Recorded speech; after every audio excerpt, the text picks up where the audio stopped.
What does it mean to be a Lancer? It means more than being a committed student athlete, more than having the best mile time, the best batting average, the best chance at being MVP. Being a Grace Lancer is about being a champion of character. Champions who see, stretch, and strive for excellence in every area of their life. A Lancer dedicates their hard work and training toward one charge, one collision, one moment. We study the game, we practice longer, go harder, reach deeper, and dedicate all our effort toward one shot that matters, one serve, one swing, one moment.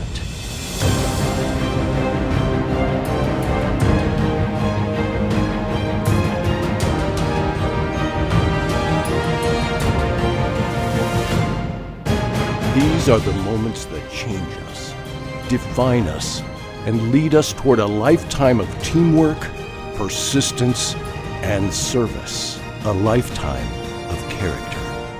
The life of a Lancer.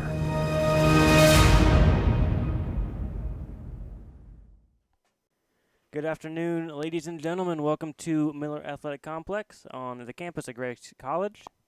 This is Blake Frazier coming at you from Winona Lake, Indiana, joined in the broadcast booth by Cole Hellman. Cole, how are you doing this afternoon? I'm doing all right. I'm hoping that we don't get any rain. These clouds are making me a little bit nervous. Yeah, it's been one of those spring days. You could tell it rained the day before just because there's clouds hovering and it kind of looks like it might rain again, but forecast looks decent for some collegiate baseball this afternoon.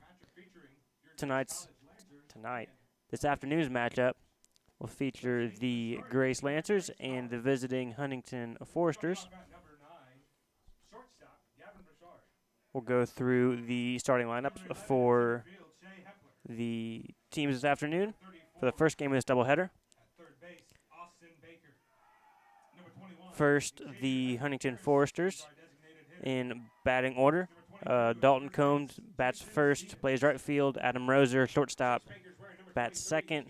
Batting third is Shea Beauchamp, playing first base. Tyler Zimski will bat fourth and play left field. Michael Crowley will do the catching and bat fifth.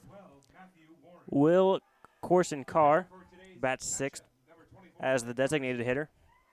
Andy Roser is the third baseman. He'll bat seventh. Dylan Hendricks plays second base. Will bat eighth. Jamar Weaver will play center field and round out the batting lineup for the Foresters. And DJ Moore will be the man on the mound for Huntington. Yeah, Huntington's going to be led by Dalton Combs and Adam Roser, at least on the offensive end. They're top two in batting average on their team. Combs batting a nice .402, even 5 home runs too, so he's definitely dangerous with the bat. He has the opportunity to go yard.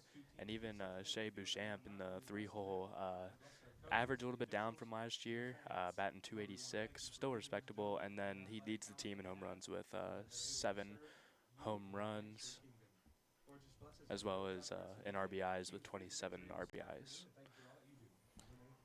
For the home team on the scoreboard, it will be Gavin Boussard playing shortstop, batting first. Shea Hepler will play center field, bat second. Austin Baker will play third base and bat third. Xavier Harris will be the designated hitter and bat fourth. Batting fifth will be the first baseman, Jason Stevens. Left fielder Chase Baker will bat in the sixth position. Cameron Maxwell will play second base, bat seventh. Hunter Ackerman in right field will bat eighth.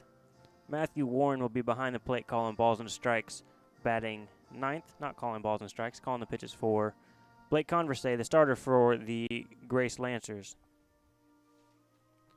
Yeah, Converse a little bit down year from last year, but that's mostly because he's kind of been at 80% all year. He's lost a little bit of velocity, and that's affected his movement a little bit, made his pitches a little bit easier to hit. But we'll see if he has his good stuff today. Absolutely. So pregame protocol beginning to wrap up here at the Miller Athletic Complex. Today's matchup features, again, the Grace College Lancers, currently at 9th in the conference, and then the Crossroads League frontrunners, Huntington Foresters, currently receiving votes in the NAIA National Poll. Got a pretty solid roster. I think I saw 3 pitchers with ERAs at or under 4, over 32 innings pitched.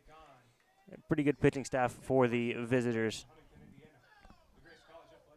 And a team that can really put up some runs if I saw some of the recent games correctly on the website. Only lost 2 games this season in conference. Some of their earlier conference matchups beat Bethel a few times. Looks like they've really had their way with Indiana Wesleyan. Or never mind, they were beaten by Indiana Wesleyan. There we go. I'm looking at the wrong schedule. No wonder I'm confused. First rule of broadcasting is make sure you know what you're looking at before you start reading it, or else you look like a moron. Nah, I look like a moron. Happens to everybody. It's a good thing we don't have a face camera today because my face is about the color of the Lancers uniforms, if you can see those out on the field. Not very happy with myself for looking at the wrong lineup. Something should have ticked a box when I saw more than 2 losses for the schedule. Okay, there we go. This is a good schedule. Huntington beat Mount Vernon a few times. Beat Spring Arbor a few times out of 3. Swept Indiana Wesleyan on the road.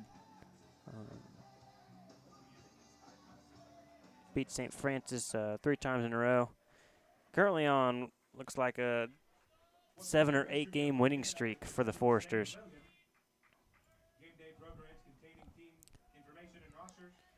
Yeah, they've definitely been hot. Huntington's really been a powerhouse in the conference the last several years. They always stick around the top, so no surprise really that they're receiving votes nationally. So with Converse on the mound, he'll prepare for the first pitch.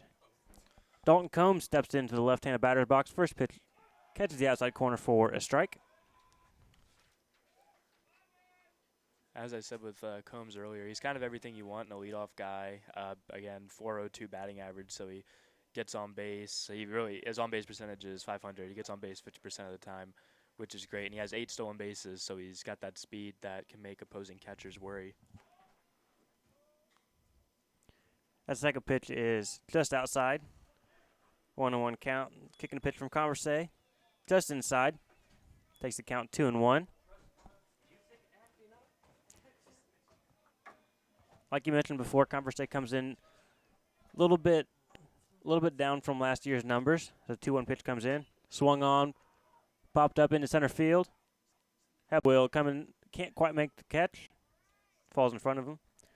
Be a bloop single for Dalton Combs to lead off the game. Yeah, Converse comes in struggling a little bit as compared to last year.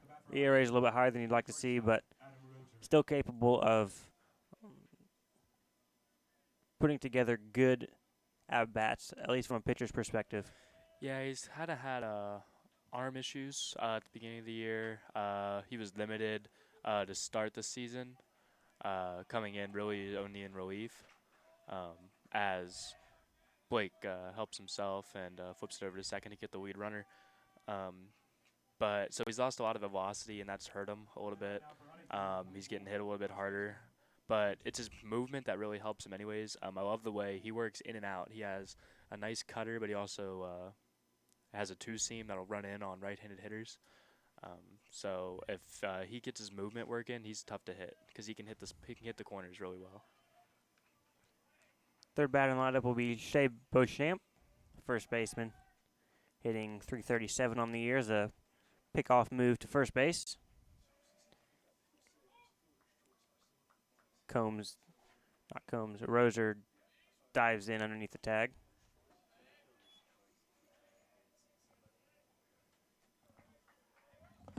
First pitch just misses.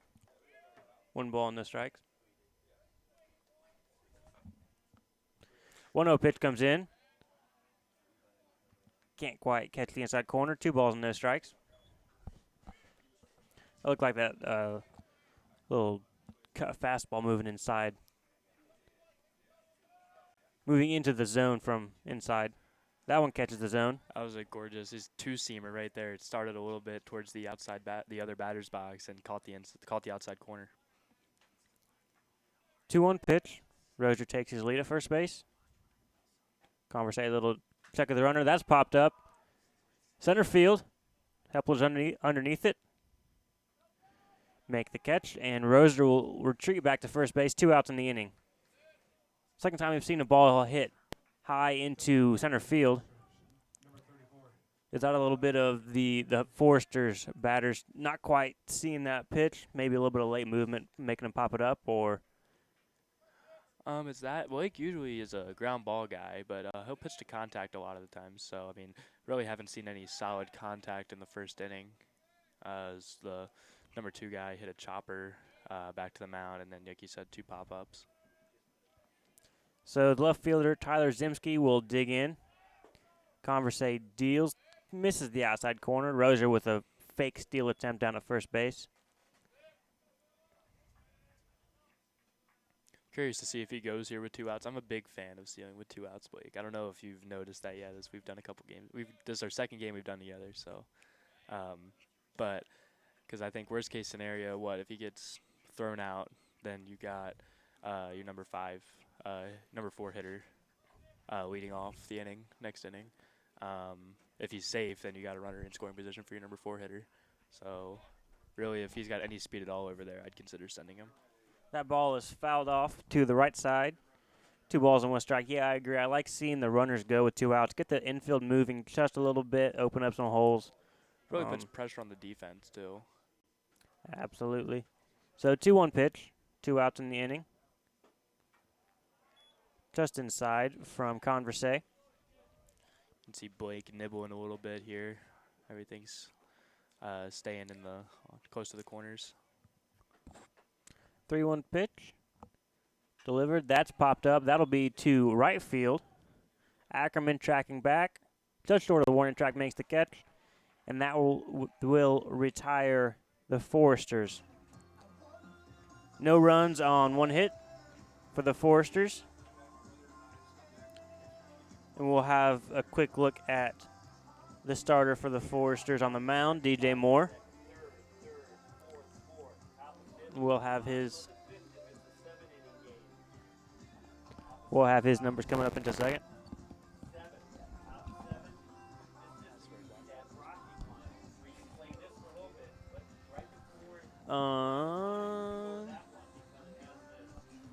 DJ Moore looks like he's wearing number 88. That's the 4th time I've seen the number 88 in who knows how long, like I think 3 it's coming weeks. Back. We've seen it at softball a couple times. Yeah, I believe it was the shortstop for Indiana Wesleyan. There was an outfielder for, I want to say Taylor. This is a number that I'm not really used to seeing, but it was at Mount Vernon the other day. Oh yeah, it's everywhere. I don't know. Maybe credit that. Maybe they all grew up watching Dale Earnhardt Jr. Try to step in his father's shoes on the NASCAR track or something. Paying homage. Oh, yeah.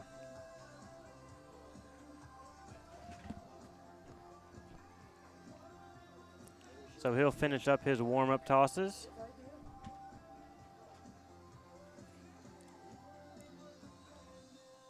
Defensive lineup for the Foresters. Again, Moore on the mound. Michael Crowley behind the plate. From first to third, it'll be Beauchamp, Hendricks, Adam Rozier at shortstop, Andy Rozier at third base. That is going to be an absolute struggle. And then from right to left in the outfield, it will be Dalton Combs, Jamar Weaver, and Tyler Zimski. First up to bat for the Lancers will be Gavin Bassard. Comes in with a .263 average, 15 RBIs, trio of home runs. Buzzards had a really nice freshman campaign. He started off the season scorching hot. We went to Asbury and Hiawassee. Coach Screeton started him. He was originally hitting 8th and 9th, and Buzz just kept hitting, and now he's worked his way up to the top of the lineup, and he's been at the top of the lineup ever since the second series of the year. He's got power, too, at the leadoff spot. He has 3 home runs this year. Yeah, he's got 3 home runs, like you mentioned, Cole, as that pitch catches the outside corner. 1 ball and 2 strikes now to the freshman. He's got a .360 on-base percentage, which isn't a bad number for a leadoff hitter. That ball is in the left-handed batter's box for second ball of the at-bat. Yeah, the lower averages for Grace is kind of something you expect because, as you know, new interim coach Cam Screeton, they've kind of changed their hitting philosophy up a little bit from past years. So instead of just being okay with just hitting singles, Coach Screeton's really emphasized just swinging hard and trying to get extra base hits. So, I mean, when you got guys hacking a little bit harder, you're going to see averages dip and a couple more strikeouts. But you're also going to see your runs go up because you'll be getting more extra base hits and more home runs. That ball has popped up into foul territory down the left field line. Tyler Zimski can't quite track that down. It'll be a redo of the full count pitch coming to Buzzard. I'm going to say that wrong about 14 times today. I can already tell. Moore steps off the mound, takes his glove off, a little rub of the baseball. Pitches out of the stretch. Full count coming to Buzzard, and that one misses low. Leadoff walk for the Lancers as Buzzard trots down to first base. Now we'll bring up left-handed batting Shea Hepler.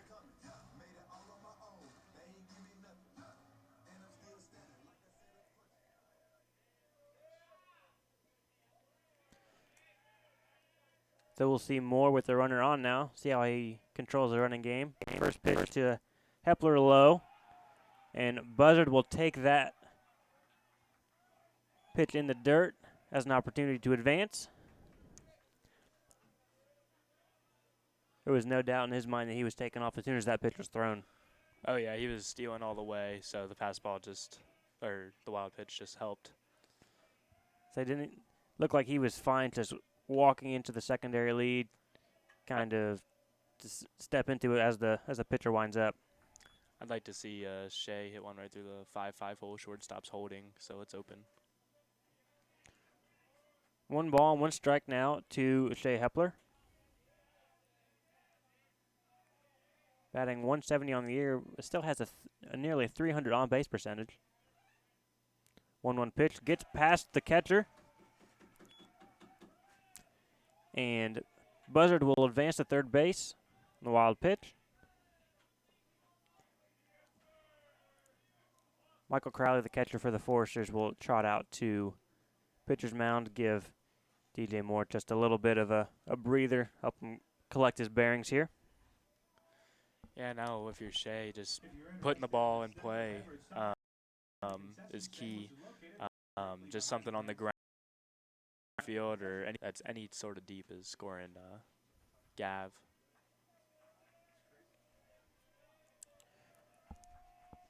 So 3-1 pitch now. 2-1 pitch rather. Just misses away. Runner on third. Gavin Bassard reached on a leadoff walk. Pitch to Hepler. Popped straight up. Second baseman Hendricks underneath it. He'll record the out.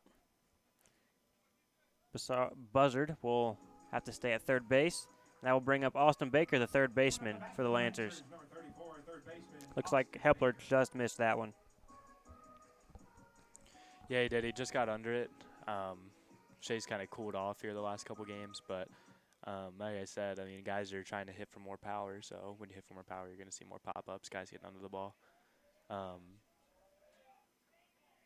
Austin Baker, a guy that's been a key part of Grace's lineup this year in terms of driving runs in, as he chops it to first, and that'll be a wild throw by the first baseman. And that will bring in Buzzard from third base. Austin Baker will advance to second on the error by Beauchamp. Little excuse me swing from the third baseman Baker, as it looked like it came right off the plate, bounced about 20 feet, 25 feet in the air. Beauchamp was under a long time waiting for that ball to come back down. By the time it does, I mean, Hendricks is there, but it's a tight play to get Baker out at first. Forces the errant toss. Xavier Harris now at the plate. Xavier's another one he really has the power to go yard anytime. He's probably the second biggest guy on the team besides Jason Stevens. But I've seen him at absolute rockets in practice. He's hit one up in those trees there. It's just like one of the farthest balls I've ever seen hit by a college player. It's insane. That is nuts. Big hack from Harris. Swings through it for strike one. Harris comes into this game with a .293 average. 6 home runs to prove the power you were talking about. 21 RBI. And an on base of nearly 400. I'd like to see him trade places with Austin there at second. I wouldn't be opposed. Little double right in the gap.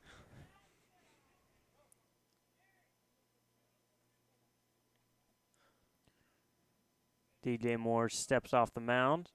Collect himself, digs in. Curious to see if he's gone off speed. He's kind of challenged Xavier these last few pitches.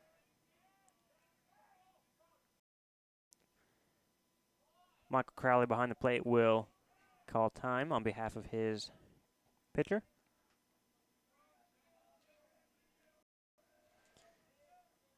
Moore will get the new sign. 1-2 pitch. Swung on. Popped up. Just in front of the backstop. Crowley can't quite make the catch up against the fence. And they'll redo the 1-2 pitch.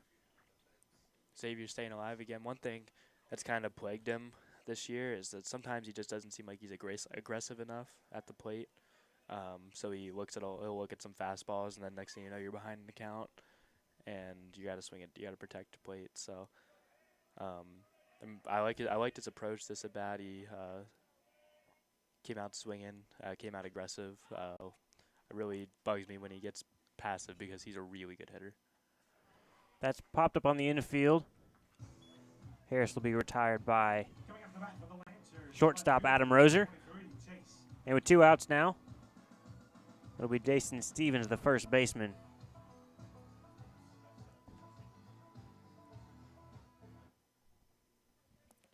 Stevens,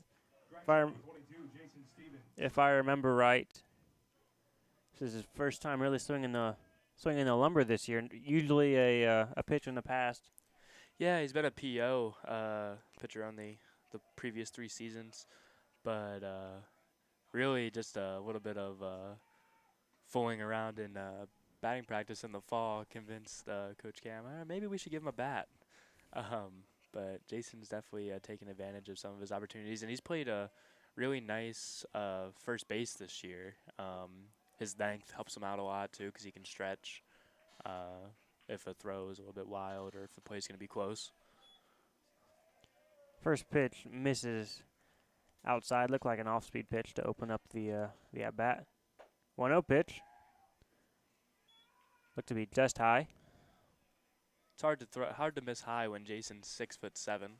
So I was about to say the exact same thing. It's like missing high on Stevens is pretty impressive. You got to get the ball up there. 2-0 pitch, fouled straight back, right into the press box. Got a couple of flinches to the guys from my right. I have nerves made of steel, so of course I didn't flinch. Also wasn't hit right at me, so. More so just tried to catch it. I don't know.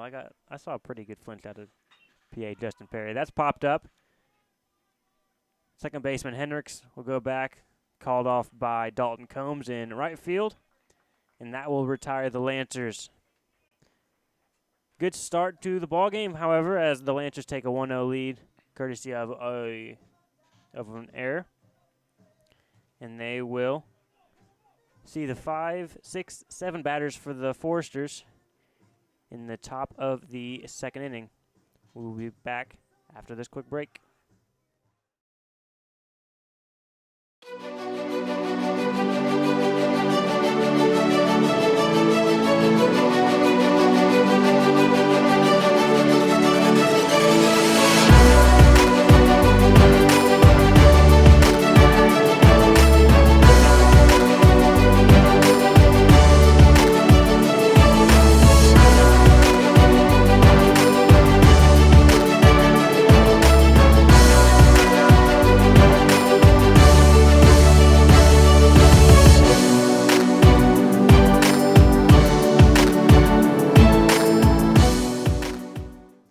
Converse taking his last warm-up toss.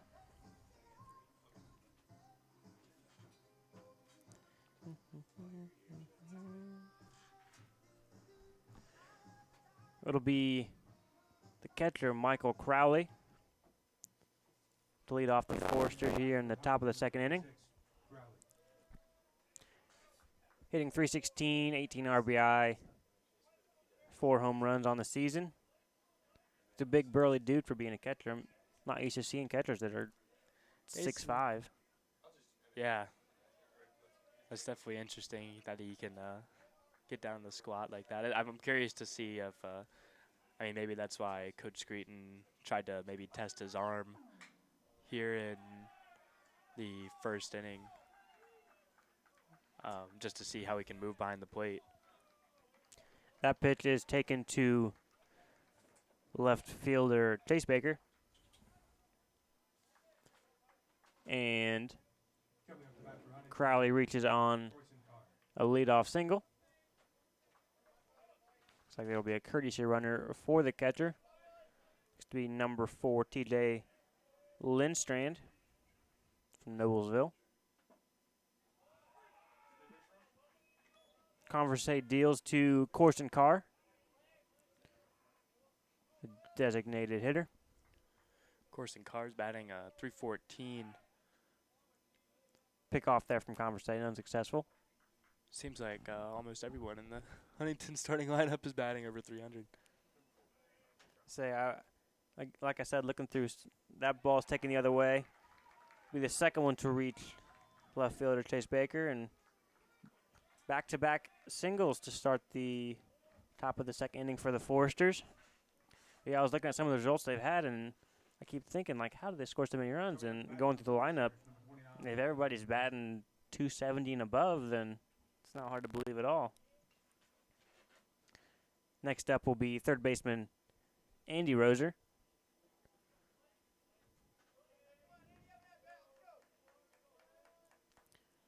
So it'll be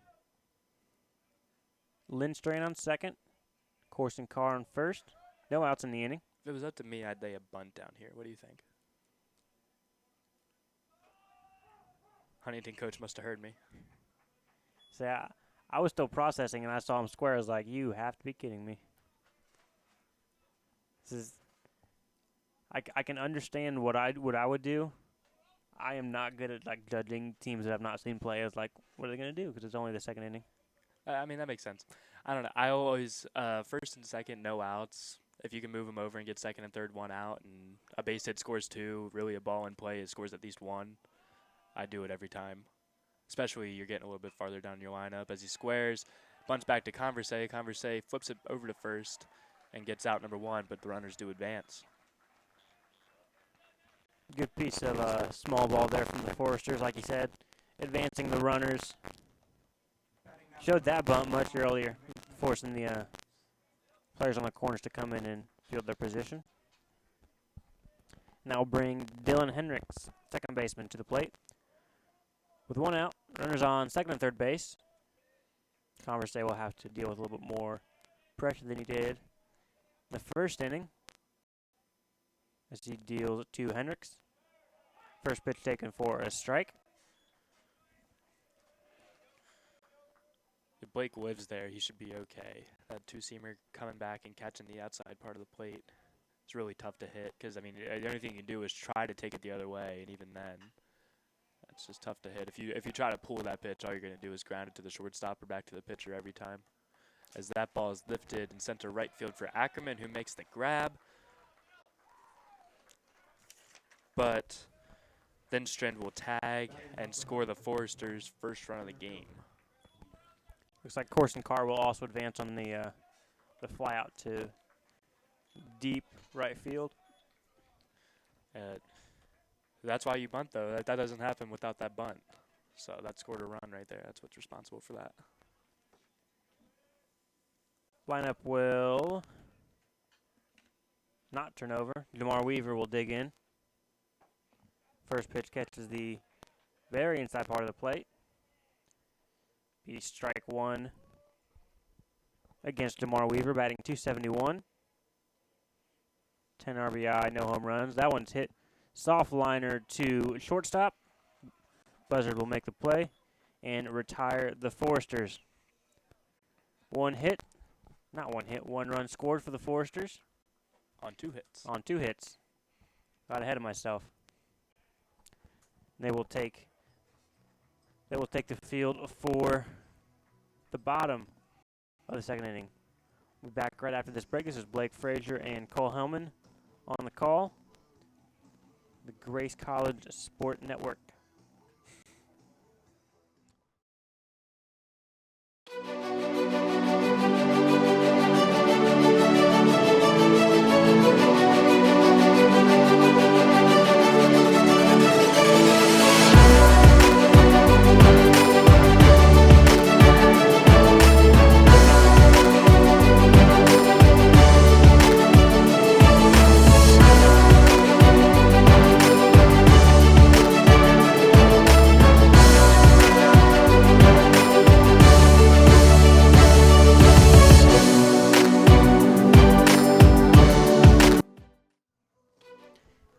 And we're back. 6, 7, 8 batters coming up for the land. Bottom of the second will be Chase Baker, the left fielder. Got some action on defense in the top half of the second inning. Comes into this matchup batting .270, a dozen RBI, a home run, on base of .370.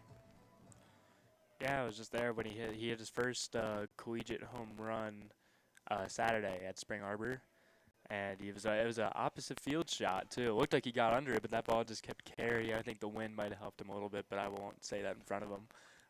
But it just scraped the wall and got over. It was only a solo shot, but still means a lot. Looked like he was looking for number 2 at that swing. 0-1 pitch now to Baker. Swung on. That's hit deep into left field. And that's a no-doubter for left fielder Chase Baker. I think that's 2 at-bats in a row. Takes that ball. I don't know. That's close to a 380-foot home run there for left fielder Chase Baker, his second on the season. Solo home run scored by Chase Baker at the bottom of the second. And that will bring up Cameron Maxwell. It's a good way to lead off the bottom of the second. Yeah, definitely get your offense started. So you like to have the leadoff runner on, but hey, if he doesn't need anybody else to drive him in, then you're not going to say no to a run up the bottom of the second. Runs yet this season. More kicks and delivered. Big just slipped out of the hand of DJ. 2-1 count to the right-handed bat. Trot into second one, and on base of 1 ball and 1 strike now to the right-handed. Big cut from Ackerman. I think that pitch fooled him as that's low and inside. He'll have to protect now with 2 strikes. But you really would like to see him at least hit something on the ground, preferably to the right side, to try to advance that runner. Yeah, second baseman Dylan Hendricks holding on Maxwell at second, opening up a gap down the right side of the infield. Curveball catches the inside corner. Good pitch there from Moore, putting that pitch in a little bit of an unexpected spot for Ackerman to deal with. Batting now for Grace, number 12, catcher Matthew Ward. Yeah, if you're Ackerman, you kind of just tip your hat there a little bit. That was a great pitch. Not much you can do with it. Try to stay in, and if you're thinking fastball and you don't react in time to the curveball, then really there's nothing you can do. Moore will spin and toss to second. Maxwell will get in underneath the tag. Catcher Matthew Warren now at the plate, hitting .268, 6 RBI. As he waves at the first pitch, the 0-1.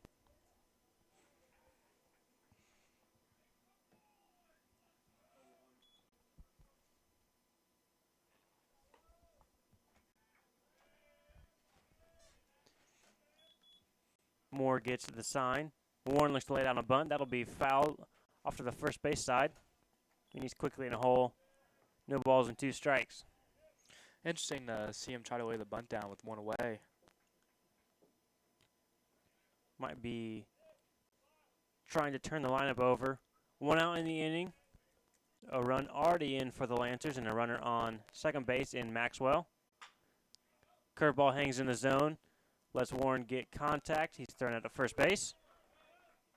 And that will keep Maxwell standing at second as Buzzard will step in for his second at-bat of the afternoon.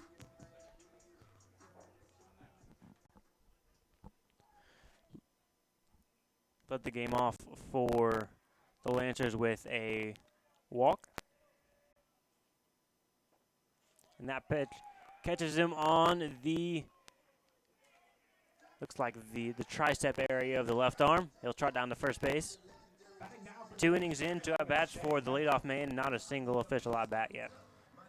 I'd really like to see them get Cam off second, though. I'd hate to see him straight in there. That was really a huge double to start off with no outs. I'd hate to see it go to waste. That pitch outside to left-handed hitting Shea Hepler. I can't remember the last time that I saw a batter with 2 at-bats in the first 2 innings, and neither of them will count towards average. It's true. Big swing from Shea Hepler. I don't think that's as interesting. When we did softball the other day, one of our players had 2 RBIs, but they were both from bases loaded, hit by pitches. I think that's the first time I'd seen that. That is the definition of a statistical anomaly right there. The senior Balls in 2. Again, Maxwell on second with stand-up double following Baker's home run to left. As that one catches the zone, and Hepler will strike out looking to end the bottom of the second. Damage done, though, courtesy of the long ball from Chase Baker. And the Lancers lead 2-1. Will be the top of the lineup for the Foresters when we come back from this break.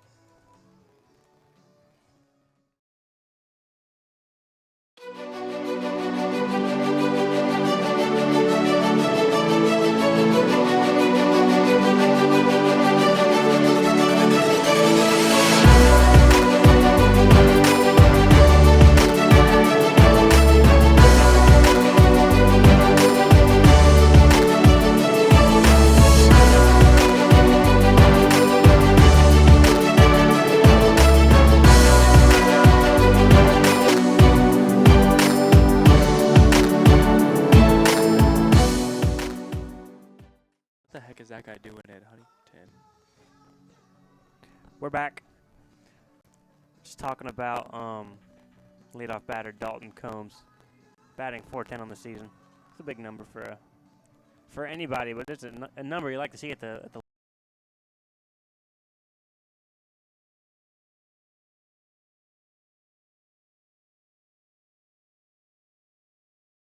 leadoff spot. Absolutely, he sets the table for the rest of your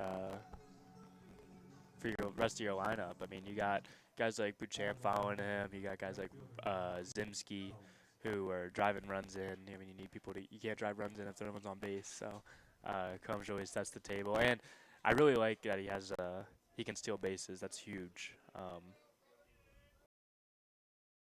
You know, you can turn the wheel and then steal him, move him over to second, and again sets the table for your 3 and 4 guy. Conversay deals off swing and a miss from the left-handed batter playing right field this afternoon.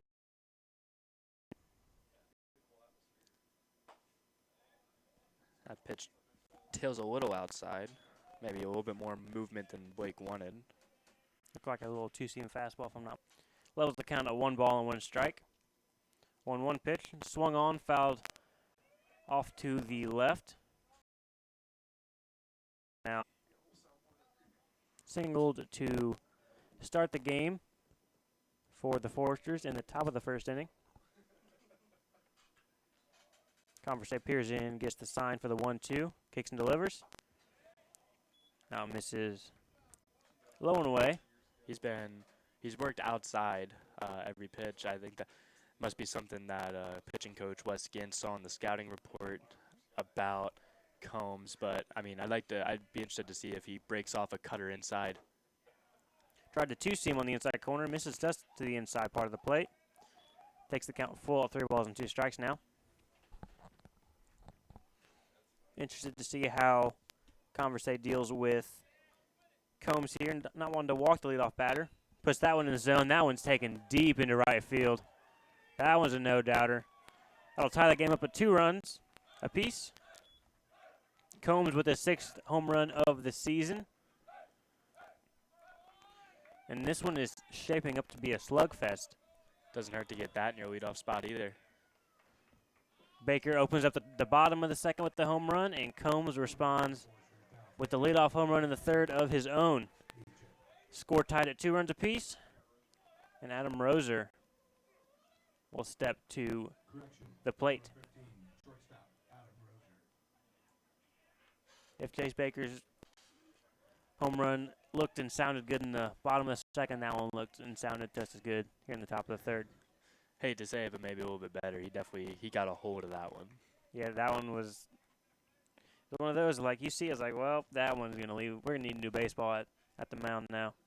First pitch to Roser misses away. Yeah, it wasn't a question of if it was going to go out. It was a question of by how far it was going to go out. Conversay deals the 1-0 and catches the outside part of the plate. 1 ball and 1 strike. Pitch to Roser. Little cut fastball, just misses to the outside part of the plate. Looked a little bit softer, almost probably like a slider. Didn't get as much movement as Blake wanted though. 2-1 pitch now. Fouled straight back. Level the count at 2-2. Conversay working quickly. Roser just missed that one. They always say the foul balls that go straight back are the ones you just miss. Your timing's perfect. He just missed it. Conversay shakes off Warren a handful of times. 2-seamer misses outside. Looks like he's getting a lot of movement on that 2-seam. Hasn't been able to adjust just how far that ball is breaking. Well, he's been trying to get the last 2 guys left-handed batters. He's been working on the outside part of the plate. I think he's been trying to get them to chase.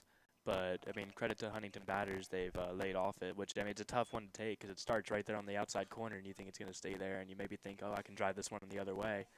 But it ends up with the movement, ends up in the other's batter's box. So if you do swing, you're going to be whiffing. Roser takes that one to straightaway center field. Hepler records the first out of the inning. I'll bring first baseman Shea Beauchamp up to the dish.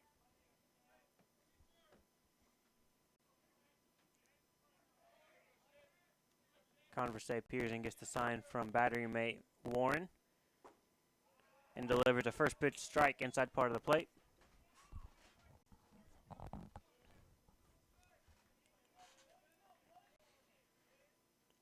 Oh, 1 pitch now. Hit in the gap. Hepler's on the trail. He gets there quickly enough to hold Beauchamp to a one-out single. Got a lot of that ball, though.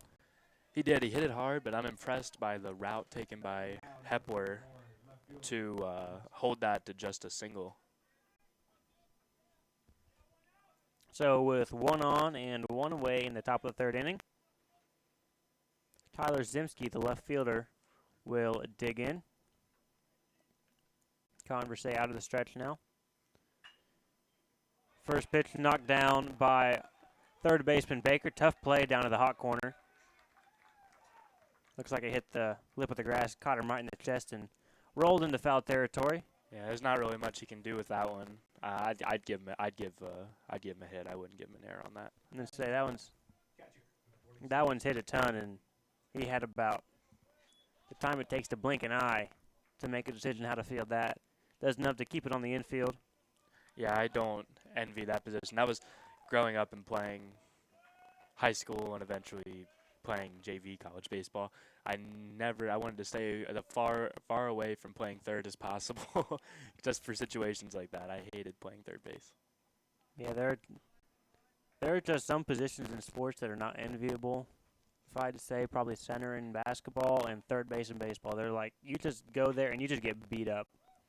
And it's not pleasant all the time. That pitch is fouled off down the third base line. No balls and 2 strikes now to Crowley, the catcher. Single in the second inning. Converse gets the sign for the 0-2 pitch. And that is popped up into foul territory over our head. Now to play. Catcher Matthew Warren gets into baseball from the home plate umpire. Tosses it back to Converse, and they'll redo the 0-2 pitch. I think Matt loves when he gets those pop-ups behind the plate so he can throw off those masks and show off his flow a little bit with those frosted tips. I'm gonna say he's got some serious hair going on. That has got to be warm underneath all that gear. 0-2 pitch. Good bit of fielding from Chase Baker. That one is actually Austin Baker. Austin Baker down to the hot corner again. Ball is just out of play. And it'll be their third attempt now at the 0-2 pitch. Sun beginning to peek out here at the Miller Athletic Complex. Converse gets the sign. Peer back at second. Kick and deliver. Just outside, 1 ball and 2 strikes now.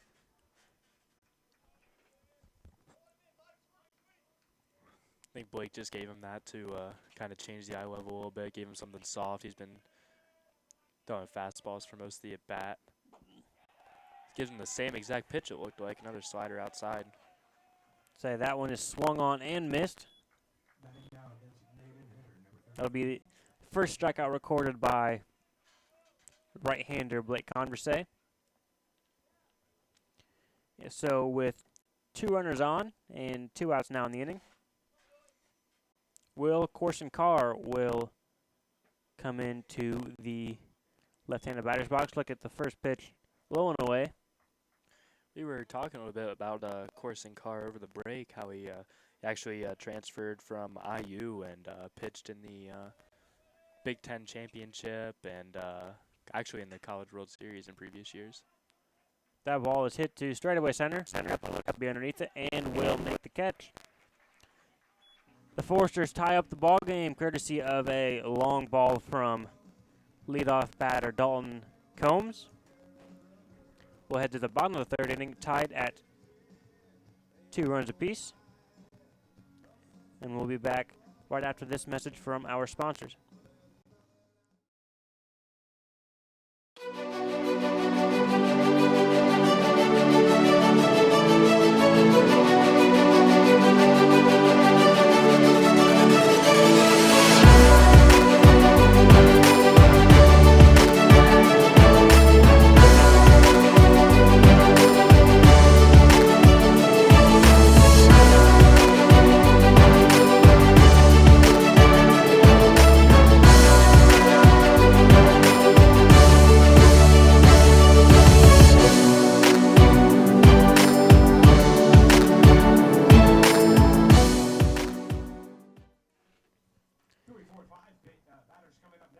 We are back at the baseball facility at Miller Athletic Complex, Winona Lake, Indiana.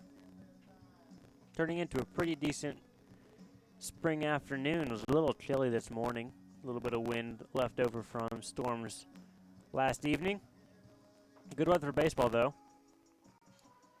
Crowley will toss down to second as Moore finishes up his warm-up toss. Austin Baker will dig in now. Reached base in the first inning on a little, ground ball to the first baseman. Throwing error on the play. First pitch from Moore, swung on. Austin Baker looked a little bit jealous of his brother. Bottom of the last inning. Tried to match it. Looking for one to clear the scoreboard. 0-1 pitch now from Moore. Catches the outside corner. And Austin Baker quickly in the hole. 0-2.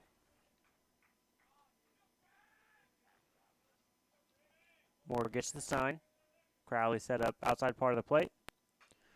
Swung on, fouled off to the right side. And they will do the 0-2 pitch over again. Every time I see a ball hit that way, I keep thinking, where did I park my car? Yeah, I know. I made that mistake once in high school. I just started driving. And, I think I played baseball my entire life. You think I would realize, oh, I probably shouldn't park close to the field. But stupid me, I'm running late, and I get the first, I see the first parking spot available and just take it. And then after the game, what do you think I found? I found a cracked windshield. Had a souvenir. No, that's the worst part. I didn't even get the ball. That ball fouled back the same direction. Count remains at 1-2. Moore having a decent afternoon, giving up the 2 runs. One of them he can't really do much to help. Resulted from the error in the first inning.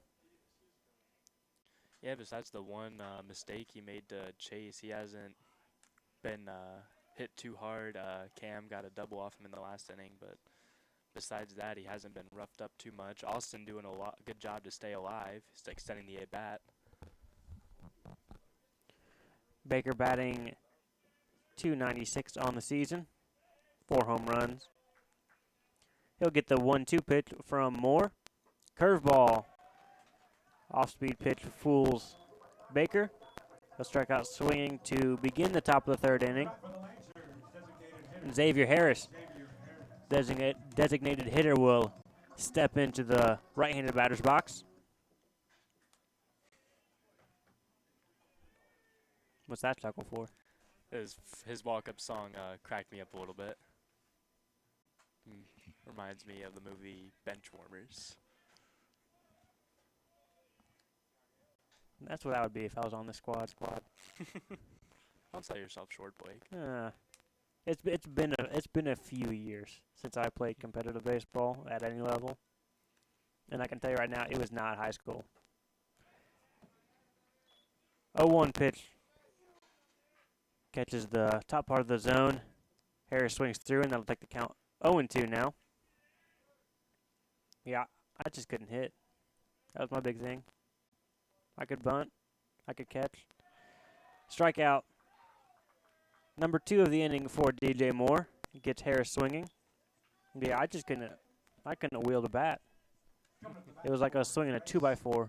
Like, I can't get this thing through the zone. I don't want to. There were a few things I hated more in sports than being in the batter's box. Wow. I'm like, I'm just going to get beamed nonstop. Stevens steps in now. First pitch, curveball.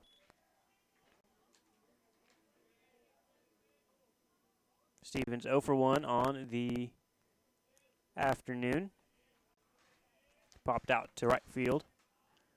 1-0 pitch on the way. Go ahead. Oh, sorry. Talking earlier, hitter in the past,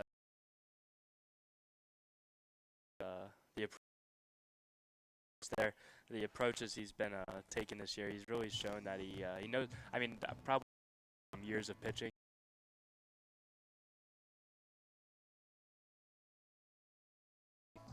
Well inside, catches him on the hip. It'll bring Chase back up to the dish. Home run in his last at bat. Ball away, 1-0. Interested to see how DJ Moore attacks the sixth batter, knowing he.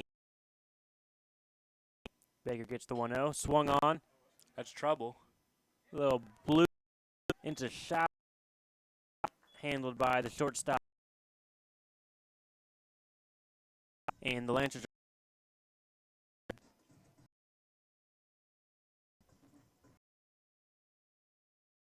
will be back.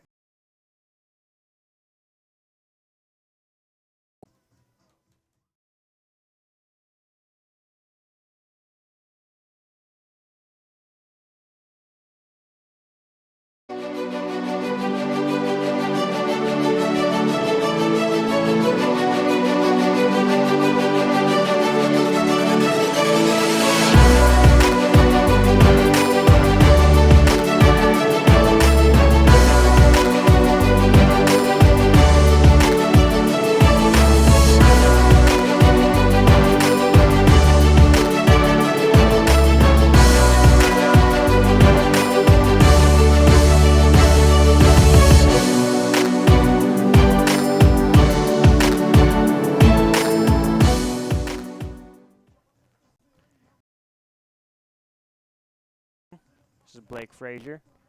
This afternoon, a couple of games for you, a couple of Crossroads League between the. Be interesting to see him in this inning.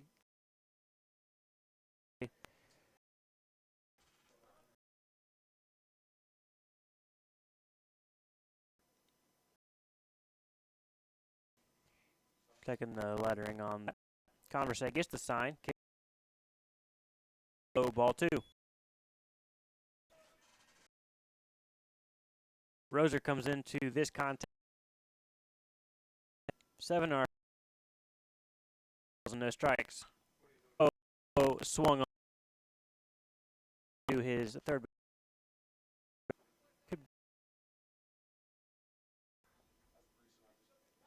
Or a quick trip out to the mound.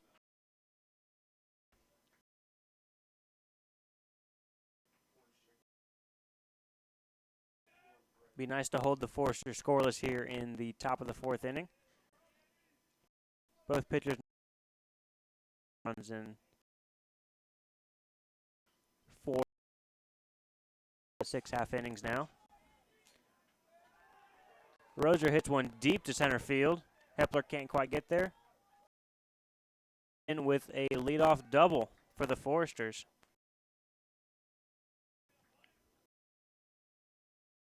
Looked like that pitch was just left out.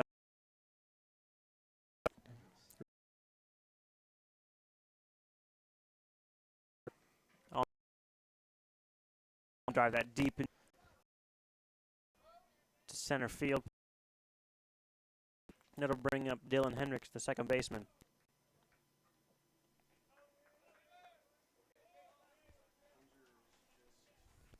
Up to bat now will be number 20, Jamar Weaver, center fielder for the Foresters this afternoon. 0-1 pitch catches the outside part of the plate. Not the 0-1 pitch. First pitch of the at-bat. Runner on second, 1 out on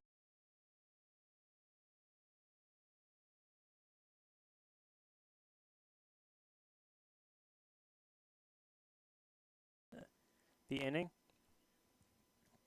Converse deals out of the stretch. Low cut fastball. Gets a swing from Weaver. Fouled off to the right. No balls and 2 strikes now. Weaver hitting 271 with only 10 RBIs on the season so far, so he'll try to add to that by driving that runner in out there on second. Warren sets up outside part of the plate. Good waste pitch there from Converse. Outside. 1-2 now. Again, Andy Roser on second base after the leadoff double. held on loosely by Maxwell. Swung on. Should be an easy play for Buzz. Good pick there from first baseman Stevens as that throw was a little bit low. Runner will advance. 2 outs in the inning. Will turn the lineup over for the Foresters. Dalton Combs will step in. But first we have a quick meeting. Quick meeting of the minds between interim coach Cam Screeton. Looks like we're going to see a change. That'll be the day for Blake.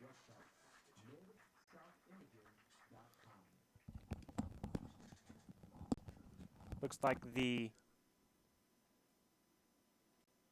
left-handed pitching Logan Schwarzenegger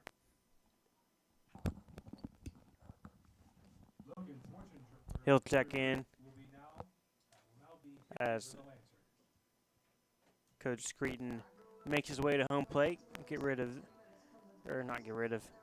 do the paperwork to bring Schwarzenegger into the game.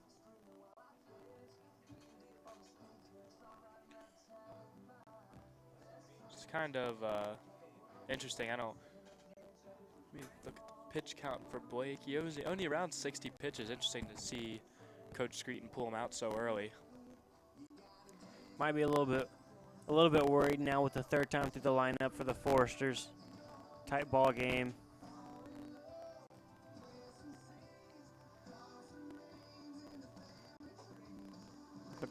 Looked like the Foresters were starting to see the ball a little bit better coming off of the right-hander Converse. His line will read, at least as of now, 3 2/3 pitched, 2 earned on 7 hits, recorded 2 strikeouts, didn't walk a batter. And like you said, through 60 total pitches. The first batter that Schwarzenegger will face will be Dalton Combs. Important to note they're on third base. Andy Rozier is still the responsibility of Converse. I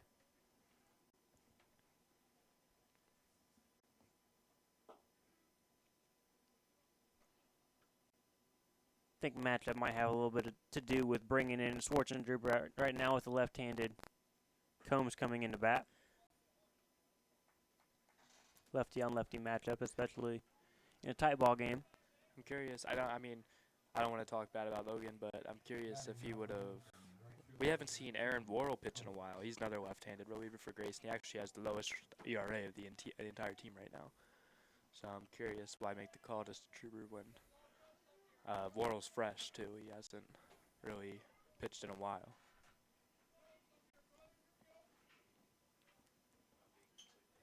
So Combs will dig in with 2 away in the top of the 4th. Schwarzenegger out of the stretch. First pitch, curveball, misses high. Druber's a conventional finesse guy.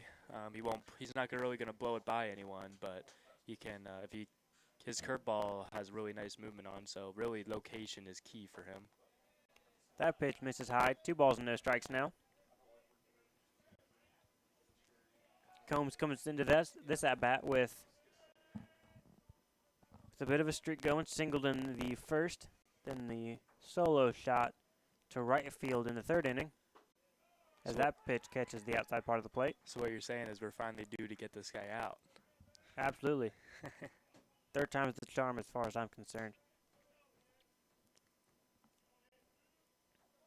Schwarzenegger gets the sign from Warren. 2-1 pitch on the way. Misses just low.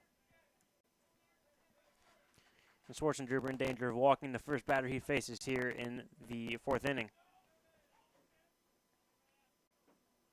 3-1 pitch now. Kicks and delivers. Breaking ball. Misses outside, and that will send Combs down to first base. Batting out for Huntington, shortstop number 15, Rozier. And that'll bring Coach Screeton back out from the third base dugout. He'll take the ball from lefty Schwartzendruber. Looks like Dave Anderson, the freshman, is going to take his place on the mound.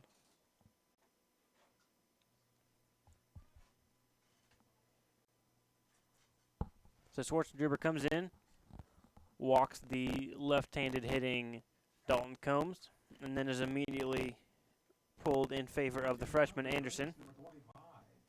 Anderson from Mars, Pennsylvania, graduate of Mars High School. Remember the last time we called a game, he came into the ball game, and I remember making a statement about the pitcher being from Mars. We'll see if he's got some otherworldly stuff here in the top half of the fourth inning.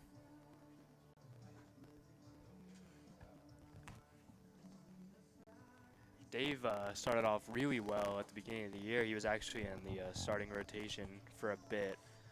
Cooled off a little bit, as I mean, obviously couldn't expect that kind of production from a freshman to last too much, but he's still reliable out of the pen, I think.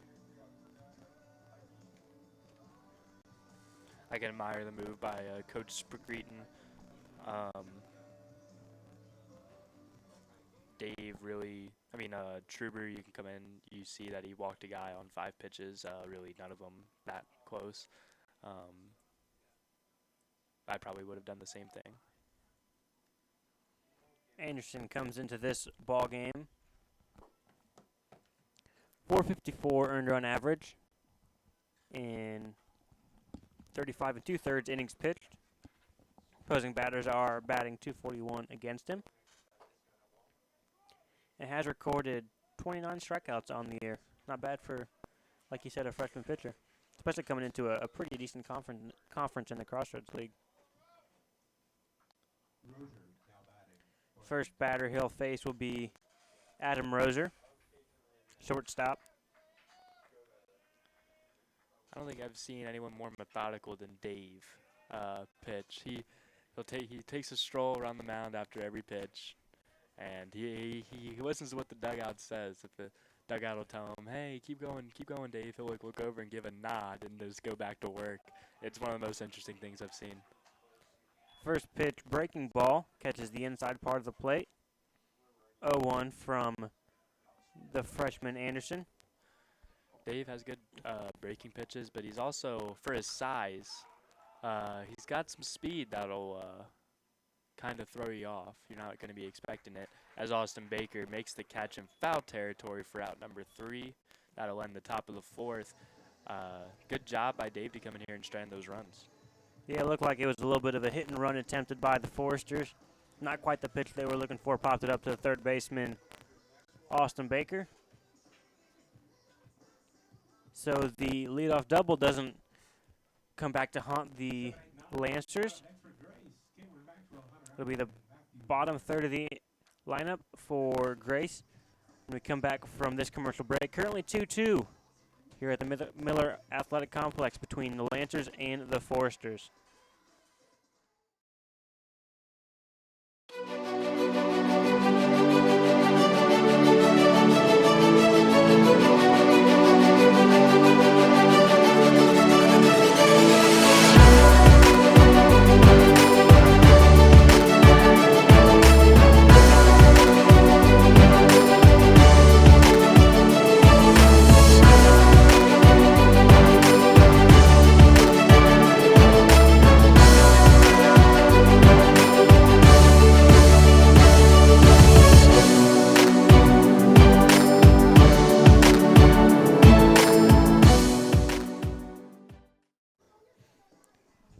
And we are back.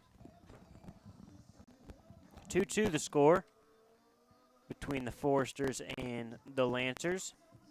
DJ Moore finishing up his warm-up tosses. Final line for starting pitcher Blake Conversay, 3 2/3, 2 earned on 7 hits, 2 strikeouts, 18 batters faced.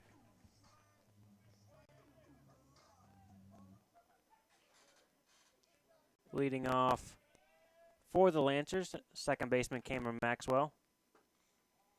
hit a double to the base of the wall in the bottom of the second inning. I think one thing the Lancers want to see more from Cam is just a little bit more consistency. I mean, you saw what he can do with that double his first at bat. Really, though, they just like to see it come more often. I mean, a lot of times he's popping the ball up, or mostly popping the ball up is what he has problems with. But when he can actually get on top of one, he'll find a gap. He can hit the ball hard. 0-2 pitch misses outside. 1 ball and 2 strikes. Yeah, I'm not as big of a fan. I like seeing the long ball, obviously, but anything in between the lines, especially down the lines, that misses. Be 3 balls and 1 strike now. That was a close pitch right there. I think if I was the pitcher, I would have wanted that one. 3-1 pitch from Moore. Catches the outside part of the plate. Full count now to second baseman Cameron Maxwell. 293 batter. Full count offering. Swung on and missed. Strikeout number 5 for DJ Moore. Big right-hander from Fort Wayne, Indiana, just down the road. Hunter Ackerman will dig in now for the Lancers with 1 away in the bottom of the 4th.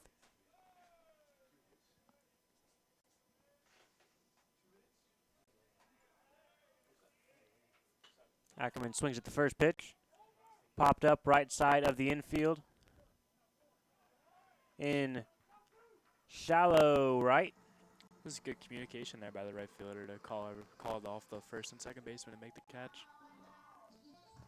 Dalton Combs will retire Ackerman. First pitch swinging. It'll be the 9 batter, Matthew Warren, the catcher.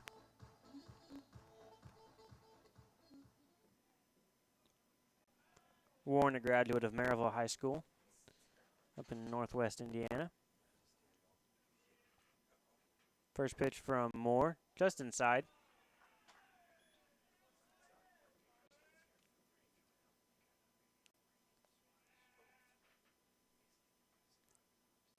So with 2 outs, Moore will deliver the 1-0 pitch, misses outside.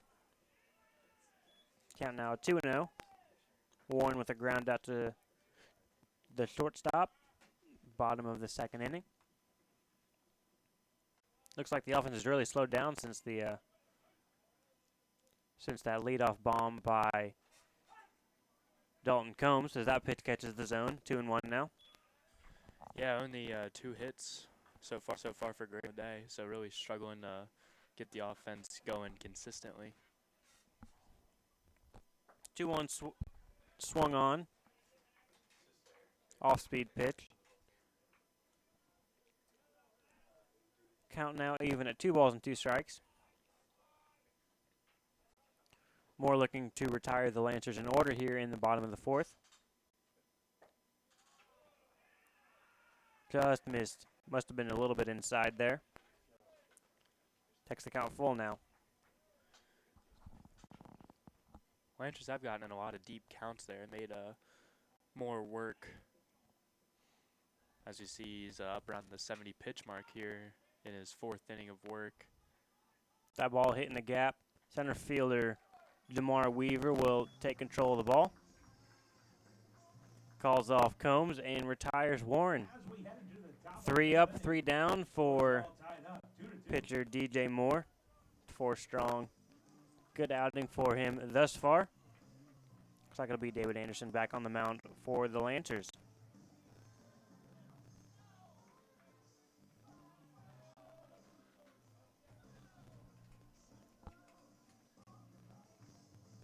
You said that Anderson really pitched well in the beginning part of the season. What do you think has really made him adapt to the college game as successfully as he has? Really, his control helps him out a lot. He's done a good job of not leaving anything over the middle of the plate. That's when he pitches well. He'll get in trouble if he, especially if he leaves his fastball over the middle of the plate, he'll get hit. But as long as he if he stays nibbling and stays to the outside part of the plate, his movement is also what really helps him with his breaking pitch. He has like a kind of a slurve, I would say. But when he gets that working really well and his fastball is located properly, then he succeeds. 34-5 coming up for Huntington. Beauchamp, Zimski, and Crowley all up to bat for Huntington. Coming up next. So it'll be Beauchamp, Zimski, and Crowley for the Foresters, top half of the fifth inning.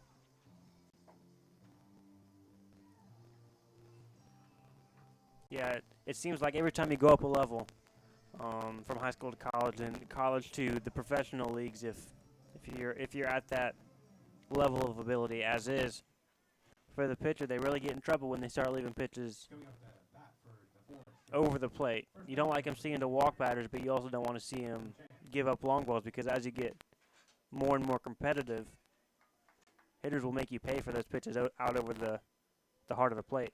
Especially when you play a team like Huntington. Huntington, they can hit. So really, if you make a mistake, they'll make you pay, because that ball's shot back right up the middle.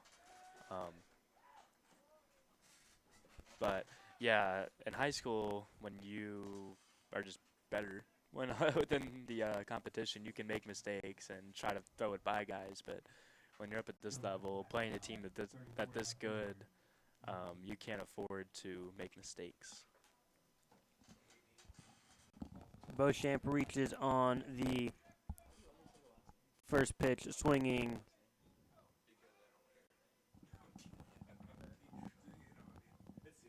single. Anderson now deals to Zimski. First pitch, strike. Zimski 1 for 2 on the afternoon. Fly to right. Then a single in the bottom of the third. Curveball touch low. 1-1 now. That single was the one that came off of the chest of third baseman Austin Baker.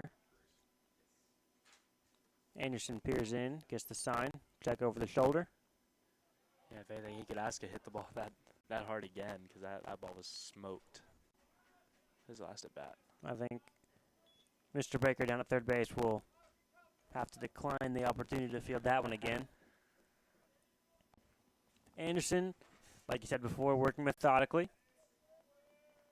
Gloved hand on the knee, gets the sign, kicks and delivers. Pitch low and away. Now 3-1 to Zimski.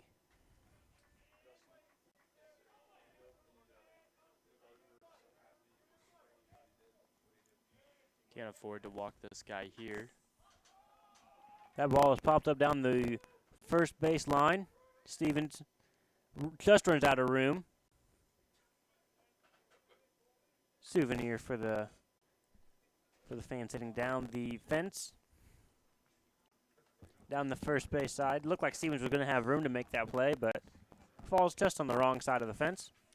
Yeah, I would have liked him to see maybe try to get his arm up and over the fence, but Yeah. didn't get a chance to.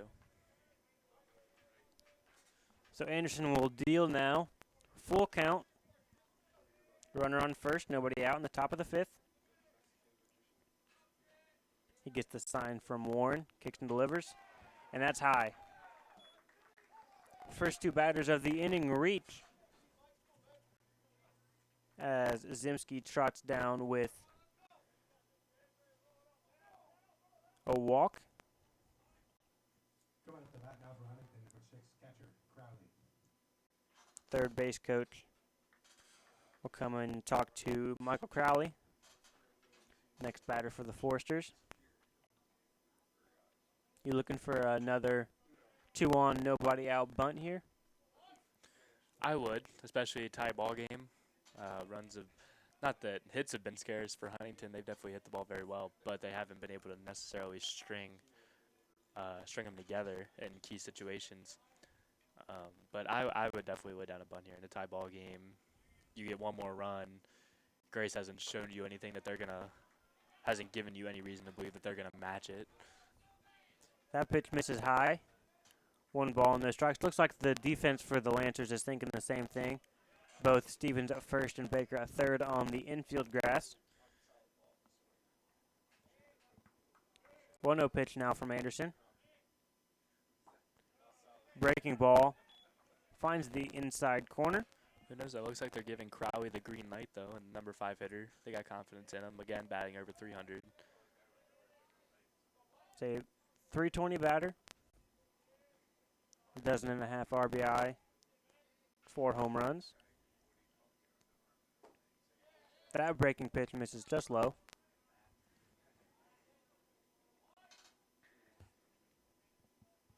Anderson asking where that one missed.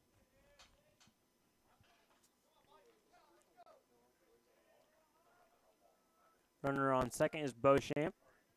Zimski at first. 2-1 pitch fouled straight back. Even the count at 2 balls and 2 strikes.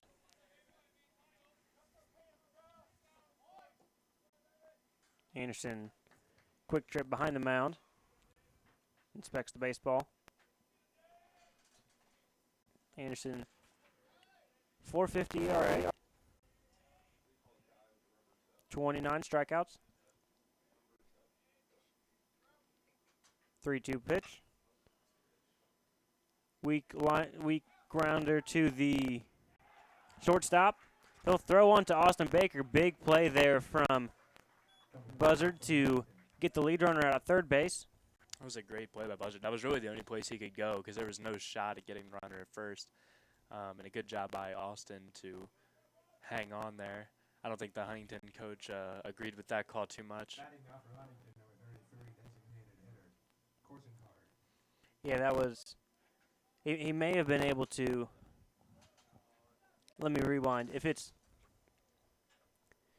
hits straight at him, he may have an opportunity to throw the runner out at first base. But given that it was hit to Buzzard's right-hand side, For Huntington, number 4, TJ Lindstrom.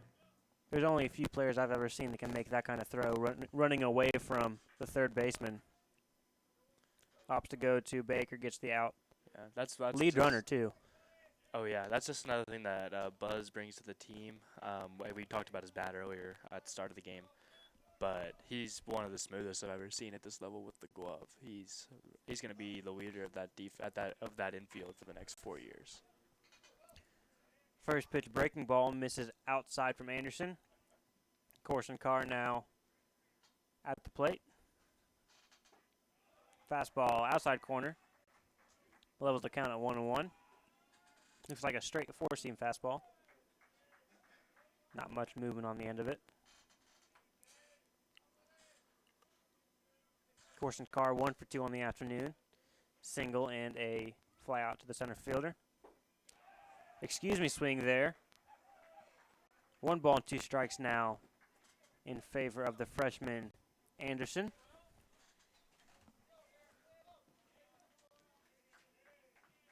Be big to retire Corson Carr here. 1 out. Runners on first and second. 1-2 pitch. Misses outside. It's a good 2-strike pitch, though. Not giving him much to work with, especially knowing he's going to protect anything close. He's likely going to take a chance on. Forgot to mention that Lindstrand, the courtesy runner, checks back in at first base for the catcher. Anderson turns to second base. And he'll get the 2-2 pitch again from Warren. 2-2 pitch.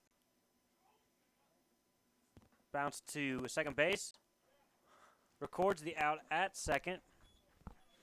But the throw from Buzzard pulls Stevens off of first base.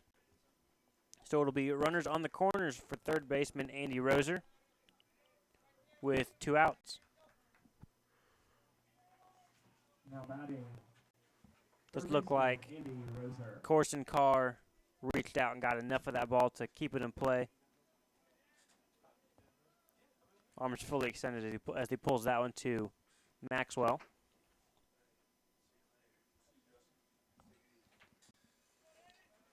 So it will be Andy Roser at the plate now. 2 outs in the inning, runners on the corners. Curious to see if the runner on first is moving here, first pitch. Maxwell playing a little bit up the center. Yeah, that pitch misses low. Buzzer doing the same. Really expecting movement there from Corson Carr at first base. Anderson gets the sign for the 1-0 pitch and delivers. Curveball popped straight up. Maxwell looks to be underneath it, falls in behind him. And that will score Zimski from third.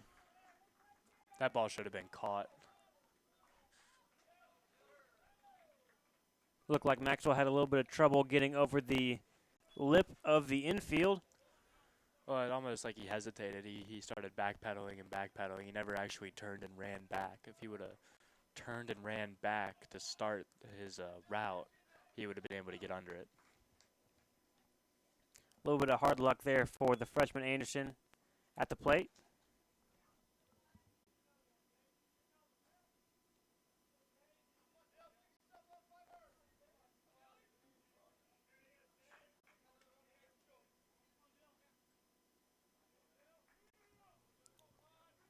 Then bring to the plate for the Foresters, number 5, second baseman, Dylan Hendricks. Dylan Hendricks now at the dish for the Foresters. 1 run already in for Huntington in the top of the 5th. They now lead the ball game with 3 runs now. Lancers with 2. First pitch inside. Pops out of the mitt of Warren behind the plate.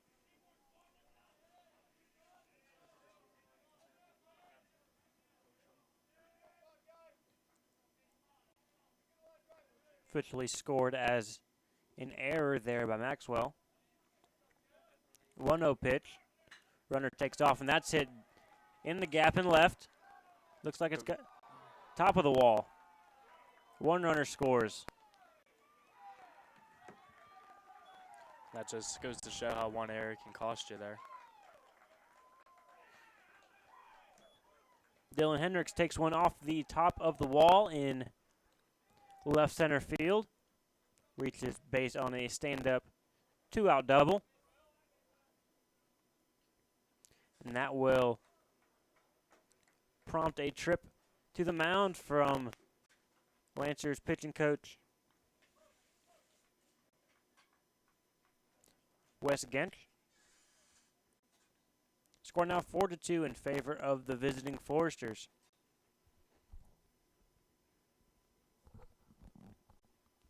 Looks like that message from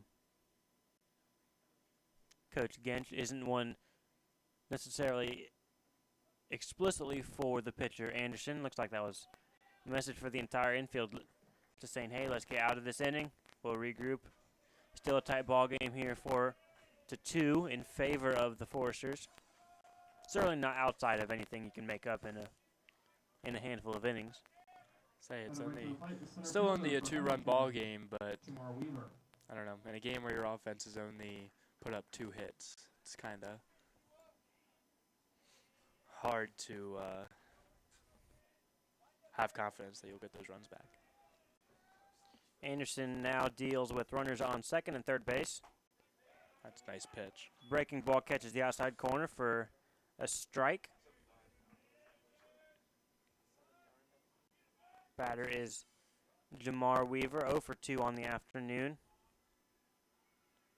Couple of balls hit to shortstop. 0-1 pitch now from Anderson. 4-seamer misses inside. Levels the count at 1-1.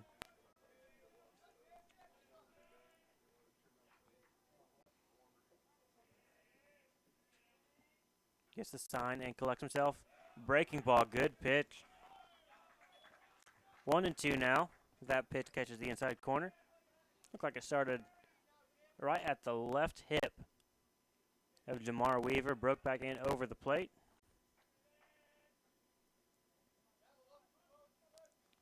This be a huge strikeout here. Pitch is outside.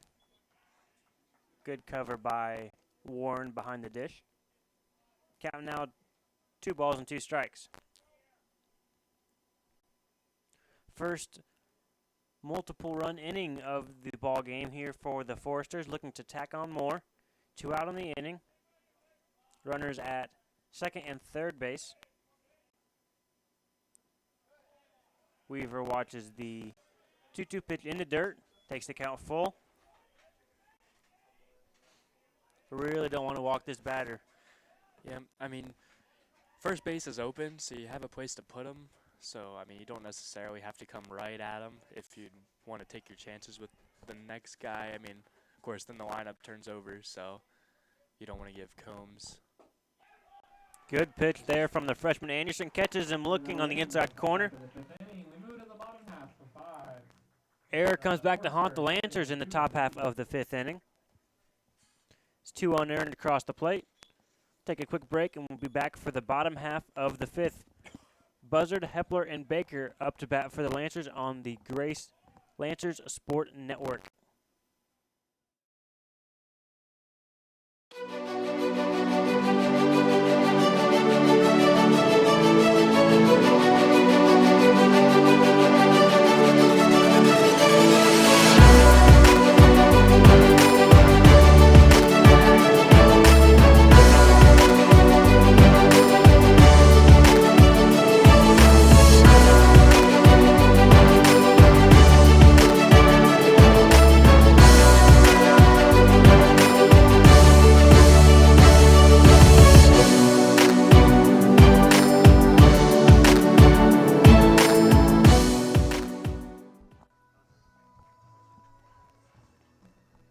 Excuse me. Welcome back to Miller Athletic Complex. Foresters currently lead the Lancers, a score of 4-2. This is Blake Frazier joined by Cole Hellman on the call. Top of the 5th really hurt the Lancers. Yeah, I mean, it really should still be a tie ball game right now. That error on the pop fly really proved costly, and then, that followed up with a double. Is why we're in the position we're in right now. But at the same time, I think Grace knew that they were going to have to score more than 2 runs to win this game anyways. So, I mean, they got the right part of the order up if they want to make something happen, and time is now. Moore will toe the rubber for the 5th time this afternoon. First pitch catches the elbow of Buzzard, and would you believe it, that is the 3rd at bat for the shortstop. Currently 0 for 0 on the afternoon. He's gotten on base every time. Walk and a few hit by pitches, both on that same elbow. He'll trot down to first base. Leadoff runner now on for the Lancers. Gavin Buzzard slowly turning into Billy Bean's favorite player. Whatever it takes to get on base. Throw over from DJ Moore gets Buzzard sliding back in. I think Shea has to do whatever he can. Or not just Shea, but the rest of the Lancer lineup has to do whatever they can to get into the Huntington's bullpen and try to eat it up a little bit. Second check of the runner. Nobody up for the Foresters. Looks like it's starting pitcher DJ Moore's ball game, at least for now. First pitch misses just outside to the lefty Shea Hepler. Can't see anybody over in the pen for the Lancers. Moore gets the sign. Check of the runner at first. Moves to the plate. That one's hit into right field. That looks all the way out of here. And that's almost on the softball field. 2-run bomb for Shea Hepler. Ties the game up at 4 runs apiece. That'll be the 3rd home run of the season for the senior out of Warsaw. And just like that, the Lancers respond to the 2-run top with a 2-run bomb from lefty Shea Hepler. Shea needed that too. He's kind of been cold the last couple games. So really good to see him get that. That ball was crushed. That'll bring some serious energies to the bench of the Lancers as Austin Baker digs in now. 0 for 2 on the afternoon.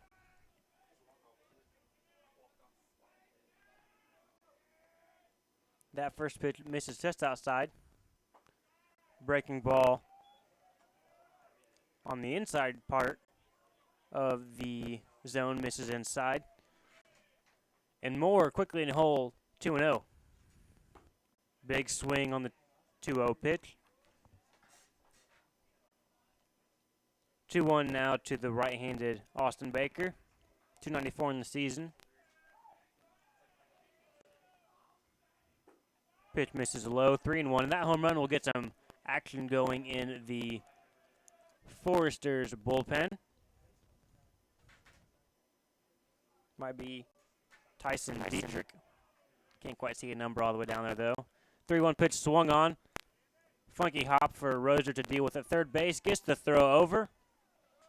And Austin Baker will be put out 5-3 for the first out of the inning. Now to the plate for Xavier Harris, the designated hitter, steps in Xavier Harris. as Baker trots back to the third base dugout. Been a rough afternoon thus far for third baseman Austin Baker. Been pegged by a line drive. Couple decently hard hit balls thrown out. Harris looks at the first pitch, 0-1. Next pitch, breaking ball. Looked like a pitch that had Harris confused there. Yeah, as I mentioned earlier, about Xavier sometimes not being aggressive enough. We saw he got a first pitch fastball. That pitch will clear the left field fence. Clears it by about 5 feet, and Harris will touch them all. Second home run of the inning, and that one will give the lead back to the Lancers. Just down for 2 batters. Tied for 2 more. Score now 5-4 in favor of the home team. That'll be home run number 7 That'll bring for first the baseman Jason Stevens to the plate, following the mound visit by sophomore from Mountain Gilead, Ohio. And that'll bring Mike Frame out of the Huntington Foresters dugout. He'll take the ball from DJ Moore. And on trots a new arm for the Foresters.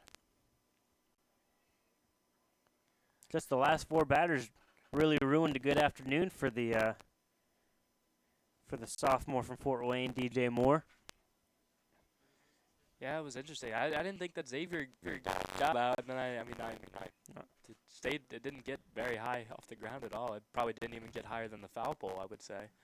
the new pitcher in the Say, I'd have to agree with you. It kept now pitching from Huntington, kept its Indiana, way, sophomore kept Rudy going out towards left field. I was like, I don't know if that's got the legs to clear the fence, but Yeah, I thought that was just going to be a line drive right for the left fielder, and that ball just kept carrying, and then next thing you know, it lands in the bushes out there. let's say left fielder Zimski turns around, and I was like, maybe that's got more legs than I thought it did. And sure enough, clears the yellow part of the fence by about 5 feet, burrows into one of the bushes, and gives the Lancers the lead here in the bottom of the 5th inning. Good time to take the lead too. Just a few innings left in this ball game.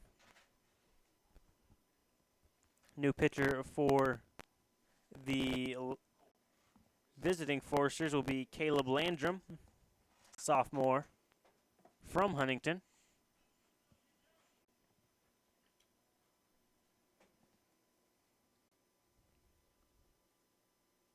He'll finish his warm-up tosses.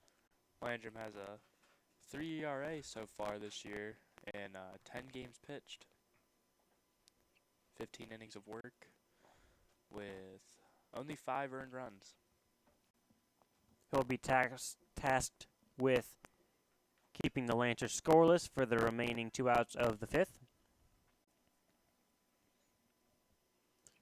Curious to see if we'll have a pitching change for the Lancers in the top of the 6th inning now. Anderson now to the plate will be first at baseman 1 1/3, Jason Stevens. throwing about 30 pitches. Can't see anybody warming up. Looks like it'll be Anderson to start the top of the 6th. Before we get there, though, Stevens digs in. Be the first batter that Landrum faces. First pitch, breaking ball, popped up on the infield. First baseman Beauchamp underneath. And 1 pitch, 1 out for Landrum. 2 outs on the inning now. That's how you save the arm right there, first pitch out. Say, if you can get batters out with 1 pitch, Now batting for the Lancers, left fielder Chase. it's hard to argue with that. Good smart pitching there from Landrum, knowing that Stevens will likely be looking for a first pitch fastball from the reliever. Mixes it up, gets the pop out. That'll bring in Chase Baker. 1 for 2 on the afternoon. Looks at strike 2. Home run in the 2nd inning to a similar spot as Xavier Harris. And then a soft liner to the shortstop rather. Grounds 1-2 shortstop. Can't quite beat the throw. And it'll take 4 pitches from Landrum to retire the Lancers, but serious damage done via the long ball. 2-run home run from Hepler. A solo shot from Harris gives the Lancers the lead heading into the top of the 6th. It'll be 5-4 when we return from this break.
We are back here in the top of the 6th.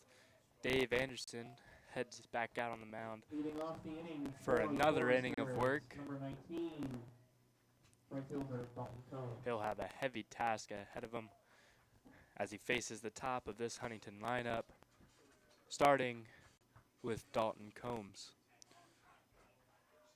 Combs has had the Lancers numbers so far today, 2 for 2 with a walk, a single and a home run. Dave starts him out with a breaking ball. Not so sure where that one missed, but he'll get behind Combs 1-0. Dave gets the sign. He winds, delivers. That'll be a fastball just past the black on the outside part of the plate. Count is tied at 1-1.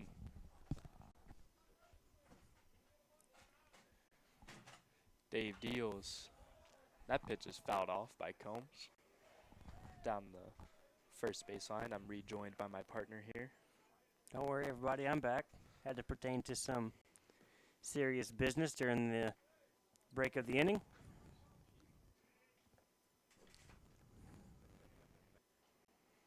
And then almost locked myself out of the press box. 1-1 pitch. Hit to center fielder Hepler, who looks to be underneath it. And he'll record the first out of the top of the 6th.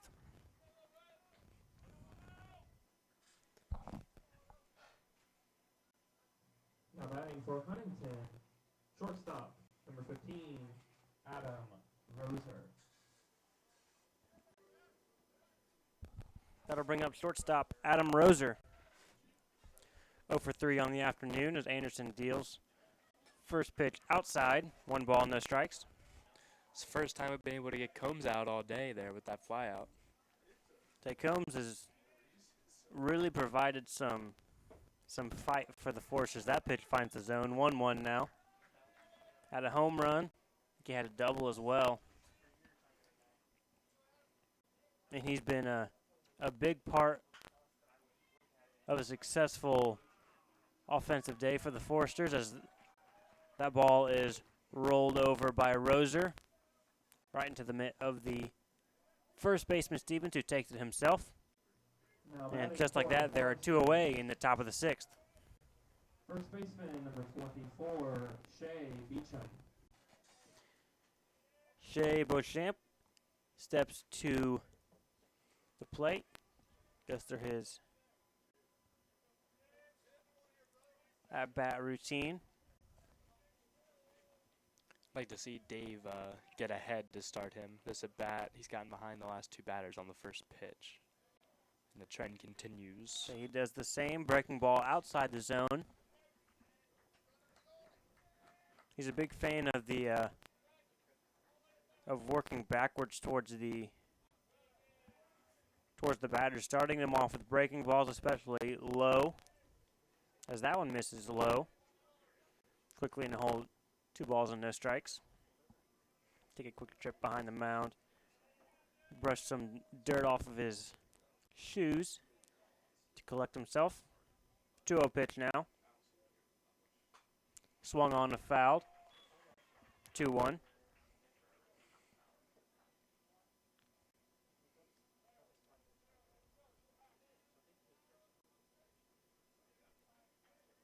Be nice to get the third batter, Beauchamp, out here, as he fouls that one over the first base dugout.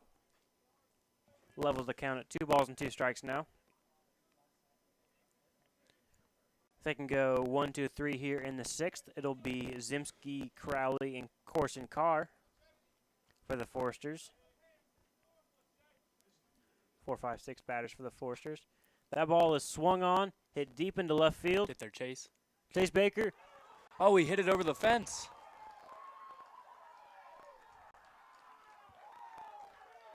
Looked like Baker had a hold of that ball, goes into the fence, and looks like he may be down with.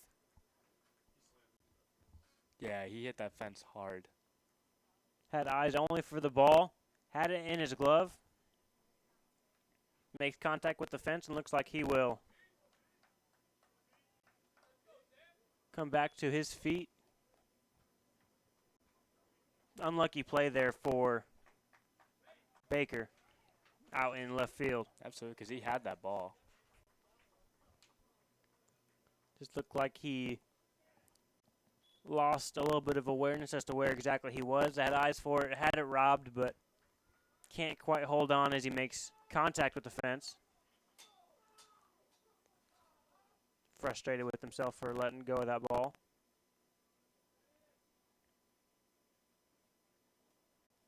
Which you don't like to see people upset about some of the mistakes they made, but it's nice to see that he's still able to shake off any contact made with the fence. Regardless, that will tie the ball game up. Now batting for Huntington, left fielder, number 34, Tyler Zimski. Zimski will step in to face Anderson, with the score now tied at 5 runs apiece.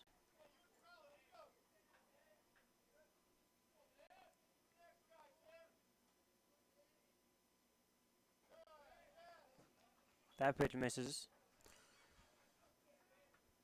1 ball and no strikes now to Zimski. Look like that is the first home run of the season for Beauchamp. Unfortunate way to tie the ball game.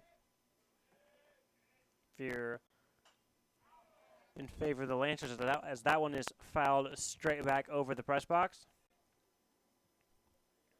That has really seemed to kill a lot of the energy in the third base dugout of the Lancers. Oh, yeah. Especially, I mean, at least they're relieved to see Chase is okay out there. But, yeah, that stings because, you know, especially after you got the 2 quick outs, everything's looking good, and then something like that just kills momentum. That pitch misses low and away. Count now at 2 balls and 1 strike. Zimski 1 for 2 on the afternoon as he fouls that one straight back. Count now at 2-2. Current batter Zimski flied to right, hit a single in the third, and then walked in his last appearance in the top of the 5th inning.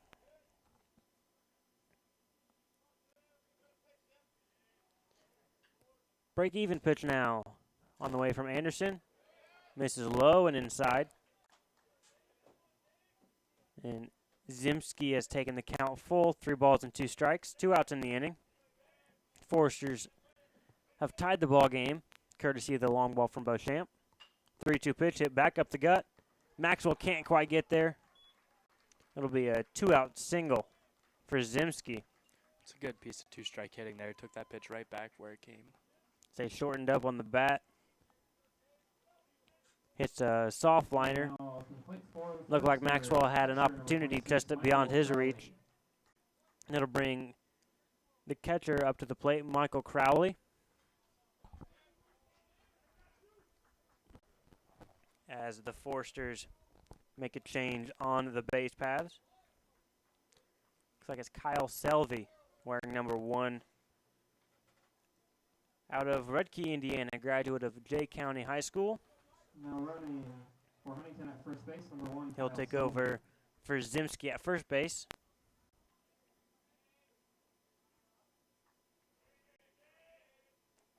It'll be the task of Crowley, currently 1 for 3 on the afternoon, to move him into scoring position.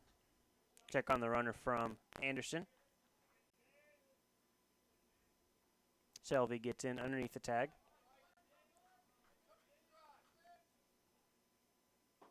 First pitch from Anderson to Crowley, catches the corner.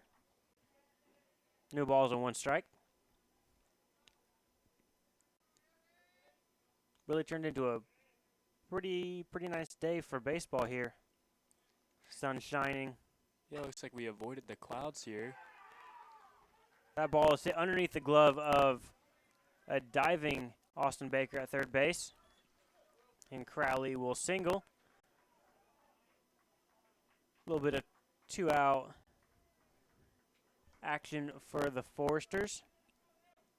Pair of 2-out singles. That'll put runners at first and second with 2 outs now. Number 33, Will of Corson Carr. Don't see any action in the Lancer bullpen. So a lot of trust being shown in the freshman, David Anderson. And he's not really giving them a reason to not trust him. I mean, he's throwing the ball pretty well, giving up the 2 unearned runs in the previous inning. And then the kind of a fluke long ball top half of this inning, as that ball is fouled straight back by designated hitter Will Corson Carr. 315 batter. A single in 3 at-bats this afternoon as that breaking ball misses inside. Curious to why he didn't just turn the back and wear that one. I'd have to agree with you. Anything to get the bases loaded here with 2 outs. Especially that as a curveball. Just shake that one right off. Take your base. Either way, 1-1 pitch on the way now from Anderson. Check back of the runner at second. 4th look and delivers. Outside. 2 balls and 1 strike.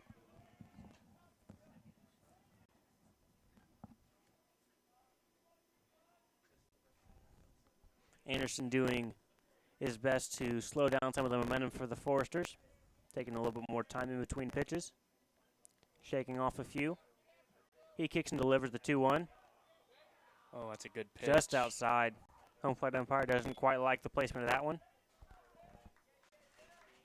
And Anderson now in danger of loading the bases with 2 outs. 3-1 pitch. Gets the sign and delivers. And he does load the bases. Low. Must have been because it was definitely over the plate. 3-1 pitch misses just below the zone. Coursing car trots down to first base, and after retiring the first 2 batters of the inning, the Foresters rebound, get the home run from Beauchamp, and have the bases loaded with 2 outs. Top of the 6th inning, game tied now. Third baseman, Andy Roser. He'll step in, 1 for 3 on the afternoon as well. Double in the 4th inning.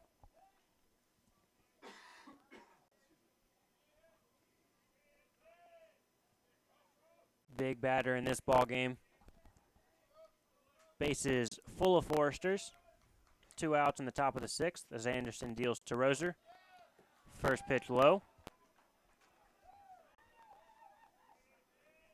It's like 2 arms going in the Lancer pen, double barrel action. Aaron Vorel, the lefty, and Kyle Bruner, the righty. Anderson needs to find some command of his pitches. Catches the outside part of the plate. Good pitch there from the freshman. Levels the count at 1-1.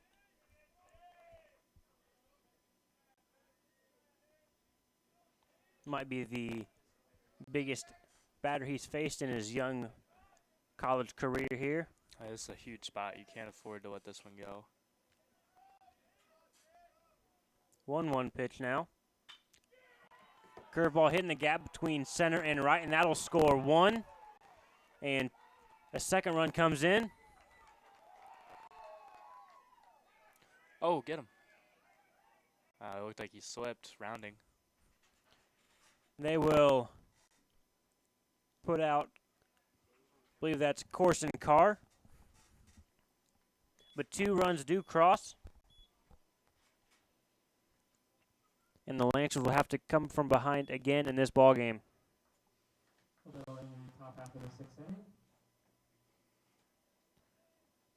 We'll take a quick commercial break and be back with you for the bottom of the 6th.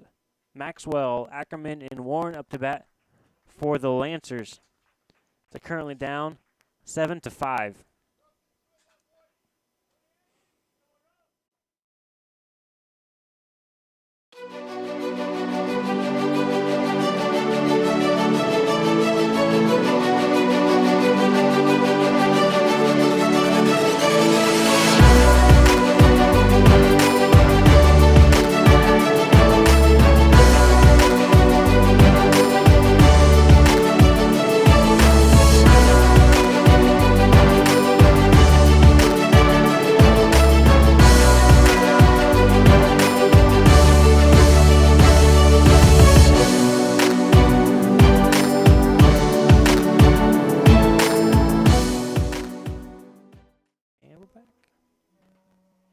Welcome back.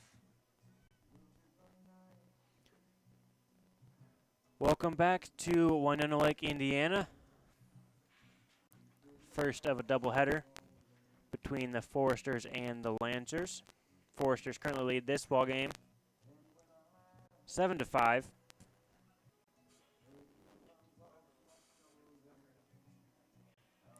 Freshman David Anderson has pitched pretty well, but gotten into trouble a few times with 2 outs. Not necessarily his fault both times, but either way, the Foresters able to rally in both the 5th and the 6th inning. Yeah, it kind of sucked the life out of the Lancer dugout. Let's see. We'll see how they respond here in their half of the inning. Leading off the inning for the Lancers. Second baseman Cameron Maxwell. 7th batter in the order for the Lancers. He'll lead off the bottom of the 6th. Catcher Crowley not exactly sure where that one missed, and I'm not sure I blame him for that peek back at the umpire. Must have been a little low. Either way, 1-0 pitch now on the way from Landrum. That misses inside for sure. 2-0. What do you think the mentality of the Lancers coming up to the plate is? Are they going to try and see more pitches from Landrum? Only threw 4 pitches in the previous inning. I think so.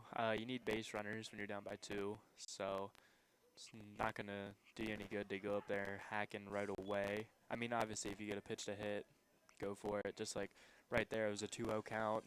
You could have been geared up for a fastball there, and he got it, but he decided to let it go. 2-1 off-speed pitch. Looks like he pulled the string on that one. Count now 2 balls and 2 strikes to Maxwell. Double and a strikeout on the afternoon.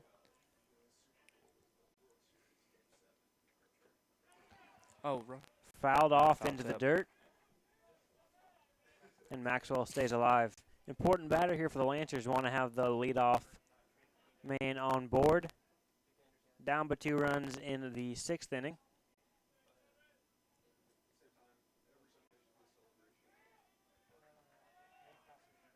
Landrum gets the sign from Crowley. Kicks and delivers.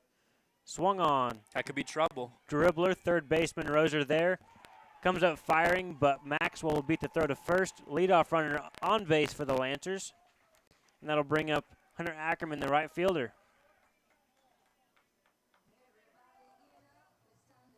Well done by Maxwell to beat out the throw from third base. That is Andy Roser on third for the Foresters.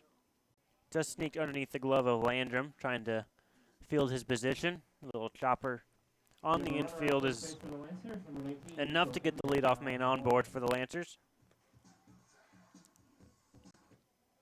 And I think it's Mitchell Enyart coming on for Maxwell at first base.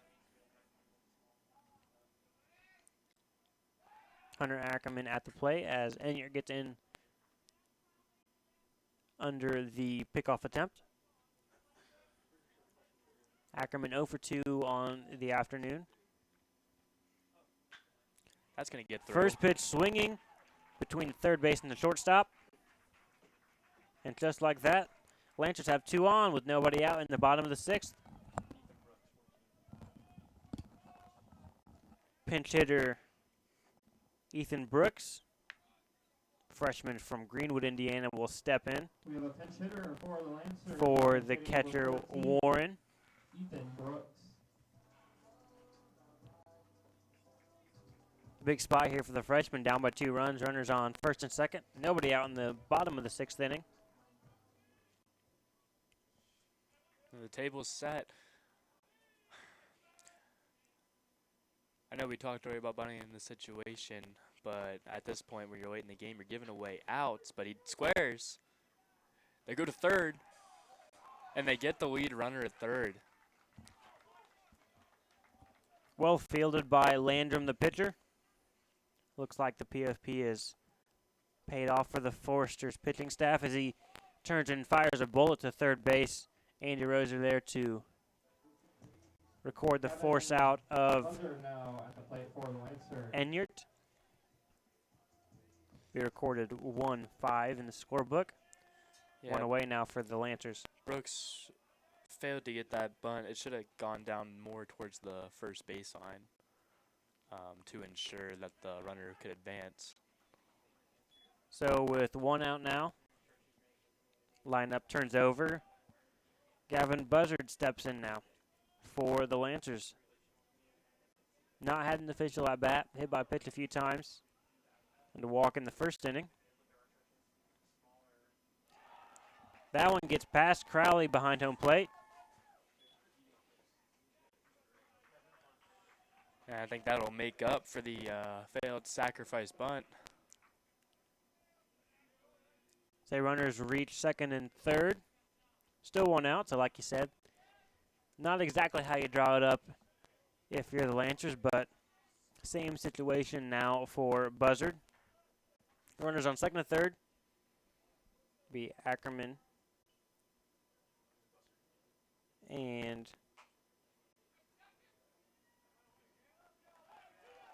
Buzzard chops one to the pitcher Landrum. It's the first time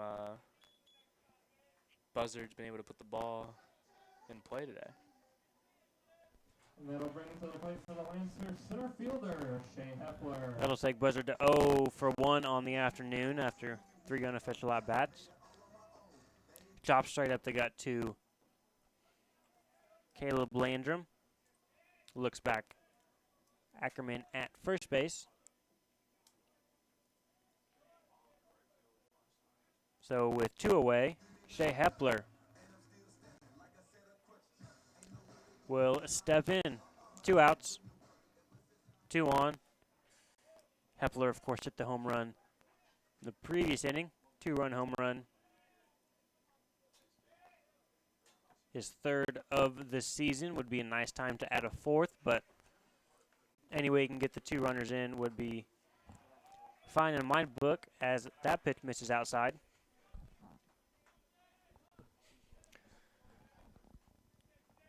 Landrum doesn't have to come right at Hepler here again with a base open. He can nibble a little bit.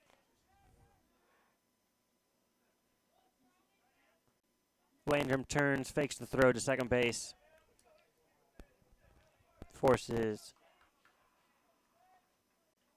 Ethan Brooks back to second. Hepler swing and a miss on the 1-0 pitch. Little two-seam fastball, tails away at the last second. Good pitch from Landrum. The 1-1 pitch now. Fouled. Third base side. And Hepler down on the count, 1 ball and 2 strikes now.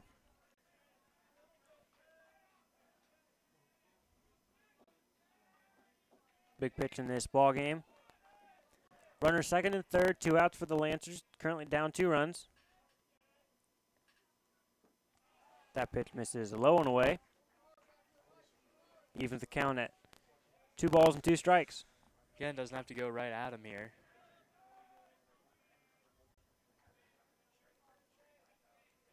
Hepler getting some love from the third base dugout.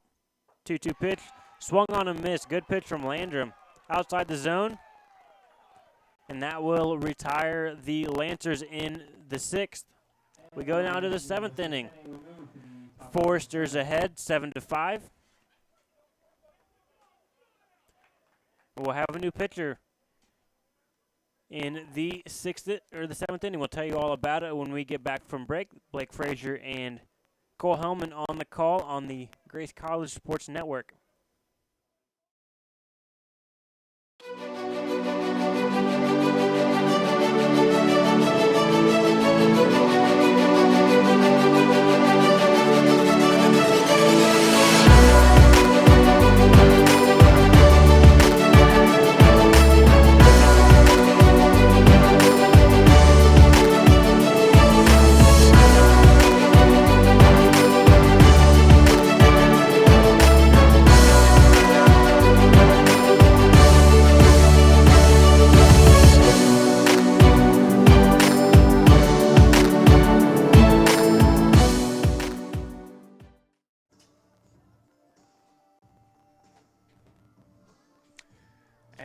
We are back here for the top of the 7th inning. The first game of the doubleheader is a 7th inning game, so this will be the last inning, barring any ties at the end of this one. We have a new pitcher for the Lancers. Aaron Worrell takes the mound. Worrell has 9 appearances with 11 2/3 innings pitched. He actually has the lowest ERA on the Lancers with a 2.31 ERA. With only 3 earned runs given up. And he totals 9 strikeouts. This is game 1 of a twin bill we have on store for you today. Following this game, Lancers going deep into their bullpen in game number 1. Game 2 of our doubleheader. Final line for the freshman Anderson. little bit, not sure what the word I'm looking for here is, roughed up in that last inning. 2 1/3 innings, 3 earned on 6 hits, couple of walks, a strikeout, faced 15 batters. It didn't throw the ball poorly, just, again, a few instances of unfortunate occurrence with 2 outs. I mean, the error with 2 outs in the top of the 6th allowed 2 to score. Both of those were unearned runs. But then the home run with 2 outs in the top of the 6th inning allowed the Foresters to rally and play 2 more. Not to mention how that home run was really, we can't necessarily see from here, but the consensus has been we don't think it would have gone out had it not hit off the glove of the outfielder, which, I mean, he almost made a spectacular play on the ball. But it's just unfortunate that the ball hit off his glove and landed on the top of over the fence. Hendricks digs in now with the Foresters ahead 7-5. Looks at the first pitch, fouls the second one straight back. Count level at 1-1. Left-handed Vorel pitches. Curveball misses high and away.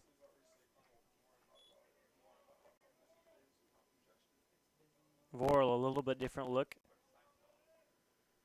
Much more exaggerated wind-up than Anderson.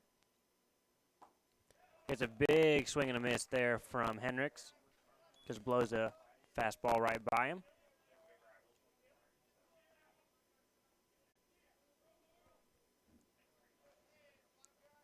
Two-two pitch now from Vorel. Wind up and the pitch. Hit right back up the center. Good piece of hitting with 2 strikes there from Hendricks. And the Foresters again have the leadoff man on board. That'll bring the center fielder, Jamar Weaver, to the plate for the Foresters.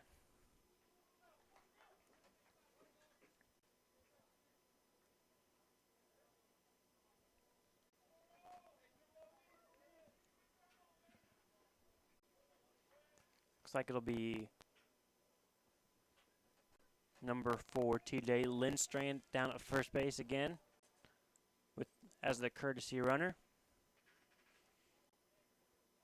Vorel out of the stretch for the first time. Misses away as Weaver squares to bunt. Looking to tack on some insurance in the top of the 7th. Vorel, 1-0 pitch out of the stretch.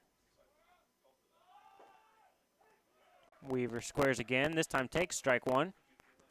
Now 1 ball and 1 strike.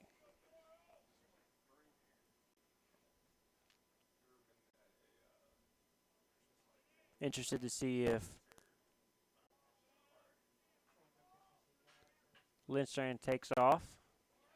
Not a big lead. Yep, there he goes. Takes off. 1-1 pitch. He'll be sprinting right back. Hit to right field. Ackerman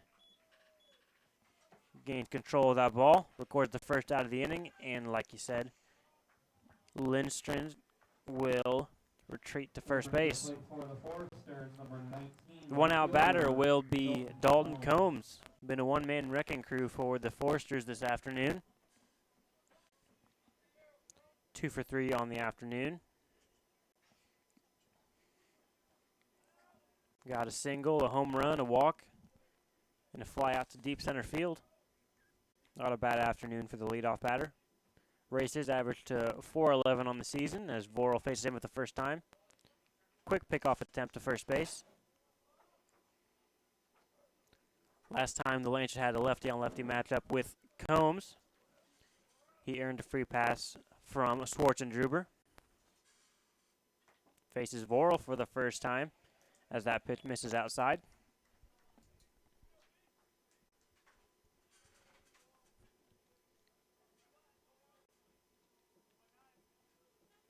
(7-5) ball game, top of the 7th inning. As Vorel gets the sign, kicks and delivers. Inside to Combs. 2 balls and no strikes.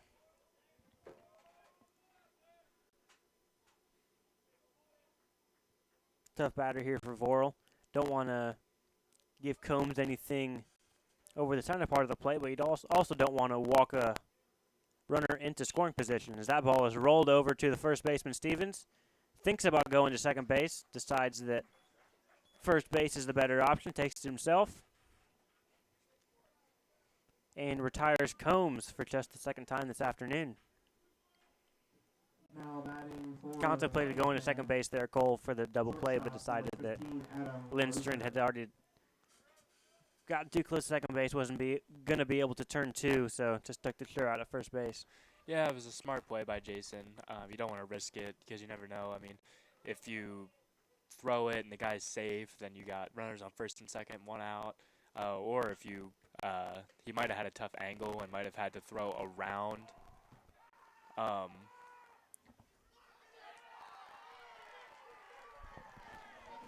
That ball is knocked down by Maxwell, unable to keep it in front of him, and the runner will score from second base as the throw is high, and Warren is unable to get the tag on Hendricks. Important run there for the Forcers. That stretches their lead to 8-5. Tough play for Maxwell down to second base on the short hop, unable to keep that ball completely in front of him. And with 2 outs, the runner is going on contact. There's 1 out. I doubt he scores from second base on the hit to the infield, but 2 outs going on contact, it's a lot easier. Beauchamp now with 2 outs and a runner on second base. Digs in, first pitch, breaking ball from Vorel.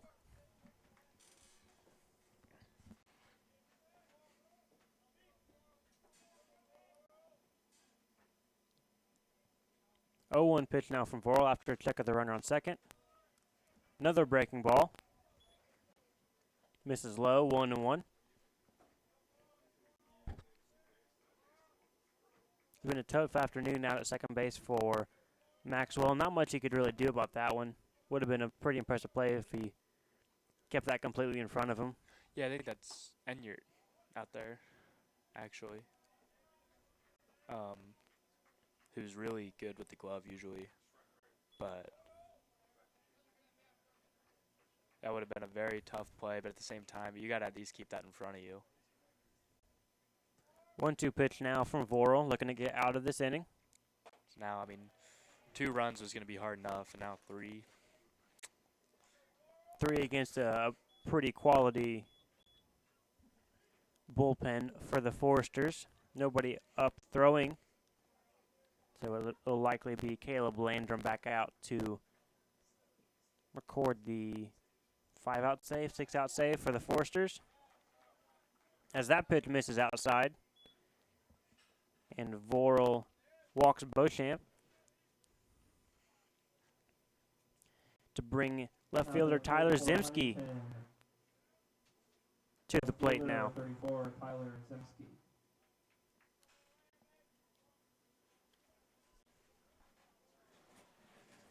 The Lancers need an out in the worst kind of way right now. Try to keep this ball game close.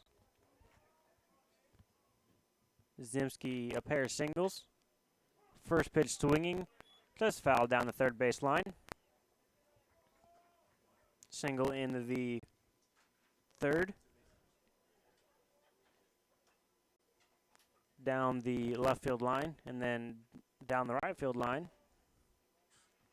in the 6th.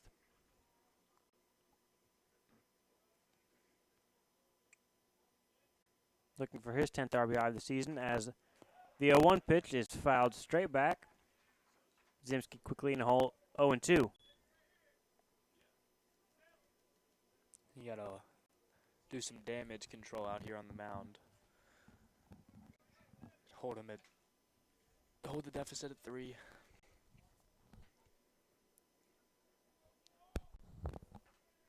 Vorel peers in, gets the sign from Warren, set up on the outside part of the plate. Vorel steps off, and he'll get the sign again from battery mate Matthew Warren behind the plate. 0-2 pitch, just outside, not a bad spot for that pitch. Takes the count to 1-2.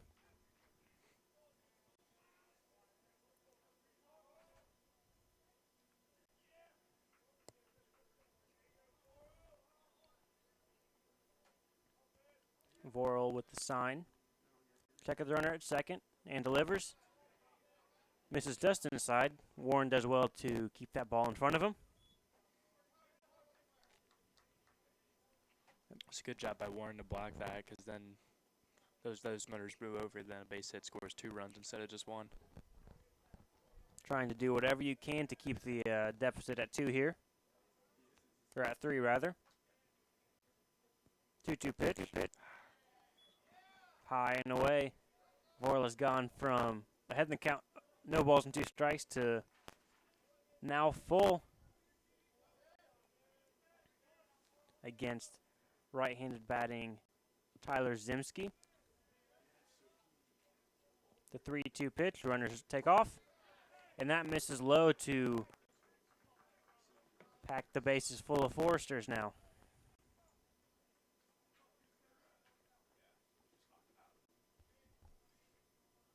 Now batting for the Foresters, catcher. That'll bring Michael Crowley.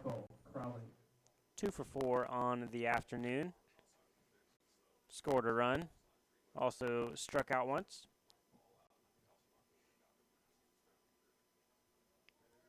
As Warren returns to his position behind home plate at a quick meeting of the minds with his left-hander out on the mound.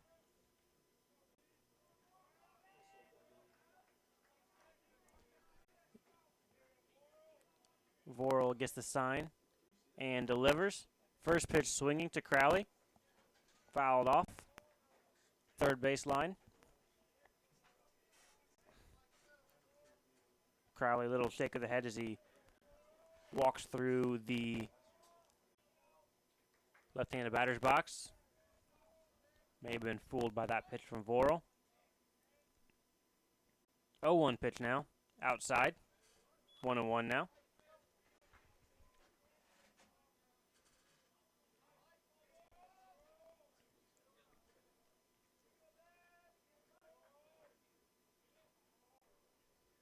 One pitch.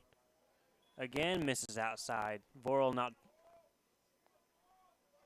determined not to leave anything out over the heart of the plate.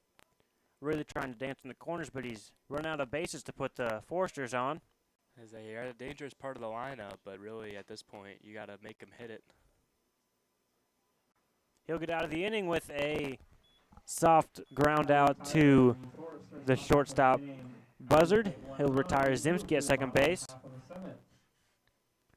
And after a run scores for the Foresters, it's 8-5. Lancers need the bats to come alive in the bottom of the 7th. We'll be back to tell you all about it after this quick commercial break.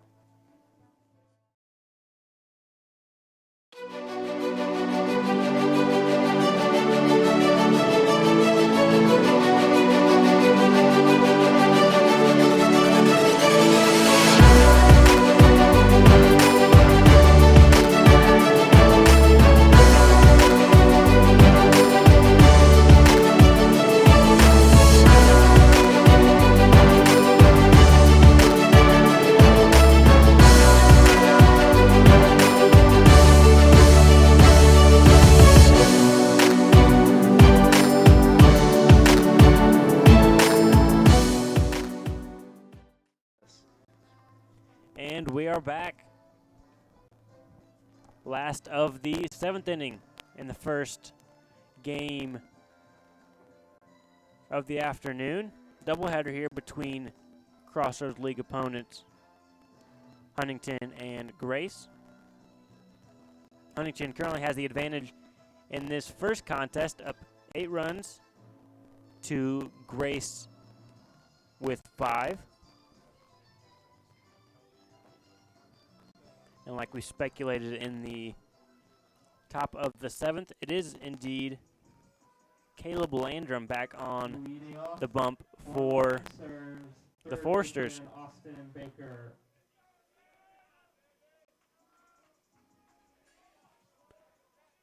First batter for the Lancers will be Austin Baker. Landrum's in 9 for the W if he can shut down the Lancers here. First pitch to Baker. Rolled into the third base dugout.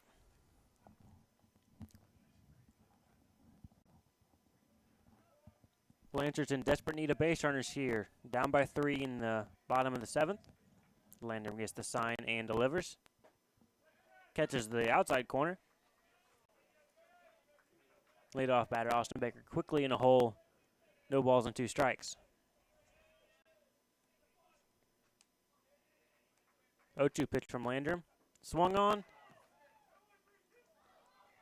Austin Baker trots down to first base, and he'll reach. Strikeout swinging. Reach on pitch in the dirt.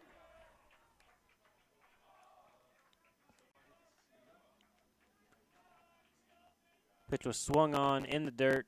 Crowley seemed to have fumbled it a few times. Now to the plate for the Lancers. Looked like he had him thrown out. Dropped the ball as he goes to throw it. Then the throw is low. Scoots under the glove of Beauchamp at first. And it's not how you draw it up.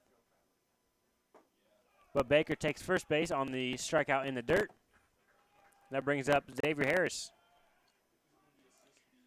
Yeah, Grace will definitely take it. You get your leadoff man on base. That's the start you need if you're going to at least like to see Xavier ready to knock him loaded here. 2-0 pitch. He's going to get a fastball because the guy's thinking, oh, I'm up by 3 runs. I'm going to throw a fastball and just get it over the plate.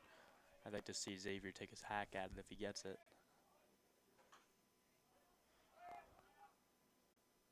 Fouled that off his foot. That one's fouled off of the front foot of Xavier Harris. Ball called dead. Fortunate for Harris. Weak dribbler to the pitcher. Likely kept the Lancers out of a double play. He'll take a few extra seconds. Try to walk that one off.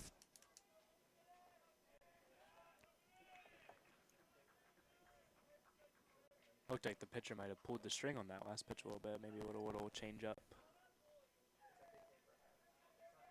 2-1 pitch now. Coming to Harris. Landrum gets the sign and delivers. Oh, I nipped him.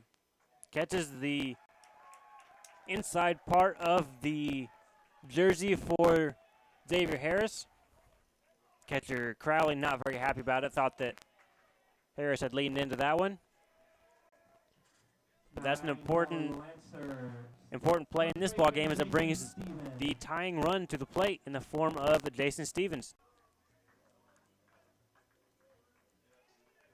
Stevens 0 for 2. Couple of pop-outs to first base.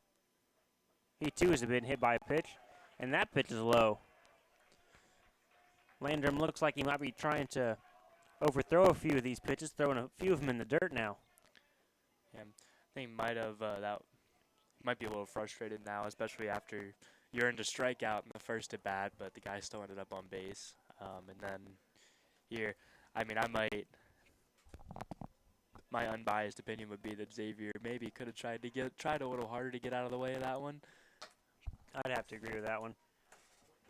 So as a pitcher, that's definitely frustrating when it feels like you can't work the inside of the plate.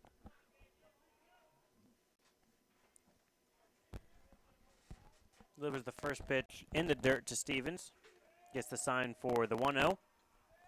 Kicks and delivers. Swung on, fouled. Behind home plate. Count now, level at 1 ball and 1 strike.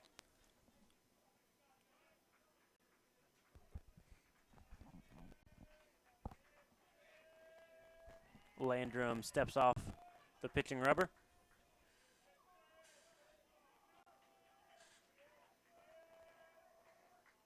Gets the sign for the 1-1 now. Check with the runner at second.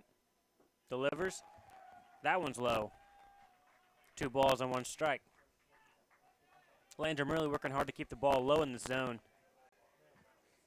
against the very tall Stevens, not wanting to get a pitch elevated that he can take deep. 2-1. Outside corner, good pitch. Levels the count at 2-2. Jason's got to protect now. The only thing I don't like about this is that Jason has to protect, and now if he hits a ball on the ground, he is a double play liability. 2-2 pitch on the way from Landrum. Strikeout swinging. Stevens waves at one on the outside part of the plate, and he'll be the first Lancer retired in the 7th. That'll bring to the plate left fielder number 23, Chase Left Baker. fielder Chase Baker steps in now. 1 for 3 on the afternoon. Had an important at-bat, hitting his second home run of the season in the 2nd inning, as that first pitch catches the outside corner. Shake of the head from Chase Baker. Thought that one was low. Landrum starting to pick up the pace a little bit here, feeling some energy, as that one's hit right back up the gut. Austin Baker will be sent home, and he'll score run number 6 for the Lancers. So just like that, Lancers have the tying run on board. Score 1 here in the bottom of the 6th. It'll be Cameron Maxwell into the game. Now batting number 7, Cameron Maxwell. Good piece of hitting there from Austin Baker after being frustrated by the call on that first pitch. Sees one in a similar spot in the zone. Decides, you know what, that's good enough for me, and takes one right back up the center of the park. Second RBI of the afternoon for the left fielder. Yeah, playing a little head games, trying to take the pitcher out of his rhythm. Maxwell swings at the first pitch. Just delayed on it. Fouls that one down the first base side. Forces his first base coach, Wes Gent, to duck and cover, stay out of the way of that ball.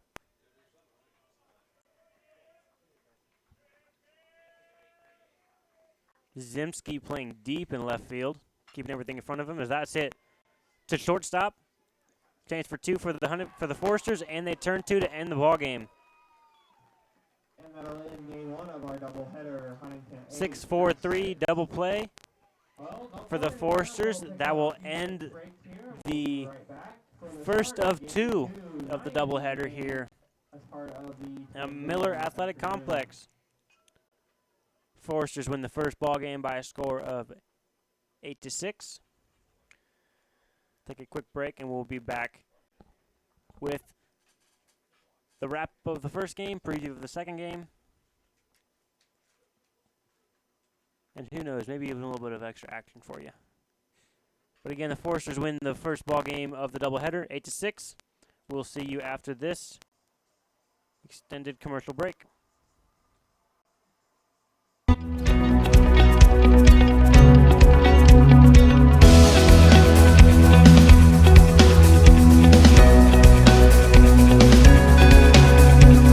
You're almost finished with a notably awesome high school career, and now you're all about heading to college. But which one stands out? It's a multiple choice question of epic proportions. If the stack of glossy brochures that avalanched out of your mailbox didn't complicate things, the staggering cost surely did. You really want something biblically based, something affordable, an excellent education, but one that's actually within reach. Does anybody out there in higher education get it? At Grace College, we've always thought higher education needed reimagining, that someone should start listening to students and their families. Listening to families like yours has helped Grace College achieve record enrollments. So buckle up. What we've got planned next is a game changer. For starters, free textbook rentals. That'll reduce the cost of college about $4,800 over 4 years. It's okay, take a second to pick your job off the table. Pretty cool, huh? Who drops books in your backpack for nothing? And unlike most schools, we won't smile and inflate your tuition year over year. Actually, we'll lower it. As a sophomore, we'll reduce your tuition by $500. As a junior and senior, we'll do it again and again. By the time you walk the stage, get your degree, and are fist-pumping your achievement, you're paying less than when you started college. Check it. We started innovating years ago. Grace was among the very first schools in the nation to offer an accelerated degree. You can finish any of our bachelor's degrees in just 3 years. Dropping that 4th year saves you another 25% off the cost of college. And without any lapse in financial aid, you can use that extra year and roll right into many of our graduate degrees. How do you feel now? We just slashed almost $45,000 off the cost of your education. Well, we will, when you fill out that Grace College application. So that epic multiple choice college question just became a ridiculously simple choice. Grace College.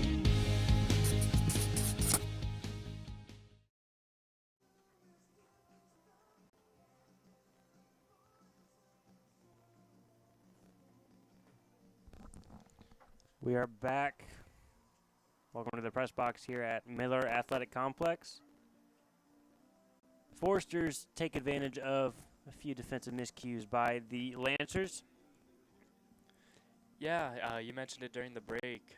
Those two unearned runs after the error at second, and the both errors, I guess, took place around the second base. One was a ground ball, one was the pop fly that should have been caught.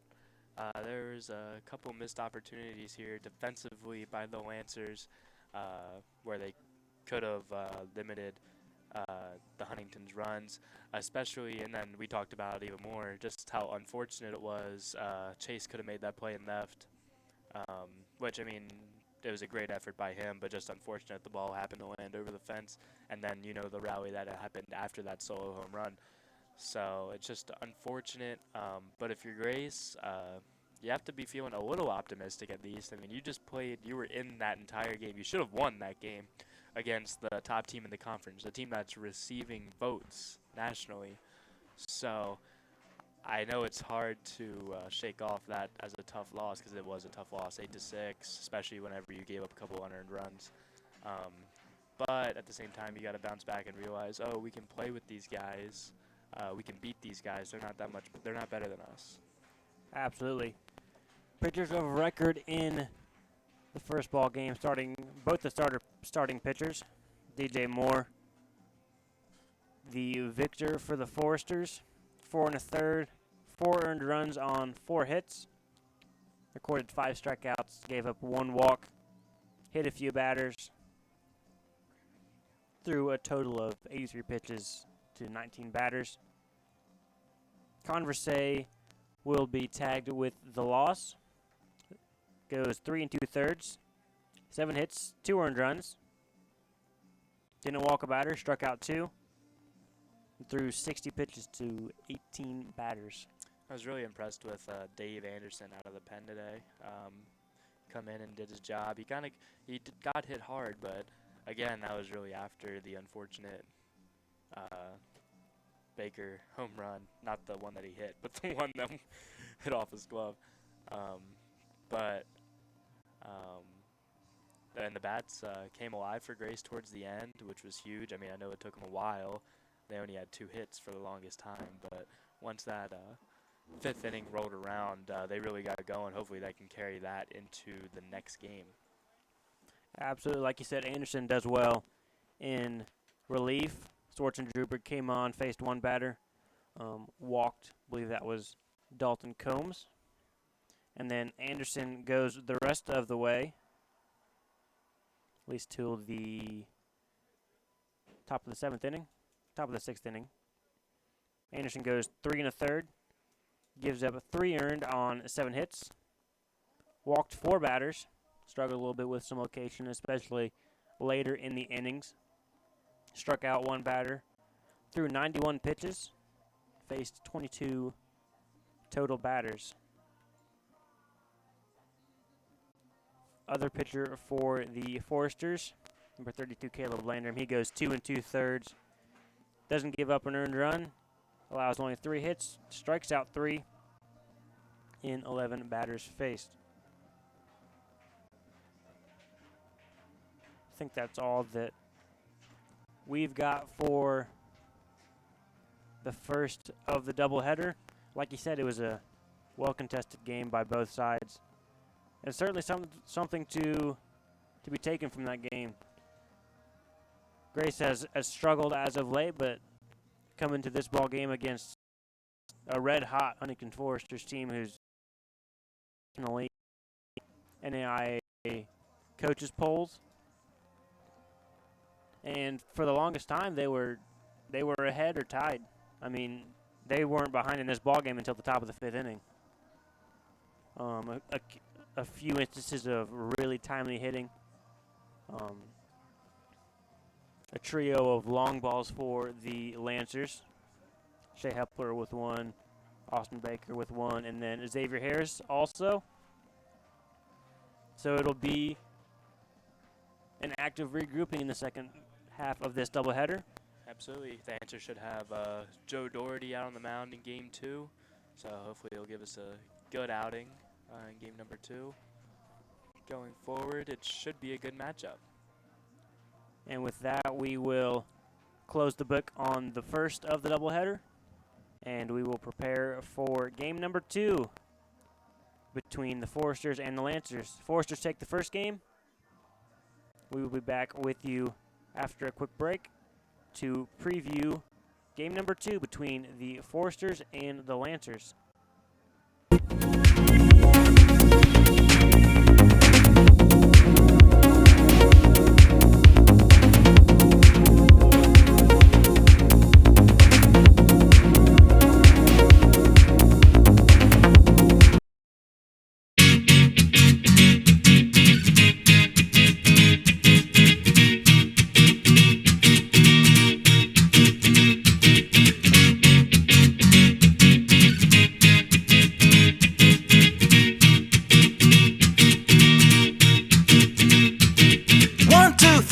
Get my shoes and out the door. 5, I'm alive. 6, 7, 8, feeling great. 9, gonna shine, life is good. I'm doing fine. 10, gonna do it right and do it again, yeah. I look into the sky with all the beautiful color, but there's more than just for me, so gonna share it with another. I got to show, to give, let out. I want to sing and shout. Take a look and see a beautiful morning that turns into a beautiful evening, and together make a beautiful life. And if you wanna see, then come along with me, that's right. And if you want a good tomorrow, it's pretty simple, got a final life to follow. And if you do, you have a future real bright. And it's a combination of consistency. Come on and sing, oh, oh, oh, oh, oh, oh, oh, oh, oh, oh, oh, oh. Come on, come on, come on and sing, yeah. Come on, come on, come on and sing. Oh, oh, oh, oh, oh, oh, oh, oh, oh, oh, oh, oh. Come on, come on, come on and sing, yeah.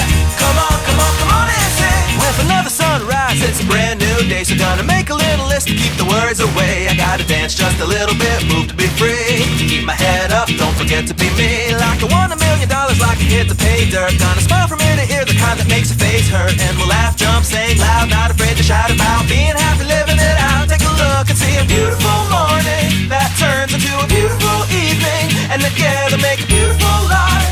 And if you wanna see, then come along with me, that's right. And if you want a good tomorrow, it's pretty simple, got a final life to follow. And if you do, you have a future real bright. And it's a combination of consistency. Come on and sing, oh, oh, oh, oh, oh, oh, oh, oh, oh, oh, oh, oh. Come on, come on, come on and sing, yeah. Come on, come on, come on and sing. Oh, oh, oh, oh, oh, oh, oh, oh, oh, oh, oh, oh. Come on, come on, come on and sing, yeah. Come on, come on, come on and sing. Oh, oh, oh, oh, oh, oh, oh, oh, oh, oh. Come on, come on, come on and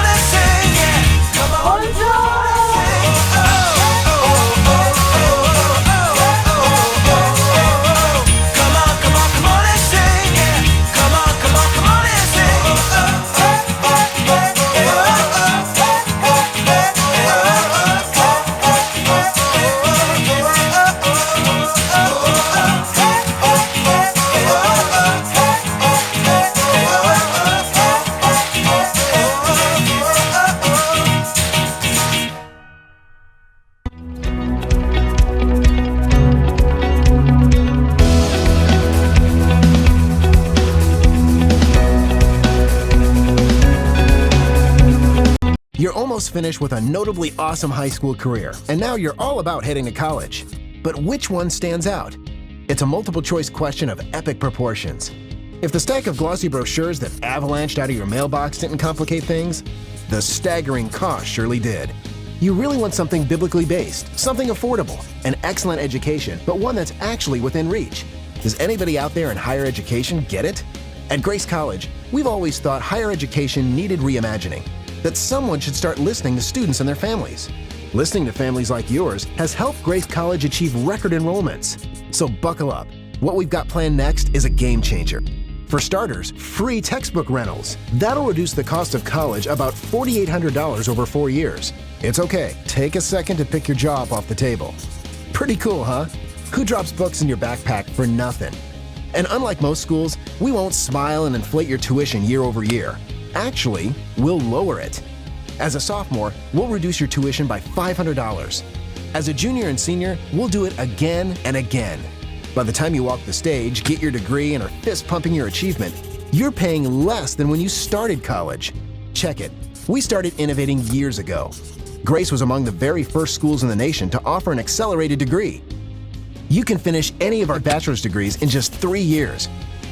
Dropping that 4th year saves you another 25% off the cost of college. And without any lapse in financial aid, you can use that extra year and roll right into many of our graduate degrees. How do you feel now? We just slashed almost $45,000 off the cost of your education. Well, we will, when you fill out that Grace College application. So that epic multiple choice college question just became a ridiculously simple choice. Grace College.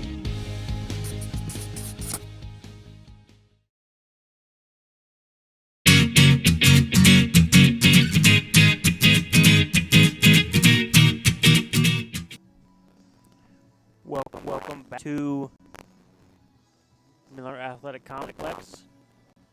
Getting a quick look behind the scenes as to what it takes to prepare the diamond for play.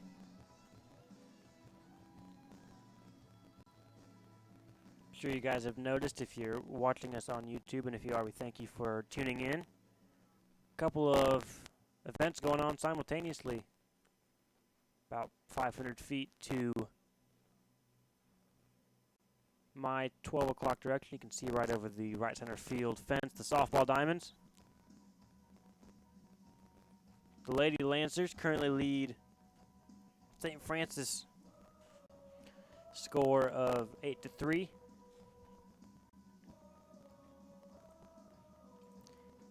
As they are about to move to the top of the 7th inning.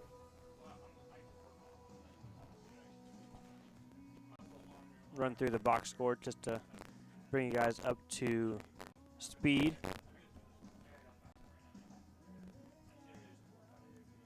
Herbster's currently 1 for 4 with the run. Abby Mazingo 2 for 3 with the run and an RBI. Ashley Kleinbub playing first base, also 2 for 3 with a couple of runs scored and an RBI. Emily Bobb 2 for 3 with a single run and 2 RBI. And Michaela Lee behind the plate 2 for 3 with a pair of RBI herself. Erin Lawhon currently in the circle. Goes 6 innings, gives up 3 earned on 5 hits, a couple of strikeouts, 3 walks.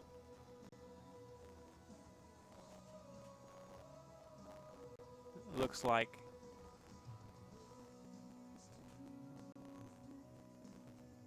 St. Francis is currently up to bat. Be sure to check out that stream. That will be under the title Grace Livestream, as that first game is about to wrap up. I believe they have one more to play, just like we do here over at the baseball diamond. This is Blake Frazier with you currently. Cole Hellman will be joining me in a few short moments. Had to attend to some paperwork during the intermission. But like he said, it'll likely be right-hander Joe Doherty, senior out of Valparaiso, Indiana. Just hour's drive from Warsaw, Winona Lake area. And like I said before, what looked like a pretty gloomy afternoon has really turned into a pretty stellar environment to play some baseball. About 55 degrees outside. Partly sunny skies. Wind a little bit heavy, blowing out towards the right field foul pole. But certainly not too bad for early April in northern Indiana. So we will take what should be our second to last break here during the intermission. Hopefully next time we come back to you, we'll have a little bit more information regarding starting lineups for both the visiting Foresters and Grace Lancers. So we'll take a break and be back with you after these messages.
Take it over.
shoes and out the door. 5, I'm alive. 6, 7, 8, feeling great. 9, gonna shine, life is good. I'm doing fine. 10, gonna do it right and do it again, yeah. I look into the sky with all the beautiful color, but there's more than just for me, so gonna share it with another. I got to show, to give, let out. I want to sing and shout. Take a look and see a beautiful morning that turns into a beautiful evening, and together make a beautiful life.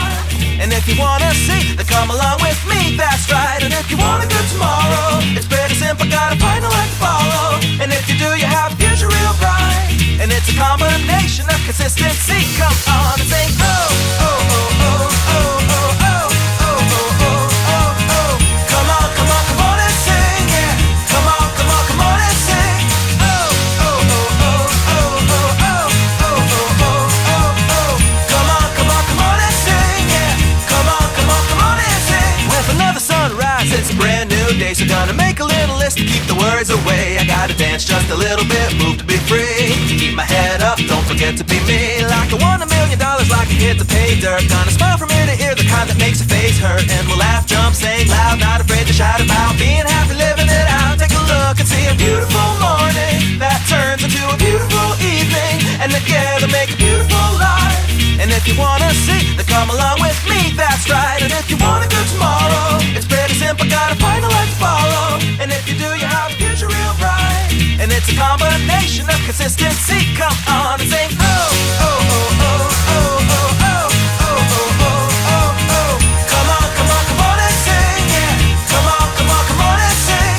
Oh, oh, oh, oh, oh, oh, oh, oh, oh, oh, oh, oh. Come on, come on, come on and sing, yeah.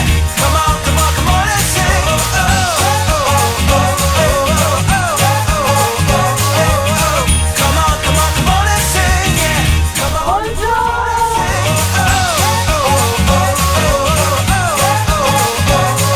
oh. Come on, come on, come on and sing, yeah. Come on, come on, come on and sing. Oh, oh, oh, oh, oh, Welcome back to Miller Athletic Complex. Final preparations for game 2. Voice you hear in the background is For game 2, the announcer Jake Vickers, batting first and playing right field, number 19 Dalton giving Cole. the Batting lineups second and playing to shortstop, number 15 Adam those Rosen. here at the Miller Athletic Number 26, Complex. number 24 Shea. We'll do just the exact same Batting thing. fourth, playing left field, number Want to 24 give Brzezinski. Batting a fifth, quick shout out playing to catching, number 26 Michael. Nick Harris and Dustin Perry covering softball. The designated hitter, number 33 Like I said, if you're interested in that game, first contest between St. Francis and the Lady Lancers of Grace College, nearing its conclusion.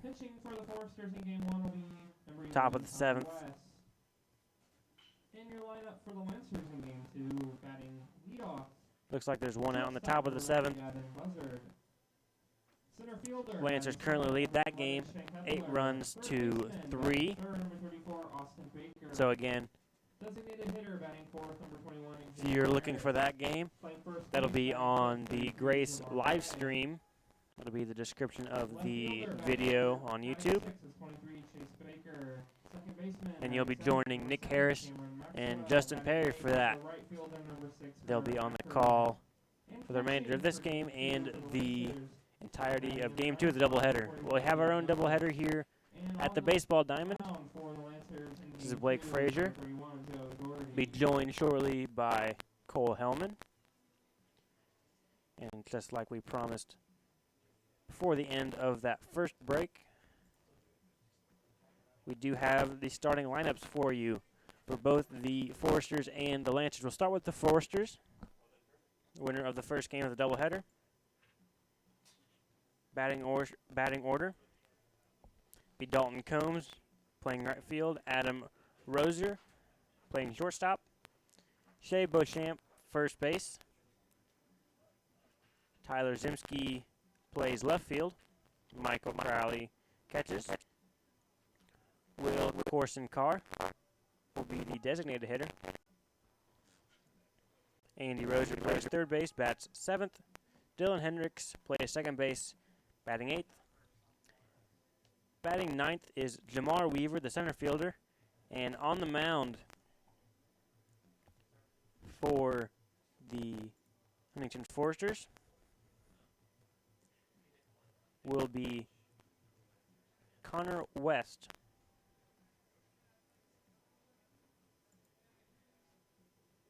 If something sounds similar or familiar about that batting lineup, it's the exact same as far as the batting order is concerned. The only change will be Connor West, the sophomore out of Huntington, Indiana, graduate of Huntington North High School. For the Lancers, we'll give that in batting lineup order as well. Batting first will be Gavin Bassard playing shortstop. Shea Hepler bats second, plays center. Austin Baker plays third base, bats third. Xavier Harris will be the DH. He'll bat fourth. Jamar Bray changed from the first game. He'll take over at first base for Stevens. Jamar Bray will bat fifth. Chase Baker plays left field, bats sixth. Kaner Maxwell will be at second base, batting seventh. Hunter Ackerman plays right field, bats eighth. Gabe Douglas will take over for Warren behind the plate. And on the bump for the Lancers will be 6'3" senior Joe Doherty. Game number 2, your Lancers will line up defensively. First, We'll take a look at battery pitching for the Lancers. the starting lineup. Not the starting lineup, but the Douglas, first base, 33 Jamar Bray. season stats for starter Cameron Maxwell. Third base, number 34 Joe Austin Doherty. Baker. Shortstop, number 9 Gavin Buzzard. Left fielder, 23 Chase Baker. Center field, 11 Shea Hepler. In right field, number 6 Hunter Ackerman. Again, the voice you hear in the background is PA announcer Jake Vickers.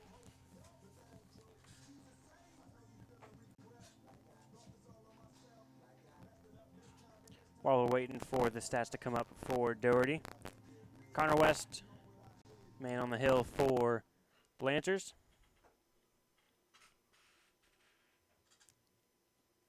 Appeared in 6 games, so he is third start of the season. Currently 2-0. Earned run average of 245 in 18 and 1/3 innings pitched. 1 through 9 for the Foresters as we get set. He's faced 67 batters, giving up 19 hits. Only 2 extra base hits all season long for Mr. Connor West. 17 strikeouts compared to 12 walks. We'll see if he can master his control in the second ball game.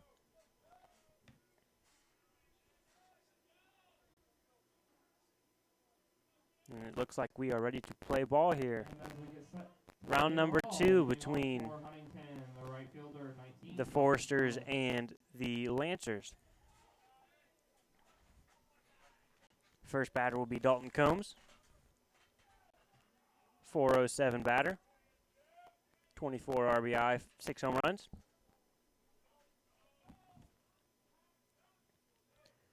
First pitch from Doherty. Swung on, fouled off to the left side.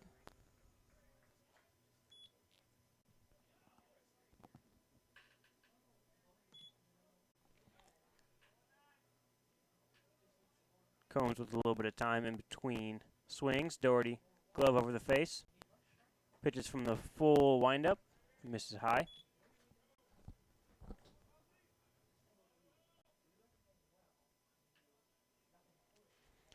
Doherty now with the break-even pitch. That one misses just outside. Takes the count to 2 balls and 1 strike.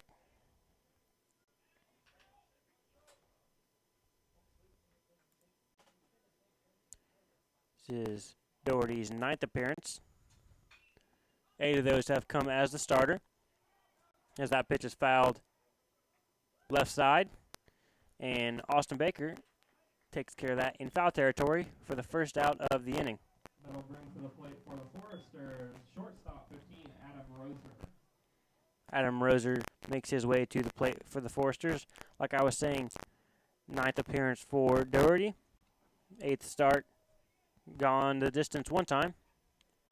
ERA of 5.86 in 35 innings. Giving up 42 hits to 144 batters.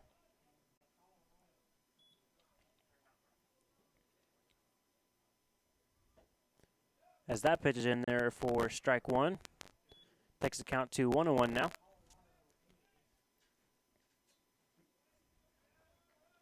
Doherty out of the full stretch. Catches the outside corner. Setting the count 1 ball and 2 strikes.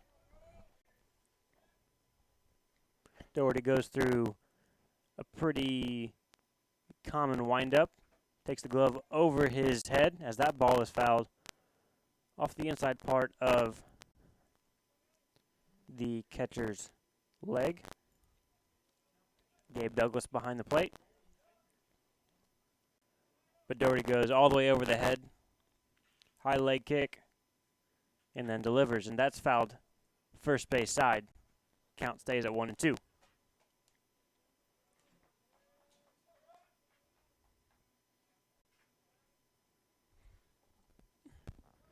Doherty going after the left-handed batter Adam Roser here. 1-2 pitch. Stands Douglas up. Count now even at 2 balls and 2 strikes.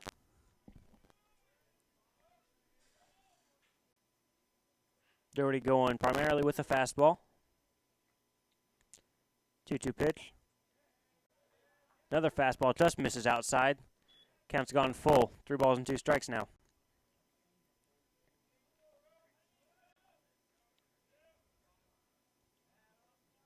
(3-2) to Roser. Catches him looking on the outside corner. First strikeout of the afternoon for Doherty. And with 2 away, the first baseman Shea Beauchamp will step to the plate. For Huntington, first baseman number 24, Shea Beauchamp.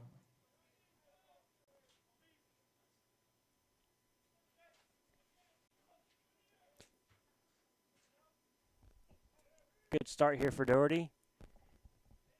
Sits the first 2 down in order. Now he'll work to Beauchamp. First pitch in there. Fastball called strike.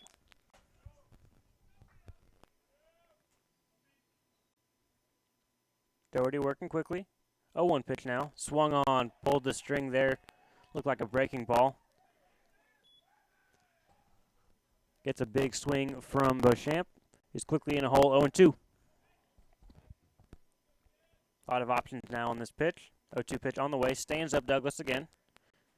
Elevating the eyes of Beauchamp. Count now at 1-2.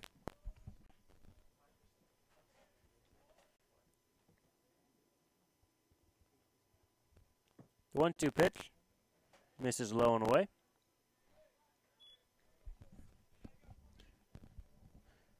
Count now 2 balls and 2 strikes.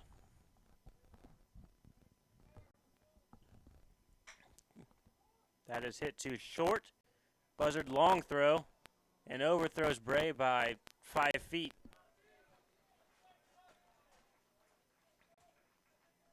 First baseman Beauchamp will reach second base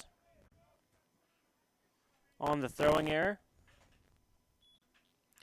by Buzzard. Left fielder 34, Tyler Zinsky. We'll see exactly how that's scored. Not sure if the score will determine if the throw would have beat Beauchamp to first base.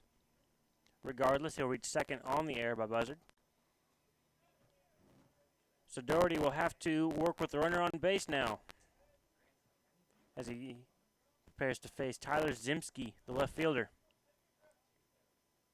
Out of the stretch.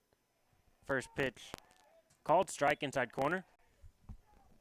Doherty looks to have early command of the fastball. It's a straight four-seam fastball, not much movement on the end of the pitch. So he gets the sign from Douglas behind the plate, kicks and delivers. Another fastball outside corner this time. And again, he's ahead of the batter, 0-2.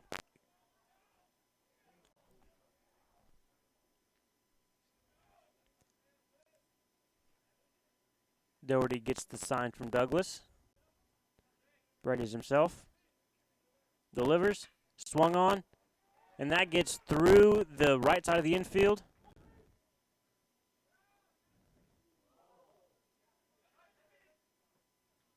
And collision at the plate between Beauchamp and Douglas.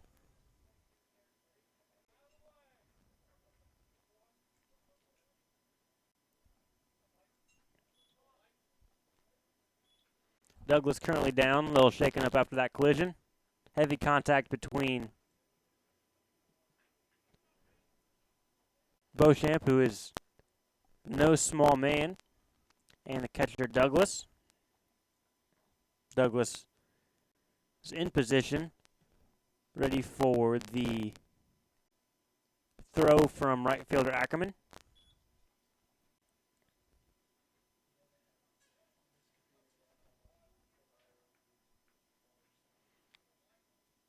It'll take Douglas a few seconds to collect himself.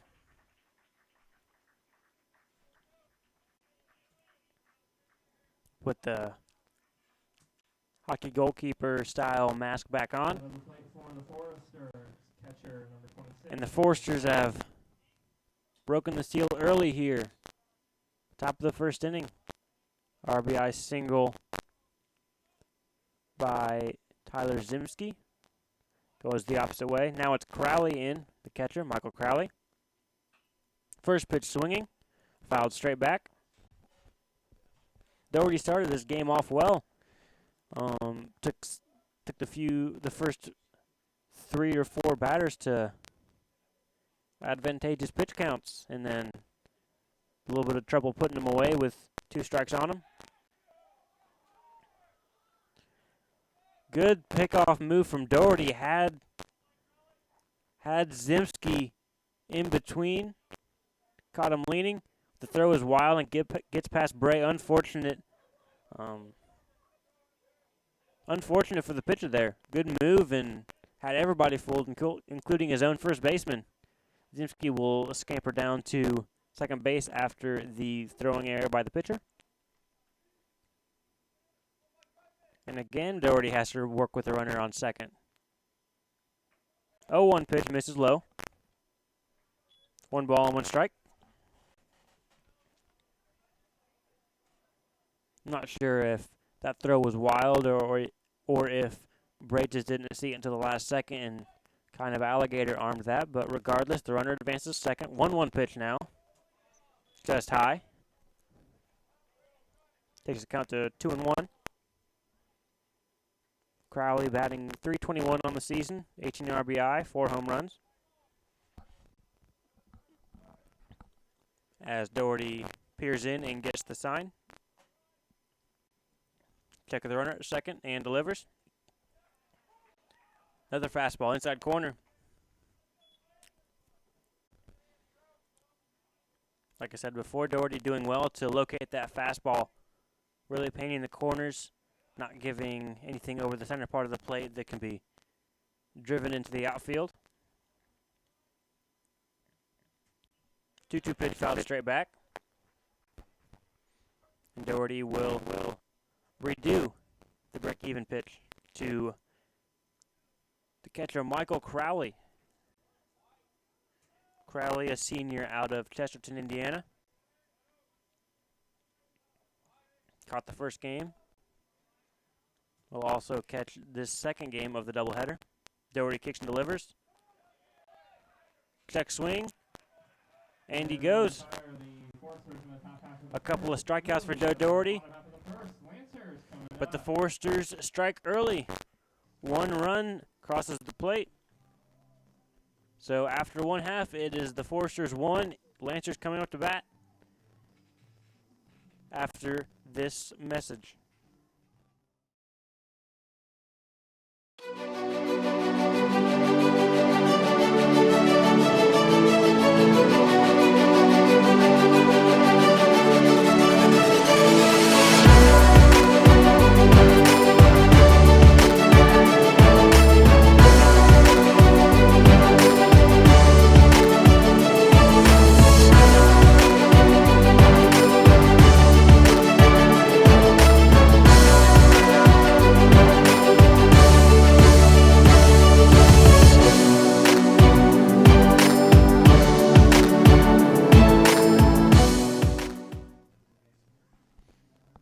We are back, getting our first look at Southpaw Connor West. Again, West comes into this matchup. Appeared in now his 7th ball game of the season. 3rd start. 2-0 on the season in 18 innings. He's accrued a 245 earned run average, giving up 19 hits to 67 batters. An improvement from a year ago. Important to note, just 2 extra base hits all season.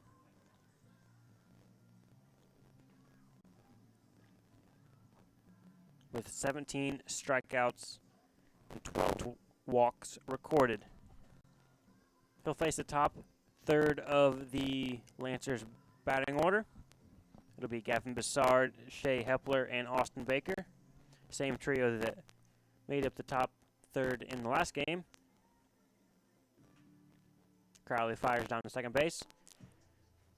And Bessard will dig in. Plays shortstop, batting .260 on the season, 15 RBI, 3 home runs, on base of .360 for the leadoff man. Buzzard, a freshman from Akron, Indiana, graduate of Tippecanoe Valley. He looks at first pitch, strike, second pitch, also in there.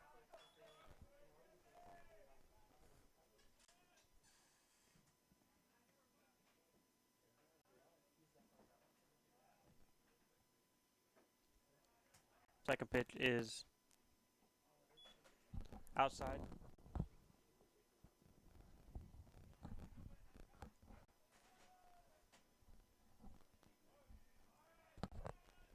One-two pitch. That's low.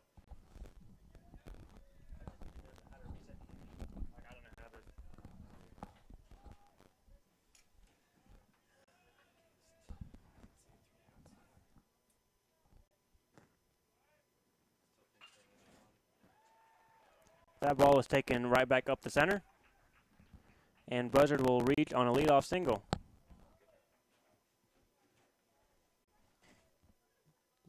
Did that one? Yeah. How do I advance the inning? So following the leadoff single by Gavin Buzzard, Shea Hepler, the center fielder, will dig in. Left-handed batter out of Warsaw, Indiana. Buzzard earns a courtesy throw over to first base. Hepler hitting .176 on the season, 11 RBI, 3 home runs. Watches the first pitch, strike on the outside corner.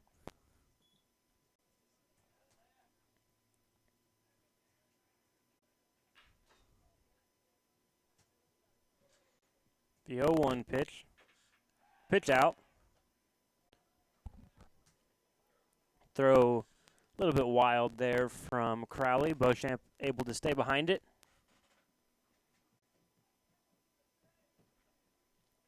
That will level the count at 1 ball and 1 strikes.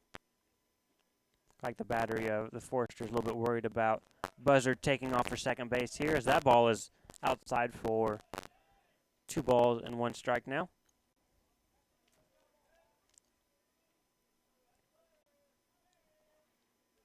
Big gap on the right side of the infield. The Foresters expecting Buzzard to run. That ball squirts past Crowley. He'll take second base. And Crowley will throw all the way down to second.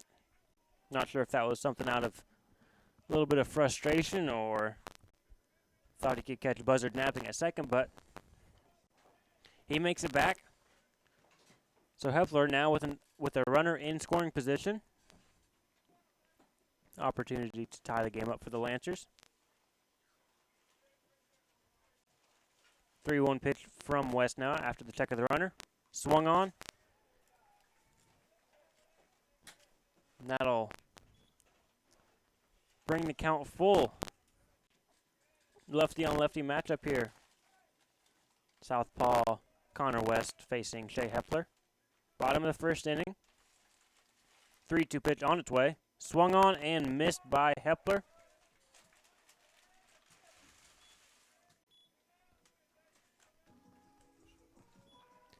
That'll be the first out of the inning. Third baseman Austin Baker. Austin Baker, third baseman, will step in now.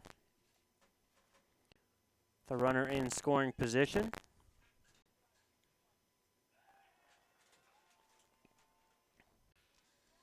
Connor West steps off the rubber. Little look back at second base.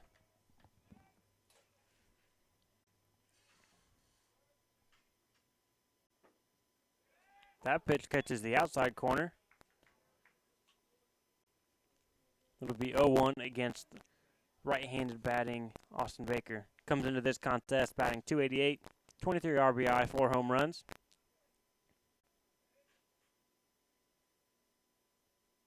A 1 from West is fouled off down the third base line. And Baker quickly in a hole, 0-2.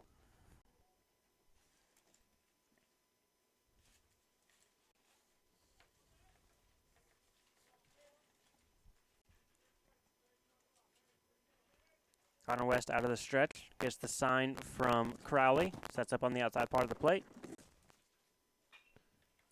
Swung on and fouled. Right hand side of the diamond, down the first base line.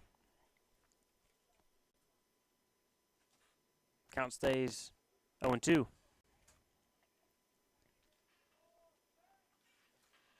West nice and deliberate, runner on second base.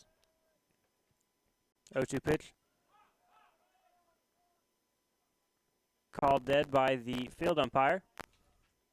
Must have come out of the batter's box on the right-hand side of the plate.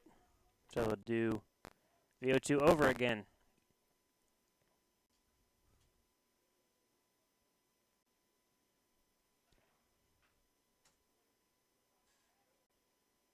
If you're just joining us, the Foresters scored in the top half of the first,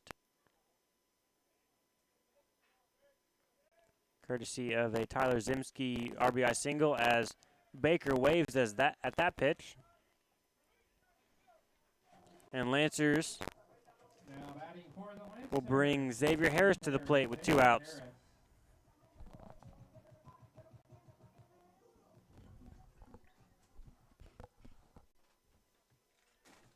Harris, the designated hitter this afternoon for the Lancers. As West kicks and delivers. That pitch is in there for a strike.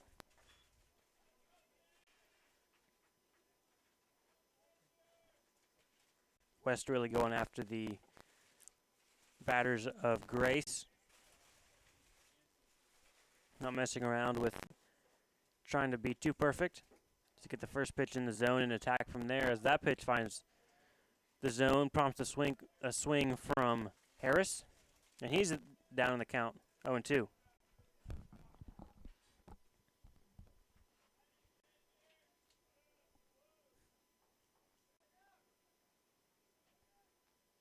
.02 pitch from West. Off the knee of Harris. And he will take first base. Second time he's been hit by a pitch this afternoon. First time this contest. And that brings Jamar Bray to the plate for the first time in this afternoon doubleheader. Playing first base was a spot occupied by Jason Stevens in the first game. Bray will have 2 on, 2 outs, 238 batter, a couple of home runs, 21 RBI on the season. As West deals outside to the left-handed Bray.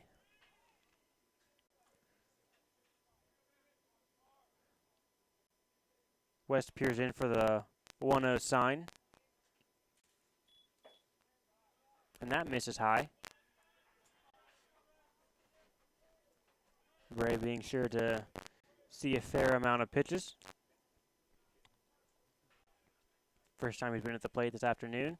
West gets the sign from Crowley. Check of the runner at second. Delivers. Outside corner. Called strike. 2-1 now the count. Both pitchers look to have pretty good control of their fastball early on.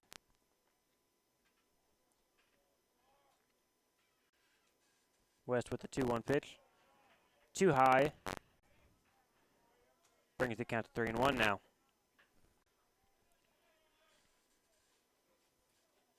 Little extra time taken by West on the mound. Not wanting to walk Bray to load the bases. He gets the sign from his battery mate. Takes the second. Throws to first. And Harris gets back in plenty of time.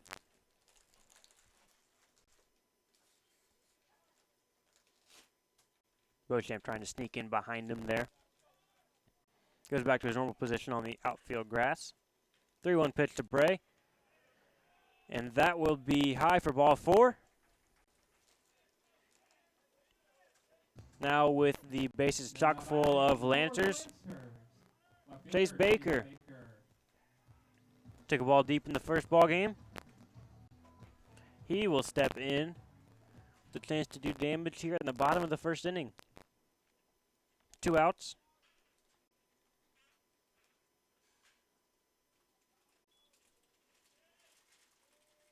Hepler on third, Harris on second. Bray on first as Baker waves at that first pitch. He's not been afraid to go after the first offering in any at-bat this afternoon, especially if it's in the zone. The 0-1 pitch on its way, outside from West.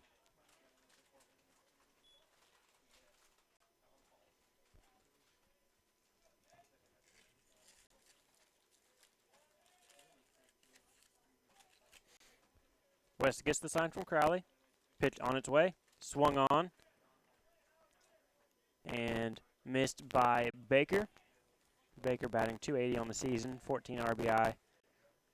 Couple of home runs. One in the first game of the doubleheader today.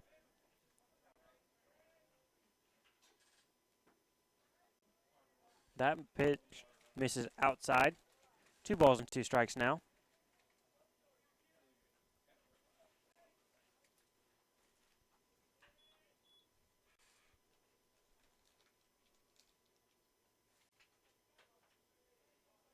Infield shaded just to the left side. As Baker swings through that pitch. And he's retired on strikes. Lancers leave the bases loaded in the bottom of the first. It'll be Corson Carr, Roser, and Hendricks up to bat for the Foresters in the top half of the second inning.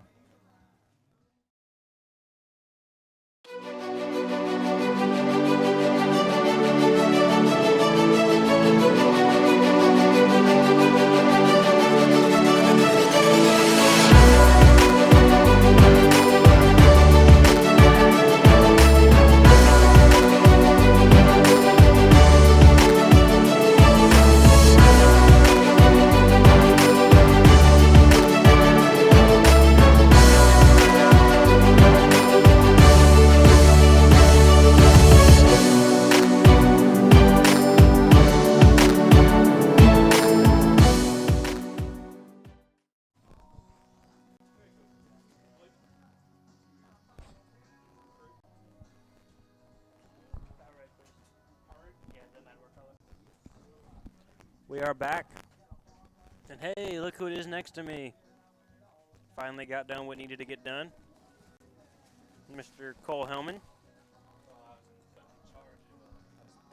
There you go. Sorry, I was put in charge of something very important. I couldn't let everybody down, so I had a lot of pressure on my shoulders, Blake. I had to come through. You left me alone through the entire first inning. Oh, I'm sorry. I listened to you. You sound like you did a great job. Oh, I appreciate it. You don't need me. I don't even know what I'm doing here. Budget cuts. I'm the first one to go. That first pitch from Doherty is outside the zone. Corson Carr in the box for the Foresters. Second pitch, fouled straight back. Count now 1-1.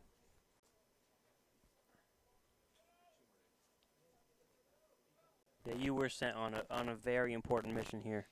As Doherty deals the 1-1, misses outside. 2 balls and 1 strike now.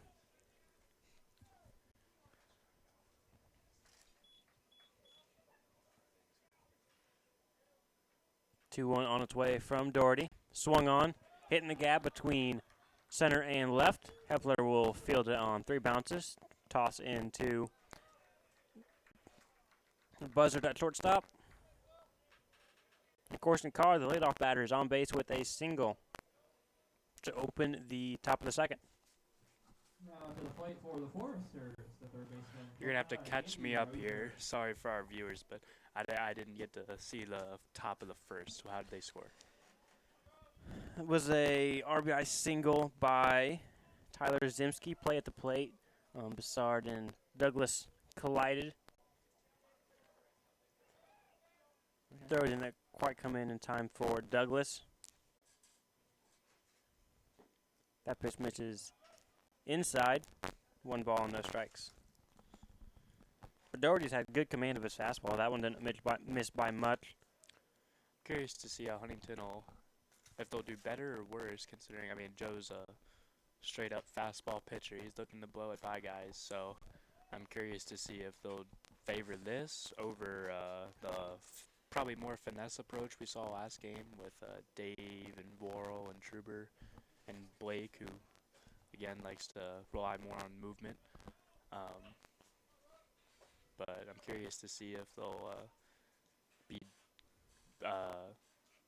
ready to jump on Joe's fastball, or if they'll try to look at it, make him throw a lot of pitches, try to get him out of the game early. We'll see. Throw over to Corson Carr. Saw that Doherty has a good move to first base. Almost had Zimski picked off in the first inning. Ball just gets away from Bray. 1-1 pitch on its way to the third baseman, Andy Roser. That's hit to right field.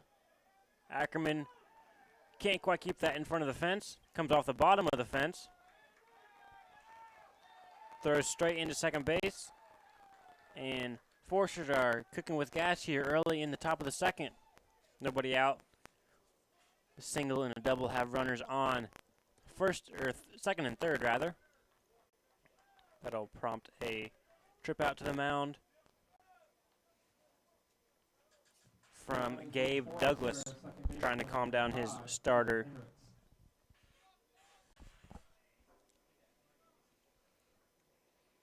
Be Dylan Hendricks up to bat now for the Foresters. 288 batter, 14 RBIs on the season. 410 on base percentage. Not a bad number for your 8-hole hitter. That ball is fouled straight back.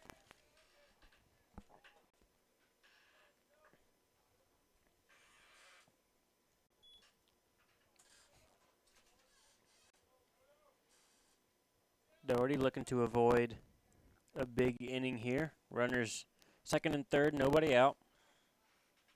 A little bit of damage control needed here. That pitch misses low and away. Evens the count at 1-1. Grace infield playing in on the grass, trying to keep the run from scoring from third. 1-1 pitch. Foul to the right side now. 1-2.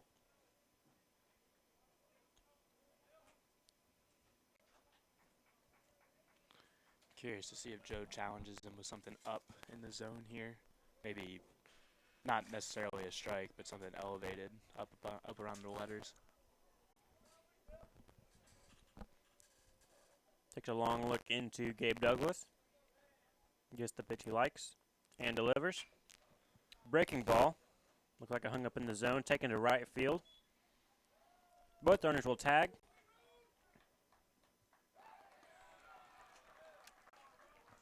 And Corson Carr will score from third base. That extends the lead to 2 runs for the Foresters. I think Joe's got to get that pitch lower. That was too much over the heart of the plate, and it was elevated too. For that breaking pitch, I think he has to locate his off-speed stuff a little bit better, else he's going to get in trouble. I agree with that. Looked like it was Henrik's able to get his arms completely extended, drive that ball the other way, and advance both the runners. That pitch catches the outside corner for strike 1. Foresters now lead 2-0 here in the top of the second inning.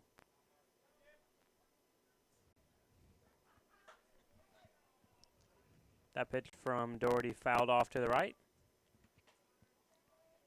And the right-hander now ahead in the count, 0-2.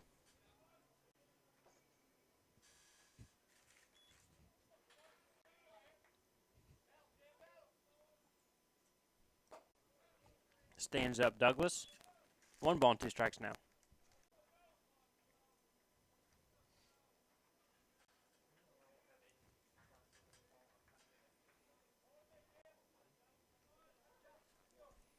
Doherty with a look in to get the sign, kicks and delivers. Swung on, fouled right side. That one's out of play.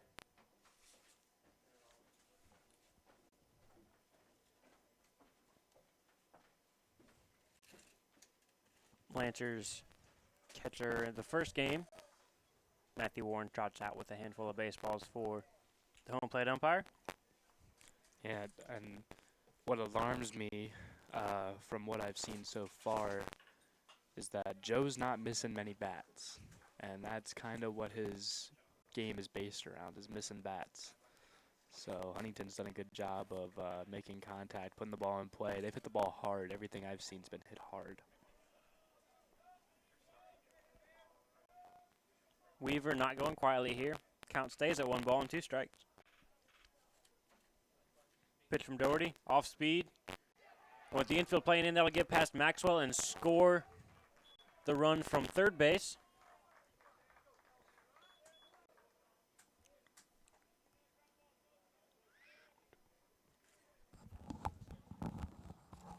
And the score will now be 3-0 in favor of the Foresters.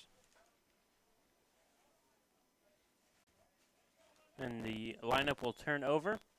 Dalton Combs heads to the plate. The runner on first base now. Now batting for Huntington, right fielder Dalton Combs.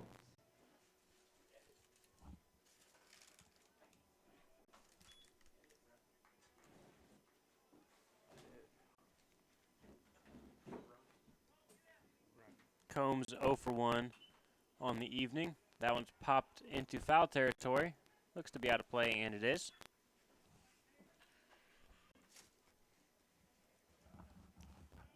Strike 1 against Dalton Combs, the 4-0-2 batter.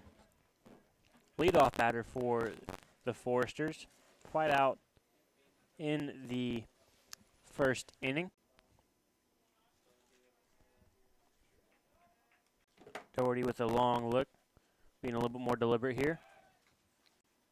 Throw to first, not quite in time to pick Weaver off.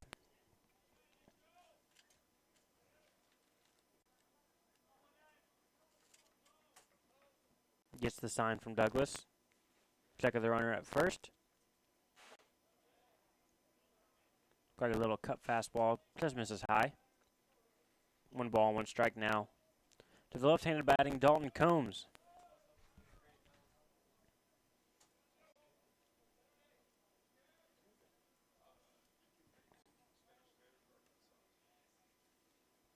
Doherty straightens, kicks and delivers. Looked like that caught.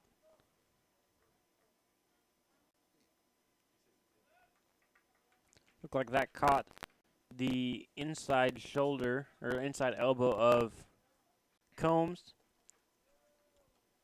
Looked like it may have been a little bit of a check swing, but the appeal to the field umpire is unsuccessful. So Combs will trot down after being hit by the pitch. Runners on first and second now, still 1 out in the inning.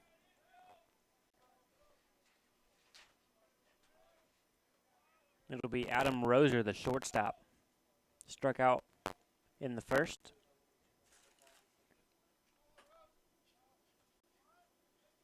Doherty kicks and delivers. Misses just outside.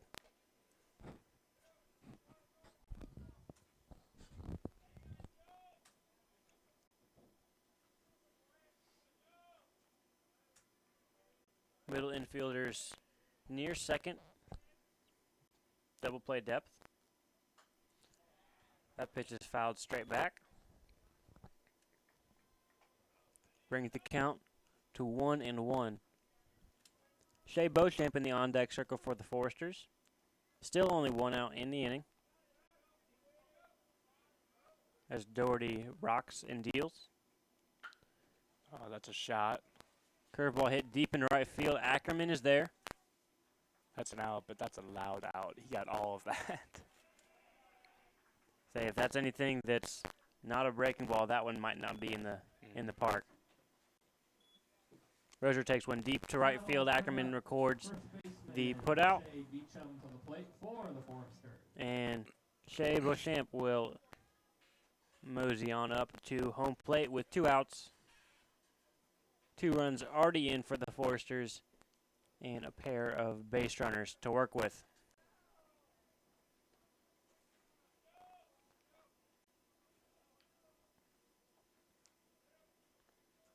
Doherty's pitch count starting to get a little bit elevated.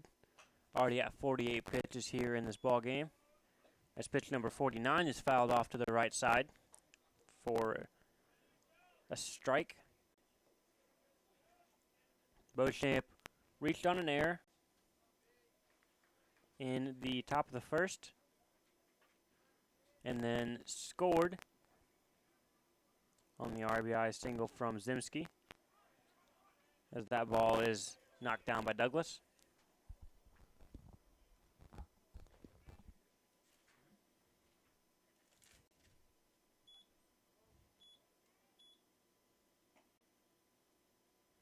A little exchange of baseballs. Must have been something on the cover of the one Doherty had. Just thrown into the first base dugout, or third base dugout rather. Doherty peers in, gets the sign. Check the runner at second.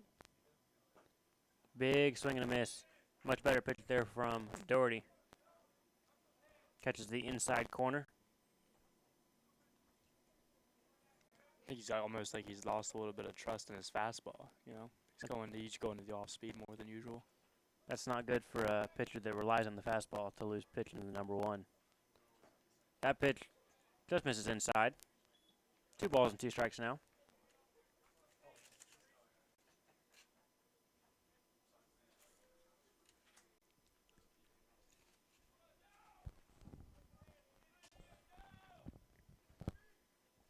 Big pitch here for Doherty, trying to get out of the inning with just the 2 runs across. The 2-2 pitch to Beauchamp. Swung on, missed.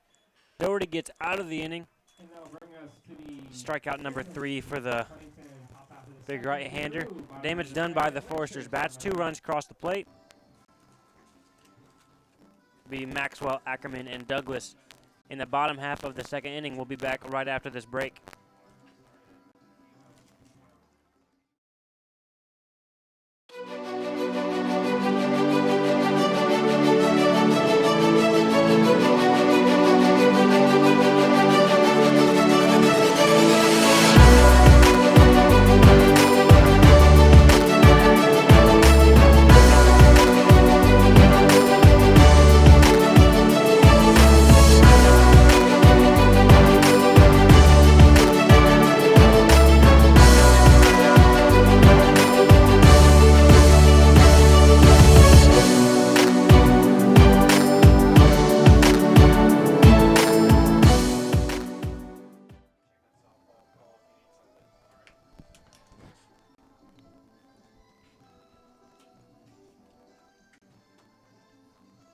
A little bit of the Rocky soundtrack in the background as Connor West finishes up his warm-up tosses.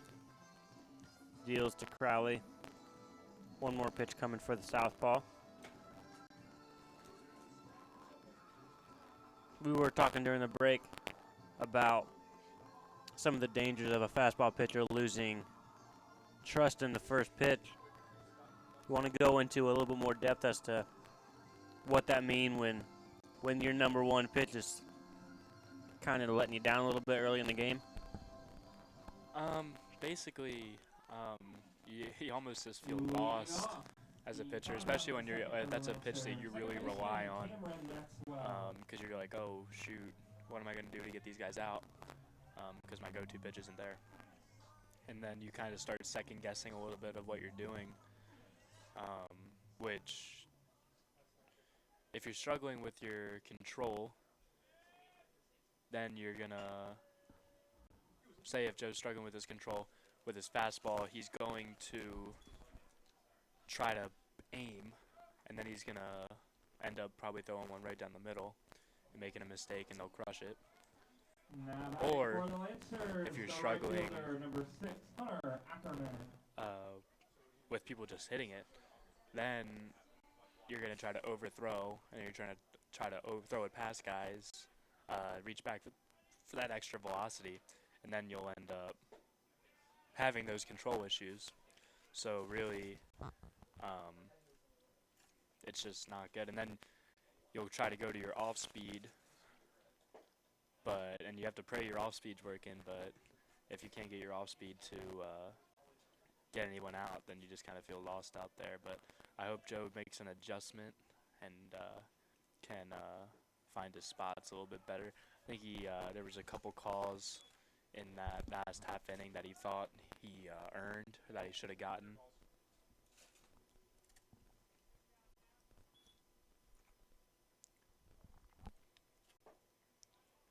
Three-0 pitch from West, just misses outside, or catches the outside corner rather. 3 balls and 1 strike now.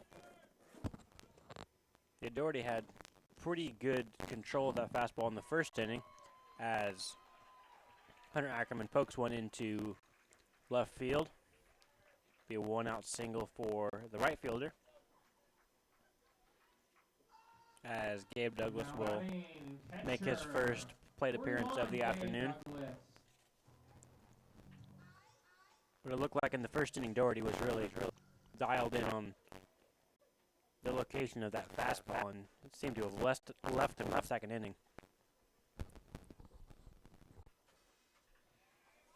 That pitch is low. 1 ball and no strike.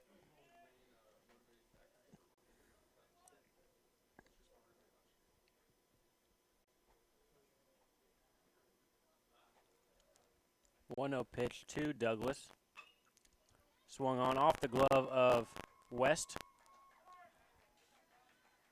He will toss over to Beauchamp. Retire Douglas for second out of the inning. That's effectively a bunt right there with 2 outs.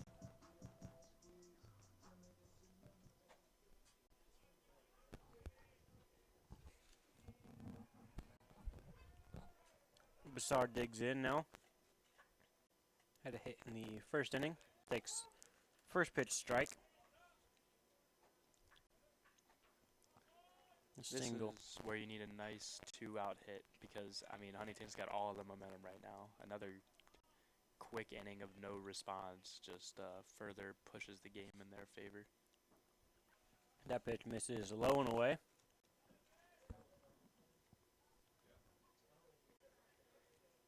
Yeah, against a team with the quality of Huntington, you never want to be more than 2 or 3 runs behind them. Anything more than that, their pitching will just lock down a game. We saw a few of the scores as Buzzard fouls that behind home plate.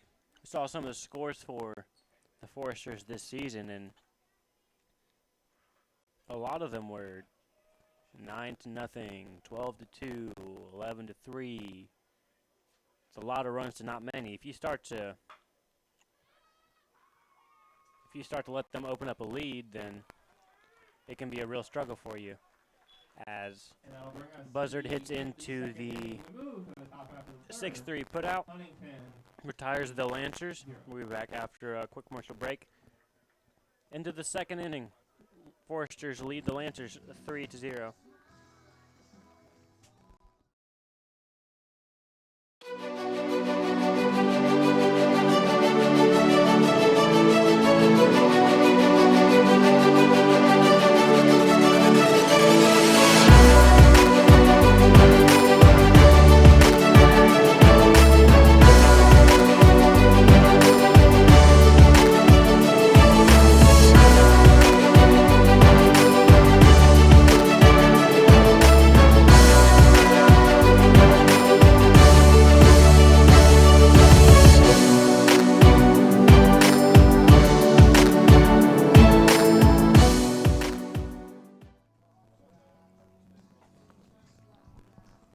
And we're back.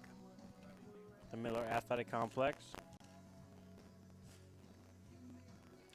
Foresters lead the Lancers 3-0.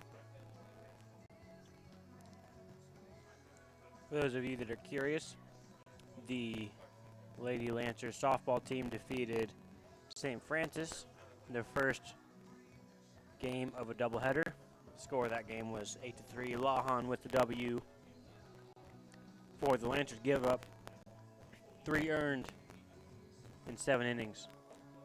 Not a bad afternoon for the freshman from Mount Vernon. Currently a scoreless game in the second game of the doubleheader, that is. Leading off for Pitcher's the duel. Foresters, left fielder 34, Tyler Zemsky. Katie Gubbard and Hannah England, both scoreless through 2+ innings. Doherty back on the mound for the Lancers here in the top of the third. Be Tyler Zemsky to lead off for the Foresters. That ball is just outside. I think Joe needs to come out here and hang a 0, get 3 quick outs, get his confidence back, get into a little bit of a rhythm. That ball just misses. 2 balls and no strikes now.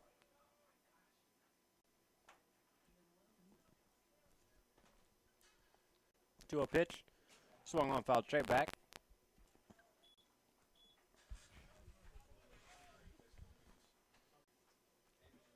Zemsky with a single in the first inning. RBI single, that is. Whew, that's dangerous. You don't want to leave that there all game. That's a high curveball. Looked like he hung it a little bit, but Doherty gets away with 1. Level the count at 2-2. Ooh, looked like a good pitch. Just misses on the inside. Full count now for Doherty, facing Zemsky for the second time this afternoon. Full count pitch. Swung on. Popped into right field. Ackerman looks to be underneath it. Catches it in foul territory. 1 away for Doherty and the Lancers here in the top of the third inning. And that'll bring to the plate for the Foresters, the catcher, 26. The catcher, Michael Crowley, will make his way to the dish. 0 for 1 with a strikeout.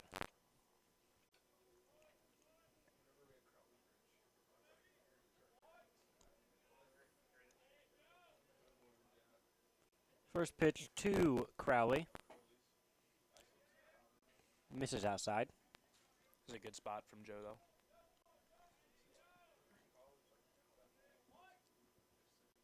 though. 1-0 pitch. Popped straight up. Douglas looks to be underneath it. Wind moving it around, able to make a diving play on the ball. And 2 quick outs for the Lancers. I think he wanted to put on a show there for the home crowd. He made that look a little bit harder than it was. So I can just make out the flag at center field of the softball diamond. It's moving around a little bit. That ball went straight up. May have been dancing a little bit for Douglas, but Those plays are always tough, but I don't know. Back in my days when I used to catch, I would always be a little embarrassed if I made those look a little bit harder than they were. Car at the plate for the Foresters. First pitch misses to the inside. There's no worse feeling than missing one of those balls either. I hear you on that one. That pitch misses high. Doherty behind in the count now. 2 balls and no strikes.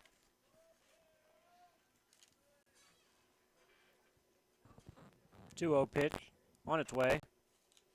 Shot straight down the left field line, but foul. Third base coach has to duck and cover.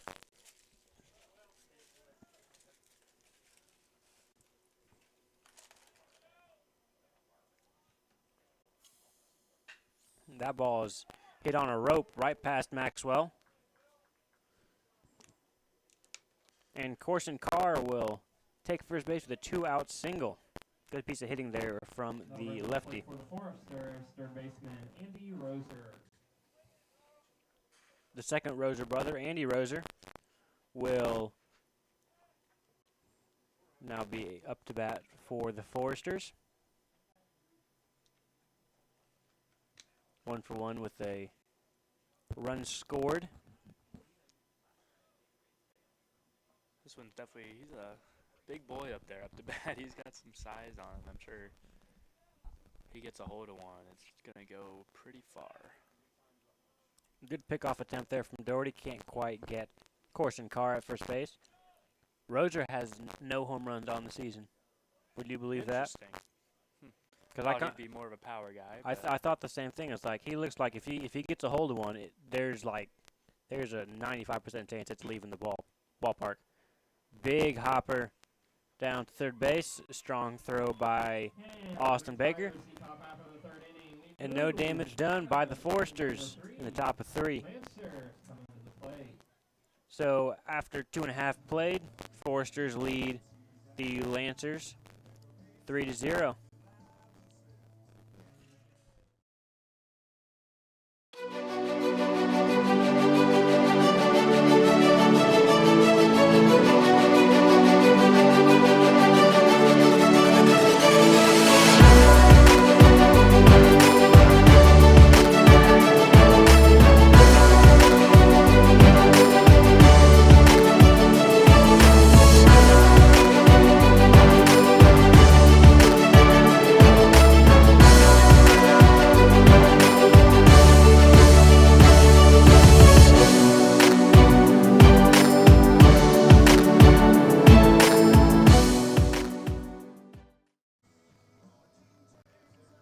Okay, and we are back here in the top of the third, or bottom of the third, excuse me, with Huntington winning 3-0.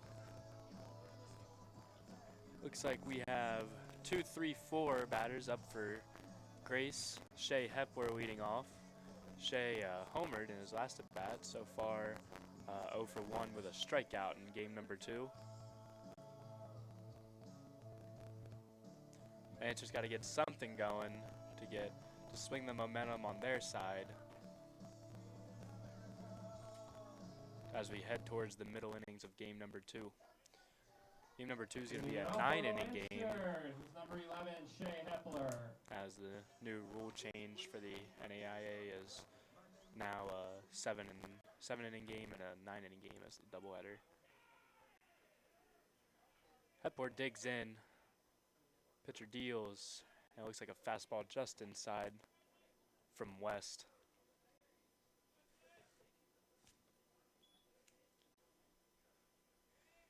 West takes the mound again. He winds up and he delivers. Another pitch looked like a little low and outside. Hepler ahead in the count, 2-0. Should be get something good to hit there, but he fouls it away. Count moves to 2-1. I think that was his pitch to hit right there, right down the middle, but he fouled it off. West got away with one there. West delivers again. This one called for a strike, looked like on the inside part of the plate. Count moves to 2-2 to start the bottom of the third for the Lancers. Next pitch. Must have been a little bit low because it looked like it crossed the plate from my angle. Mine too. I thought that was a pretty golden spot for West. Shea pops this one up towards the middle of the infield. The second baseman gets under it. Hendricks makes the catch, and that'll be out Now, number to the 1 plate for the Lancers, in the bottom of the third. baseman Austin Baker. Now batting for the Lancers, number 34, Austin Baker. Baker's had a rough day. He didn't have a hit in the first game. I believe he's still looking for his first hit of the day here as he digs in for his second at bat of game number 2. Swings at a miss for strike 1. Next pitch. High and outside. As the count is even at 1-1.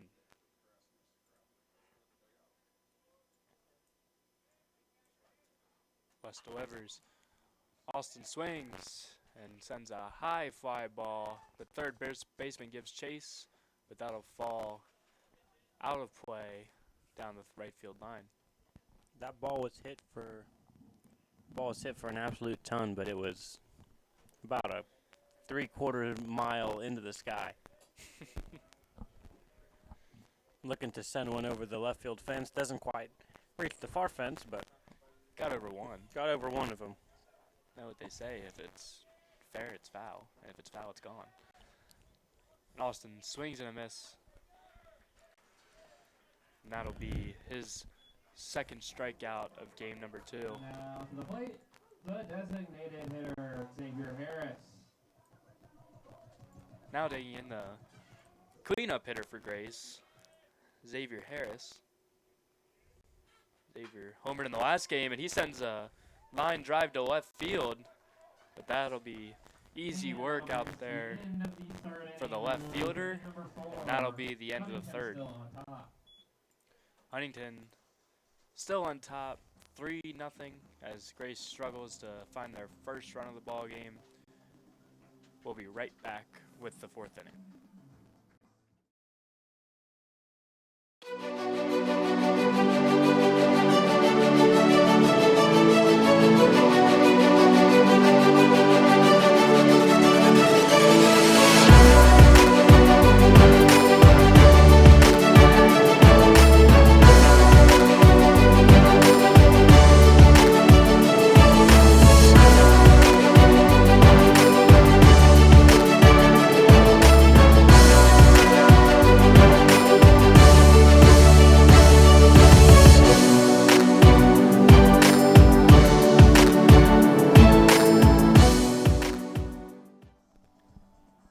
We are back.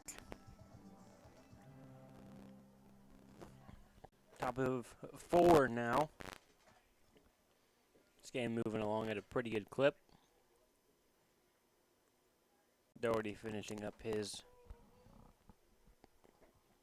warm-up tosses. Interested to see how far Coach Cretin will let Joe go.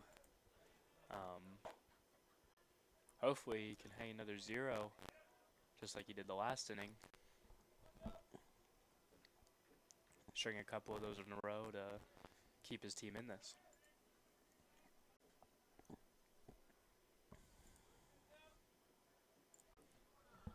Leading off for It'll the be Foresters. Dylan Hendricks, the second baseman. Second baseman, number 5, Dylan Hendricks. First batter of the inning for the Foresters. 288 batter. Hit right back up the gut. Scoots under the glove of Doherty. And one pitch, one swing, one base there for Dylan Hendricks. Now 1-for-1 sacrifice fly in the second inning. Jamar Weaver, center fielder. He'll dig in now, also 1-for-1. Foresters, the center fielder, 20, Jamar Weaver. 9-hole hitter. As I said before, currently 1-for-1 on the afternoon with an RBI. Doherty out of the stretch. First pitch, just low. Just gonna have to try to get at least this guy out, if not, hopefully a double play ball to try to get at least an out on the board before the lineup turns over. Gets the sign for the 1-0 pitch. Throw over to first, not in time.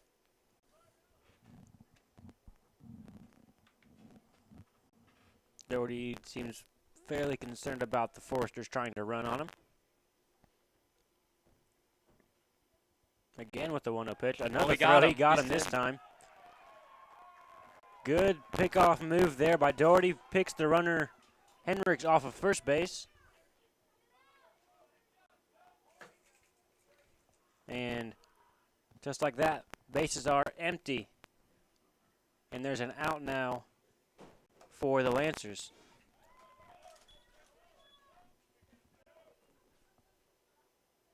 Ooh. And then right then, he catches the back of Weaver. And he'll take first base. Looked like that one just slipped out of the hand of Doherty. At least you hope so. I mean, first pitch, fastball, you never don't want to suggest anything, but I know that one can't feel too good on the back of Weaver. Doherty doesn't exactly roll him up to home plate, and that one catches him square between the shoulder blades, so that one's not going to feel good for at least the next little while for Weaver. Dalton Combs stepped in now, the left-handed batter. Doherty goes to the well again, trying to pick off Weaver this time. No dice.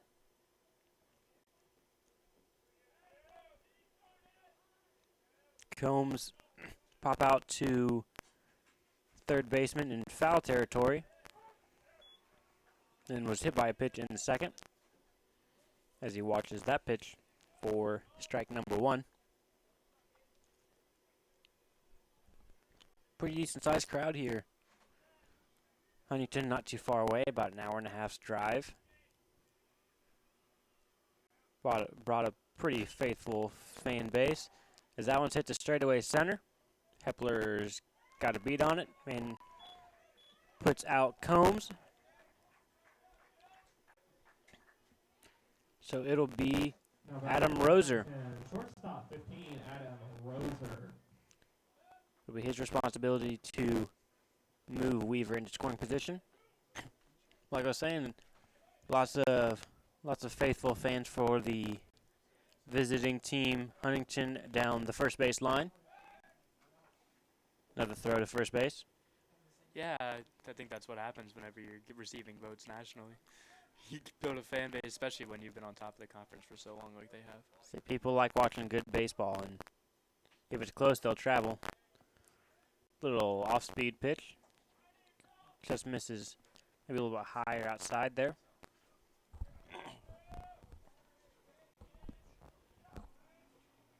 Doherty, 1-0 pitch. Check the runner. Steps home. That one gets through Maxwell. And with 2 outs, Weaver will go first to third on the single to Ackerman. Good piece of hitting there by Roser to just drive one through the gap. For Huntington, first baseman 24, Shea Beecham. On the right side of the infield. That'll put runners on the corners for first baseman Shea Beecham. Curious to see if there'll be any first to third strategy executed here by Huntington. Especially with 2 outs. Yeah, I mean, we'll see if they want to test Gabe's arm behind the plate. Big batter here in Beecham. Fouled straight back. 0-1 count now. Don't want to allow the Foresters to play another run here in the 4th inning. Already down 3. Need to do what you can to keep at least sight on the Foresters here in this ball game. Ready's the 0-1 pitch on its way. Catches the outside corner.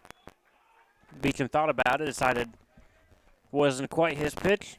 Watches strike 2 hit the mitt of Douglas. Joe needs to get this guy right here way ahead, 0-2. It's time to put him away. Douglas sets up outside part of the plate. Doherty kicks and delivers. Off speed, elevated. Ackerman's got eyes on it. And he will put out Beecham. A couple of hits for the Foresters, but nothing crosses the plate. Doherty able to steady the ship here in the last few innings. It'll be 5-6-7 for the Lancers in the bottom of the 4th inning. And we'll be back after this quick break.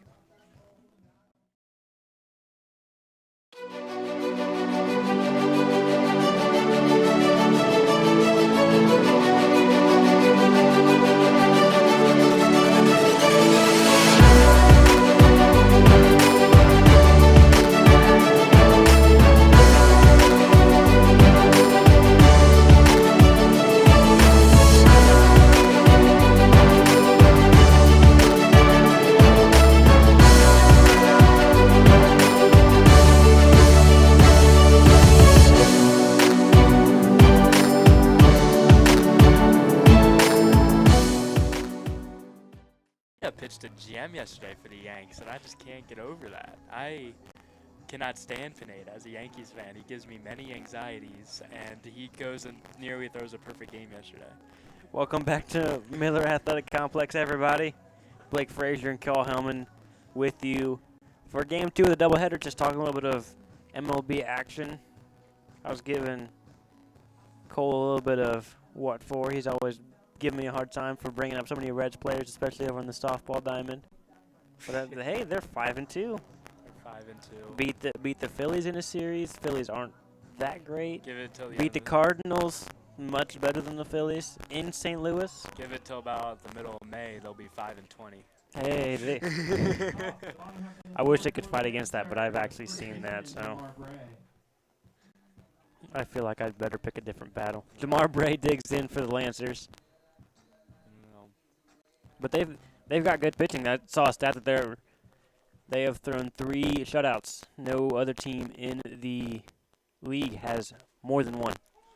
That's impressive. Don't you, is in your rotation, because I know the Yankees, I'm a Yankees fan, obviously, follow them pretty religiously. In the Chapman trade, you got one of our pitchers. Is he in your staff or is he in your bullpen? I think it was Brandon Finnegan. Does that sound right? Not Finnegan. That's he's from Kansas City. He's really good though. He yeah. Heat. He struggled a little bit for location yesterday, but threw a 7-inning, 2-hit shutout against the Phillies, second game of the season. So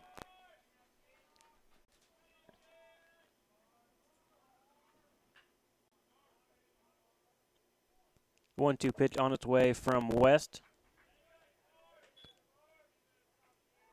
1-0 or 1-1 pitch rather. Gets a swing.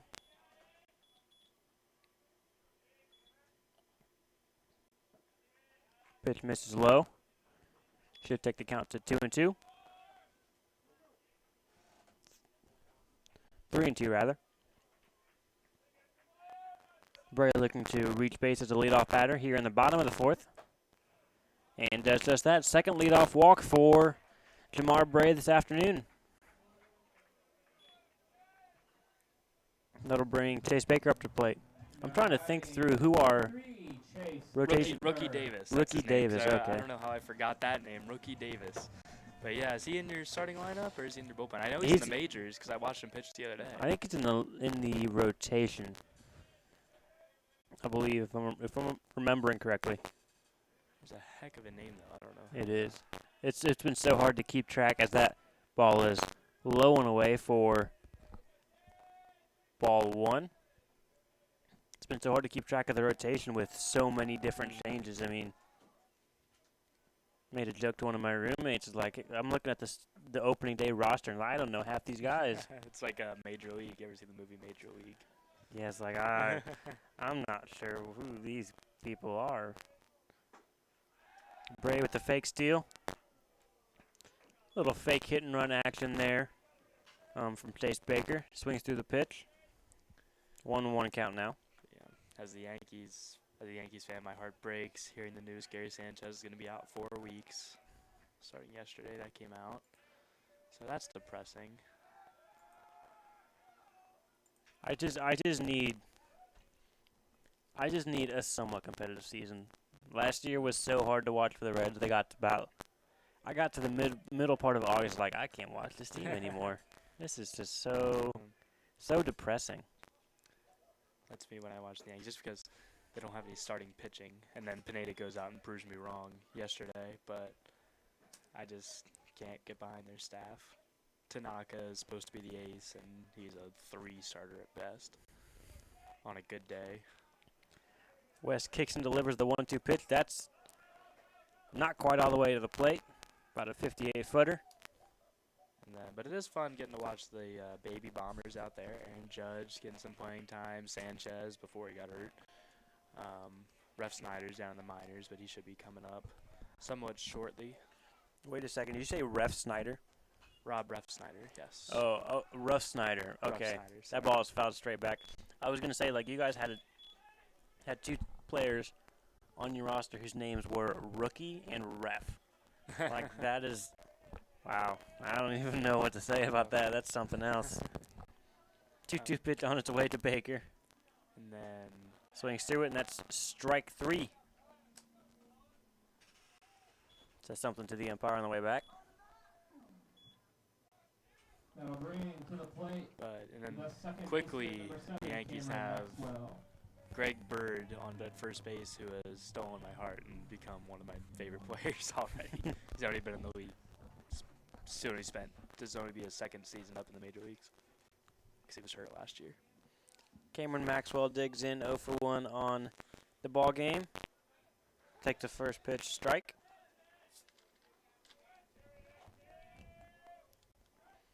Yeah, the Reds, a lot of young guys. Adam Duvall, Scott Schebler. If you ever want to have an interesting talk with baseball, you can go chat with Blake Converse, who pitched Game 1, yesterday, today for us. He can go on and on about it. Just loves the game. He can tell you everything about it. That sounds like me and my friends with soccer. There you go. Well, I can get behind baseball.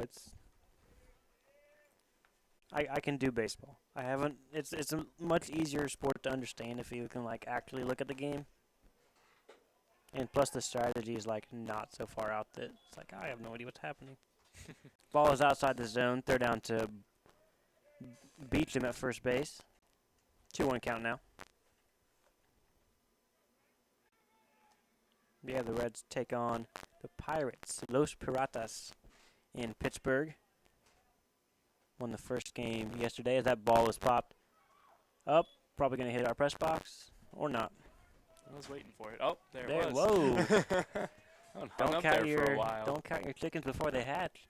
That thing must have entered low Earth orbit because I thought that thing was well over the press box. Our official score, Grant Ring, was trying to tell me it was his elbow. I'm not buying it. He's pulling my chain now. Pitch is low and in the dirt. Takes the count full. Looks like there's a battle over on the softball field. Several pitches fouled into right field here. Combs having to retrieve a few of those as Crowley tosses the mask off. And Maxwell is retired behind home plate. See, that's how you make a nice play behind the plate. Now to the plate for the Lancers, right fielder number 6, Hunter Ackerman. Made that one look too easy. But Yeah, I would have liked to see him struggle a little bit more for that. At least play it off a little bit. But hey, what are you gonna do? It brings Hunter Ackerman to the plate. First pitch in there for a called strike. Who do the Reds have throwing tonight?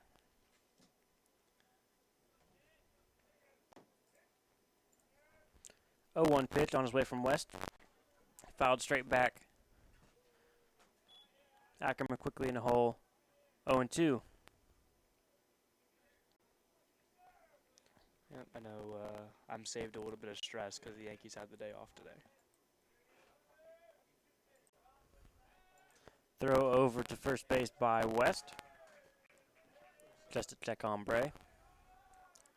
And lo and behold, look who is starting for Rookie the Davis. Reds this evening in Pittsburgh. Rookie Davis. A little excuse me swing there from Ackerman. Bray will be put out 6-4 on the fielder's choice. And with that, we will step away. After 4 full, it is the Foresters in the lead, ahead of the Lancers by a score of 3-0. We'll be back after this break. This is Blake Frazier and Cole Hellman on the Grace College Sports Network.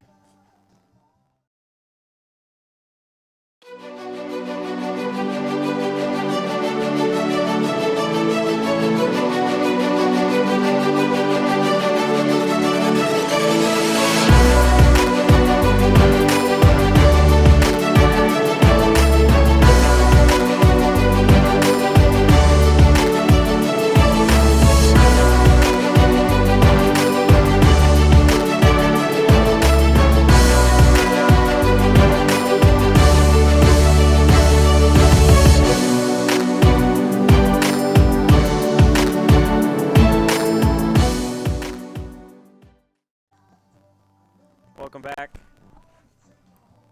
Top of the 5th inning, Joe Doherty back on the hill for the Lancers.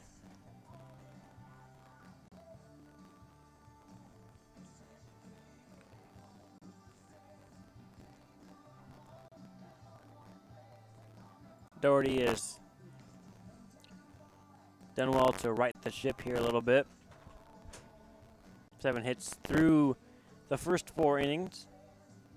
Just the 2 earned runs. The first inning run was unearned. Handful of strikeouts. Hasn't walked a batter yet. Has hit 2 batters. Important to note.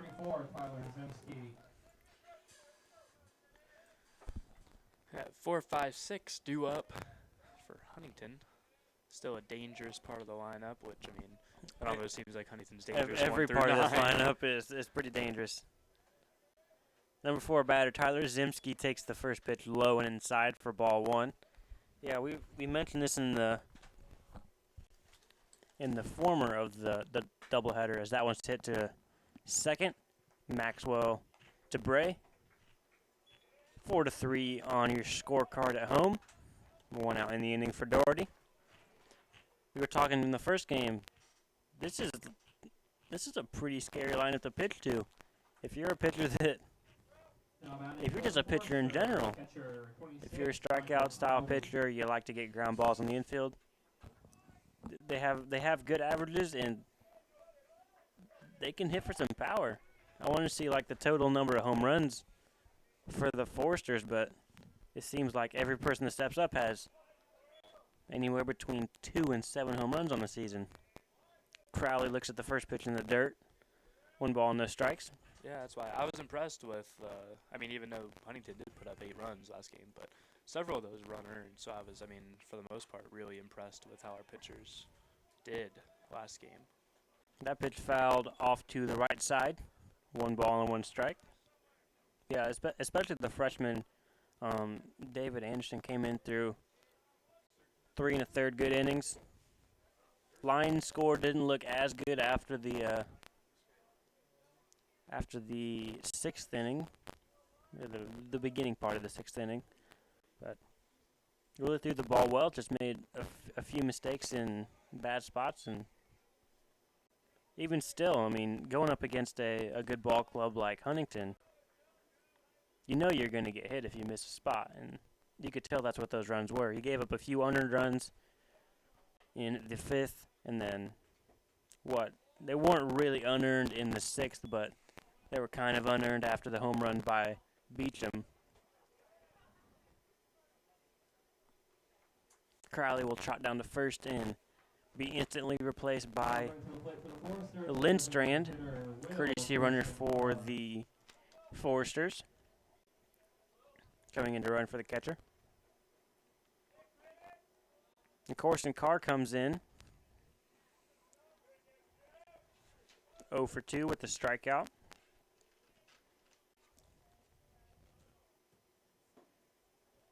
Pitch misses low and inside.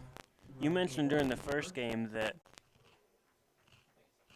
Corson Carr used to play at Indiana University, correct? That's right.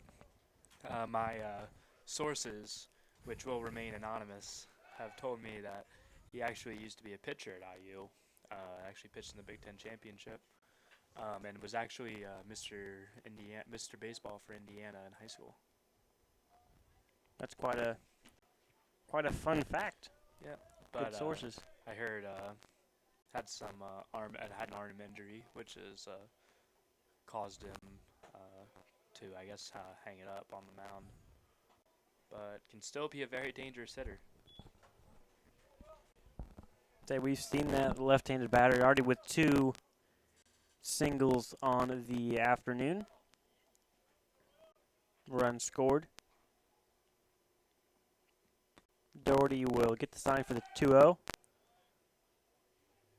I'll tell you what, his command of his fastball's been kind of hit or miss, but he has gotten probably 4 or 5 Huntington base runners leaning with that pickoff move to first base. Joe's gotten a really good move. As I've gotten to have the luxury of being able to travel with the team to some of their away games and everything, I've gotten to watch them more.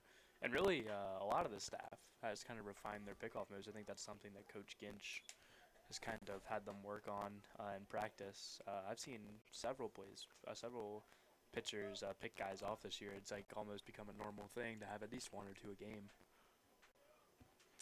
The ball fouled off. 2-1 pitch now on its way. That's fouled off the other way. And after being ahead in the count 2-0, Corson Carr is now down to his final strike of the at-bat. Count at 2-2. Andy Rozier in the on-deck circle, 1 for 2 on the afternoon. As Doherty readies himself and delivers. Hit second base, 4-6. The throw pulls Bray off the bag. They get the lead runner at second base. That's a play you got to make. I mean, I know you can't assume the double play, and it's not an error technically in the scorebook. But you got to make that play. Help your pitcher out. It's almost like a functional error. It's not one that goes on the box score, but it's one that if the Foresters do damage in this inning, it's one you look back at and say, this is a throw we need to make, especially on a pretty routine 4-6-3 double play. But regardless, Doherty will now face Rozier. Again, 1 for 2 on the afternoon with a run scored. Looked like a first pitch breaking ball in there. Only the first or second time we've seen Doherty lead off in that bat with an off-speed pitch. Yeah, you don't see Joe work backwards too often. That one catches the zone. 0-1 pitch on its way now. High heat. Blows straight past Rozier and quickly ahead in the count 0-2.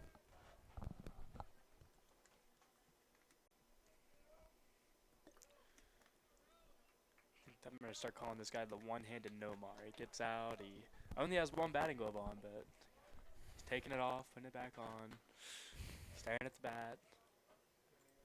I tell you, as a former pitcher, how frustrating that is. He hits a frozen rope into the Huntington bullpen. Count remains 0-2. Yeah, if you're a pitcher that's got a rhythm going, there's nothing that really throws you off like a batter taking his time. It doesn't seem like it'd be a big thing, but when you're itching to go, you want to go, and if you have to wait, you can have your rhythm thrown off and start suffering because of it. Little 2-strike protection swing. Finds a hole down the left side of the infield. That'll bring the second baseman, number 5, Dylan Hendricks. And the missed throw on the double play might be looming large here. Definitely something to think about. Dylan Hendricks steps to the plate. RBI single.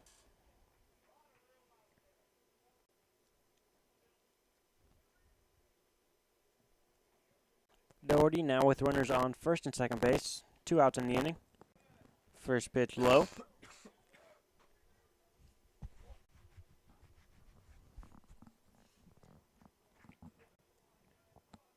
Hendricks much quicker about his business outside the batter's box.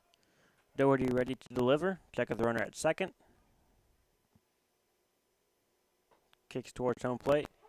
Catches the inside corner. Maybe a little bit of a cut fastball there. Yeah, it looked like it had some movement on it towards the outside part of the plate. It looks like it started almost like it was lined up with the batter's box and then caught the inside part of the plate, which is it's important. I mean, even though Joe throws hard, but even if you throw that hard, it's still important to have movement on your fastball. You don't want to throw a fat fastball because guys at this level can hit speed. It's what else you can do to kind of throw them off. So after really struggling through the first 6 outs of the ball game, Doherty has put together a pretty good performance here. Gets through 5, just the 2 earned rather, 3 allowed total. Forster's put a couple on the base paths in the top of the 5th. Can't do anything near home plate. Take a quick break here in the middle of the 5th inning. It'll be 9-1-2 for the Lancers when we come back after this message. This is the Grace Lancers Sport Network.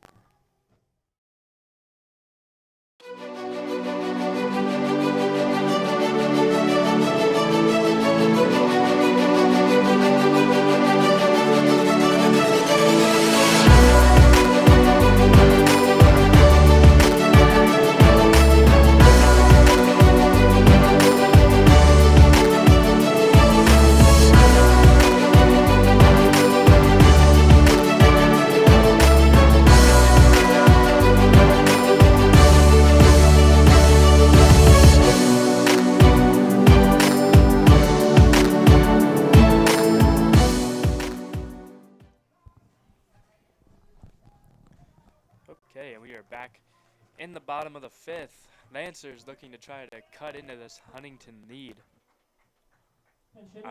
As the Foresters are lead 3-0. Connor West pitching a gem so far, has a shutout going. Now pinch hitting for the Lancers is Jason Stevens to lead off the bottom of the 5th. Stevens played the first game. I don't believe he had a hit. Looks at ball 1. Or he did have 1 hit, excuse me. Second pitch is in the dirt and inside for ball 2. Say West has really opened this inning up looking like a cricket bowler. Bounced a couple up to the catcher Crowley. That one's low. And Stevens might have a 4-pitch walk in his first at bat of the second game here. I don't think Jason's seen too many 4-pitch walks considering his large strike zone, but he'll see one this time. He will indeed. Leadoff runner on board after 4 straight outside the zone. Going to be Buzzard, shortstop, coming up to bat for Grace. Yeah, I don't think Jason has seen many 4-pitch walks or really even knew what they were because like you said, he big strike zone, but also likes to swing the bat. Right, he's aggressive up there, so it takes a lot for him to get a 4-pitch walk. Stevens will trot down to first base, like we said before. Buzzard now in the batter's box. West out of the stretch. That one catches the outside part of the zone. Buzzard 1 for 2 on the afternoon. Single in the first and then a ground out. 5-3 in the second inning. Pitch is low and away.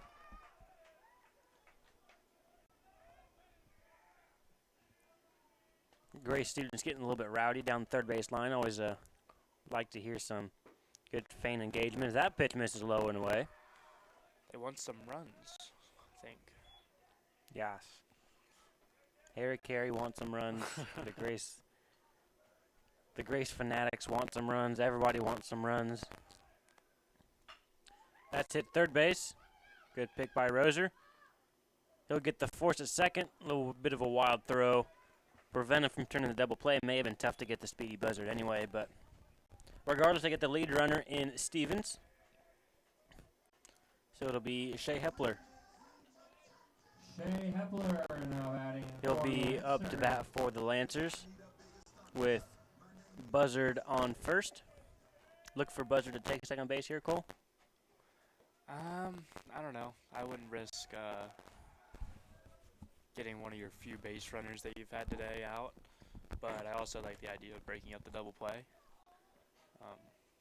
But who knows? Looked like West was thinking the same thing. Just a courtesy throw over to first base. First pitch to Hepler. Low and away. Bounces in the right-handed batter's box for a ball.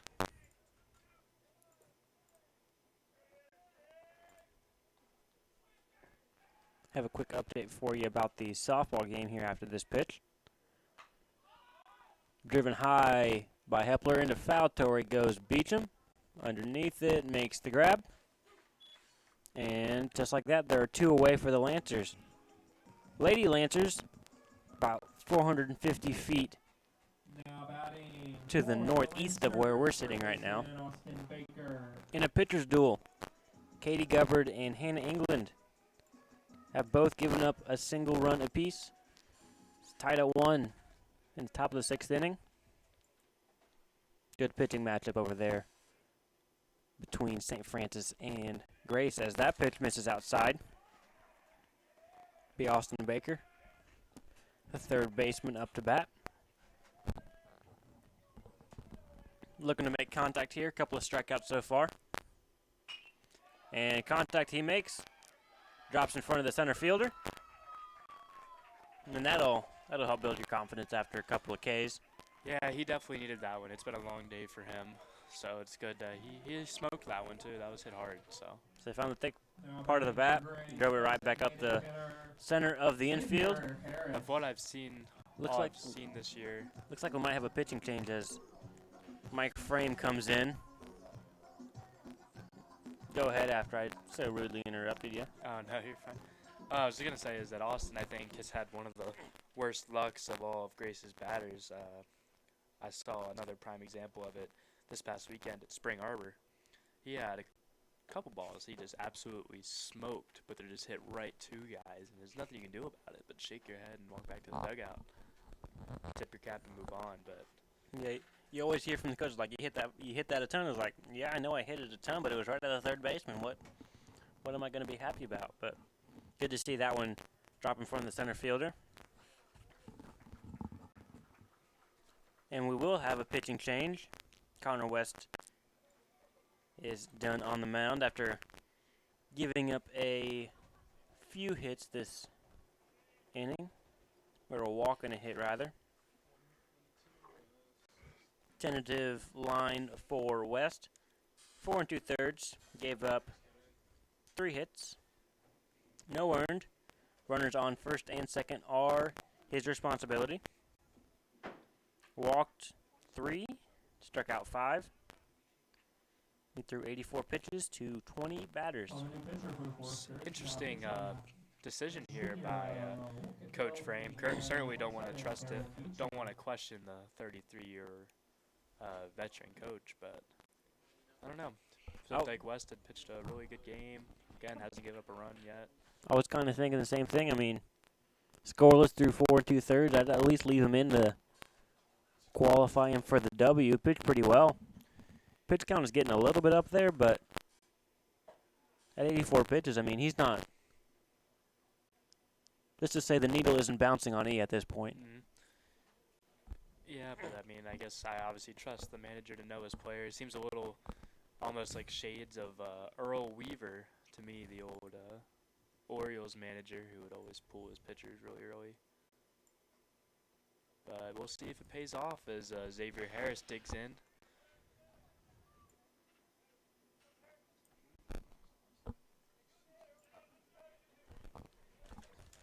Harris 0 for 1 on the day.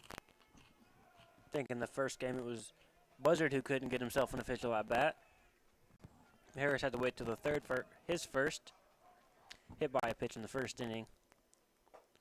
Almost hit by a pitch there as he's crowding the inside part of the plate.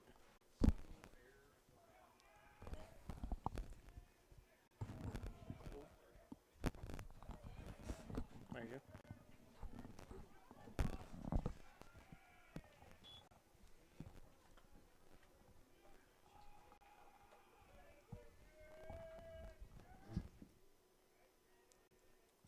The 2-0 pitch to Xavier.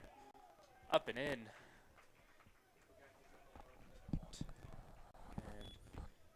that'll move the count to 3-0. He's way ahead. So this is why you want to stay close to a team like Huntington. I mean,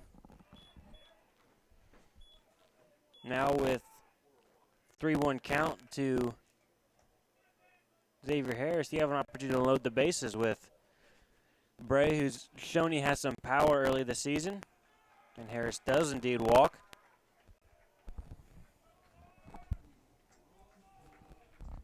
Now batting, first baseman Jamar Gray. Looks like this will be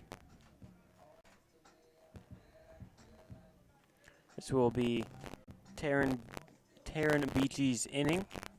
Nobody up in the Huntington bullpen. Gray's bench sensing something might be up. Getting excited with the bases full of Lancers as Bray hits that one into center field. And Weaver will retire Bray on a single pitch. Lancers leave him loaded here in the bottom of the 5th inning. We'll head to the top of the 6th. Foresters lead 3-0. Listening to Blake Frazier and Cole Hellman on the Grace College Sports Network.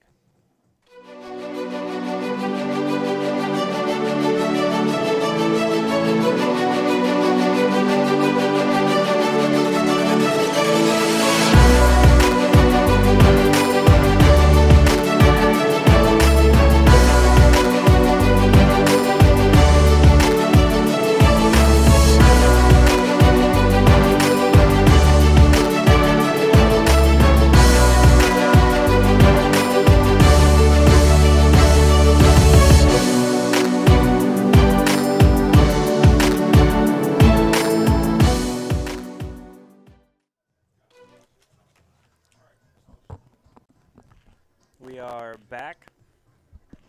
Doherty back out on the mound for the Lancers. So again, the final line for Connor West. If I can pull up the right game, we'll have a quick update about softball here in a few moments. Connor West final line again didn't change. 4 2/3, 3 hits, no earned runs, 5 strikeouts, 3 walks, and 20 batters faced. Not a bad outing for the left-hander, a graduate of Huntington North High School. But right before Weaver digs in, we'll have an update from softball. St. Francis just took the lead in the top of the 6th inning, 2-1 in favor of the visiting Cougars. Lancers have Klein, Bob, Gregory, and Bob at the bottom of the 6th. I think, if I'm not mistaken, Kleinbub might have just received some type of honor this week. I think it was Conference Player of the Week. Was it Conference Player of the Week? I wasn't Weaver sure. chops one to third. Baker tosses to Bray. Easy as you like, 5-3 put out.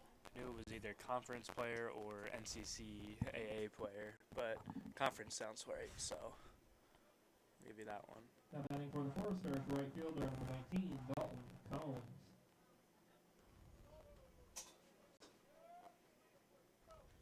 Dalton Combs digs in for Huntington as the lineup turns over. Combs again, a tough out, but he's been quiet so far in the second game as he squares the bunt. Doherty fields it off the mound and sends it over to Jamar for out number 2. Nice to see that the PFP is paying off for Doherty there. Nice Strong throw to Bray. I never really understood until I got a little bit older why pitchers overthrew that long throw from the inside part of the infield to first base. Yeah, it's a difficult throw because you're not looking at first, and you gotta field the ball and then turn your body and try to put enough strength behind it to still get the runner. Especially, it gets more and more difficult the faster the runner is, because then you have to rush your throw. And it's weird. Like it's the only position where like you're throwing off of level ground. You're used to throwing off a little bit of a bump out here. Throwing like that, you can easily airmail one trying to compensate.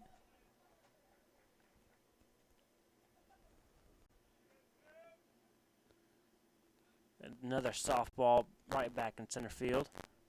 Be a 2-1 count once Shea Hepler sends that one back over to the softball diamond.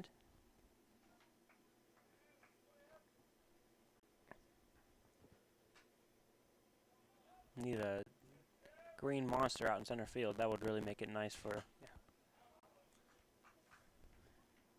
Actually, the farthest we can make our ballpark look from Fenway, the better, in my opinion. I don't know. There's something interesting about the pesky pole. I like it being like, you know, a stone's throw away from home plate.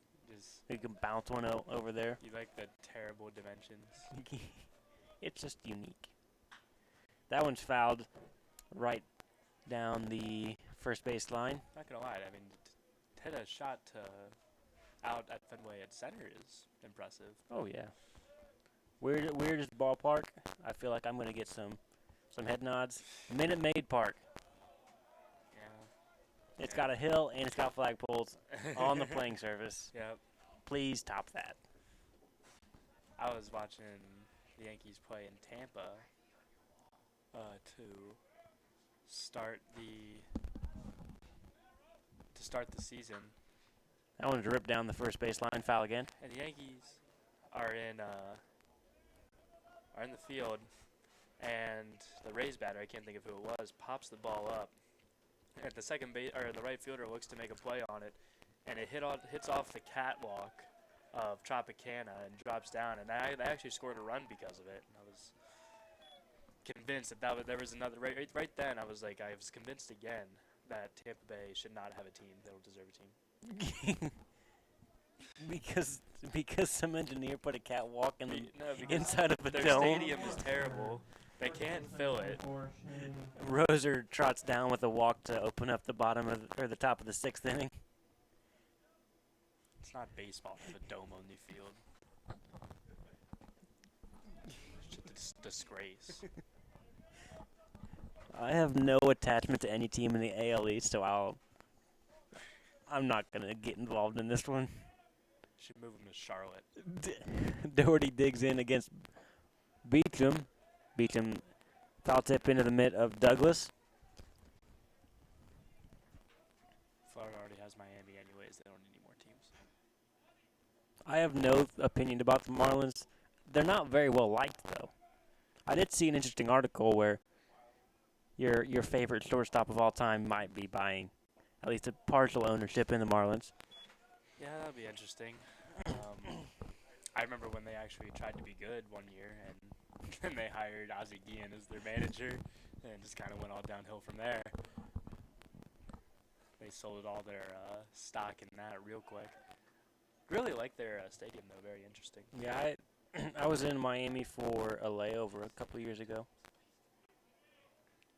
and it's a beautiful stadium. I mean, it's kind of in the middle of nowhere in the city, but it's a pretty beautiful stadium, if I do say so.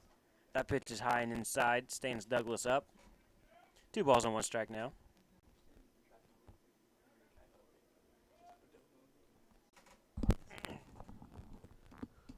You were convinced about not having a dome on a baseball field, aren't you? Oh, I can get behind a retractable roof. I'll compromise there. Pitch is low and outside. 3 balls on 1 strike now. But dome only, it's just ridiculous. Like, Toronto, figure it out. Tampa, figure it out. If we're talking about domes, My apologies to the Canadians. Ball hit sharply to Buzzard. Toss to Maxwell. Force out. No, nothing crosses the plate.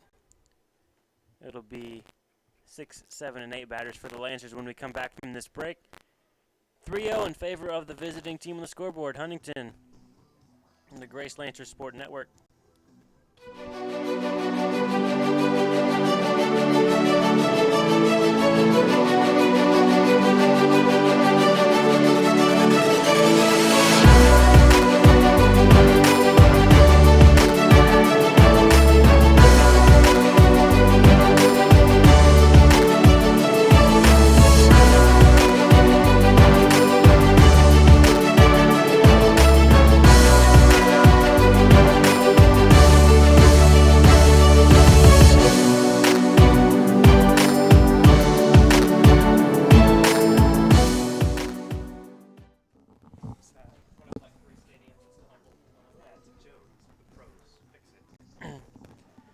We're back, bottom of the 6th inning coming up. 6, 7, 8 batters for the Lancers. Again, just a reminder, if you're thinking the Lancers are running out of time, it's a 9-inning game, the second of the doubleheader.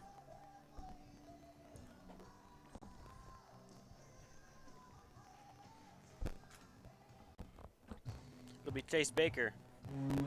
Man, up to the last at bat for Austin Baker. Both the brothers have really struggled against the left-hander West. In 4 at bats against West, 4 strikeouts. Yeah, especially off game for Chase after getting 2 hits in game number 1 today. Beachy snaps off a curveball, catches the inside part of the plate. That one sails just high, levels the count at 1-1.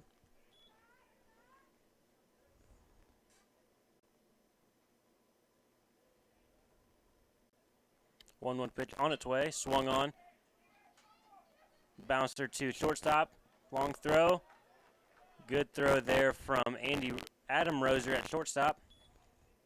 Throws on to Beecham, retires Chase Baker. That'll bring second baseman Cameron Maxwell up to bat.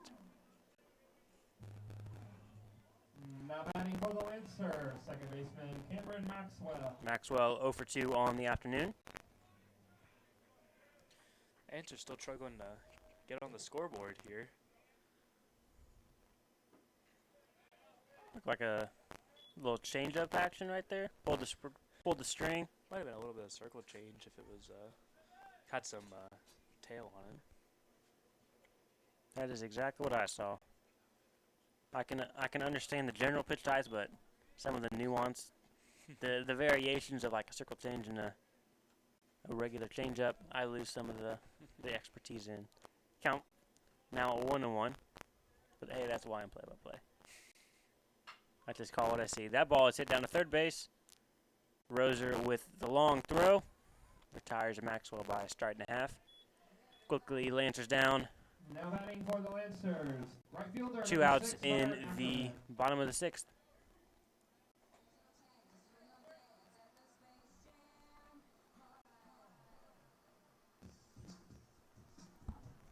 Hunter Ackerman really the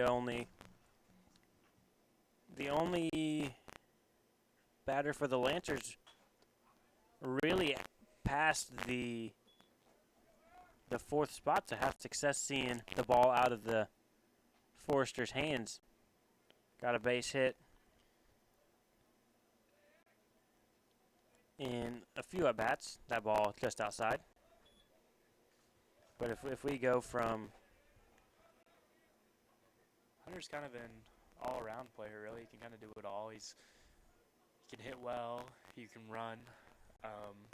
He can hit for both contact and for power if he has to. Sometimes he can get a hold of one. He does have a home run this year.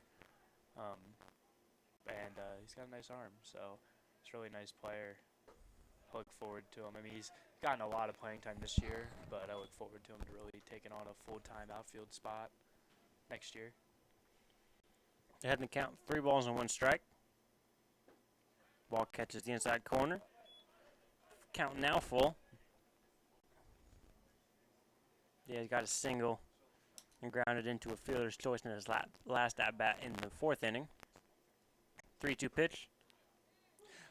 Rung up. Delayed call from the home plate umpire. That's a rough one. I think Hunter maybe tried to sell that one. See if he can get a free base.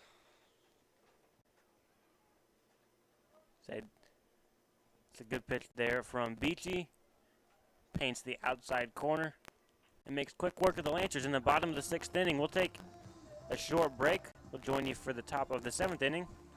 Again, this is Blake Frazier and Cole Hellman on the Grace Lancers Sports Network.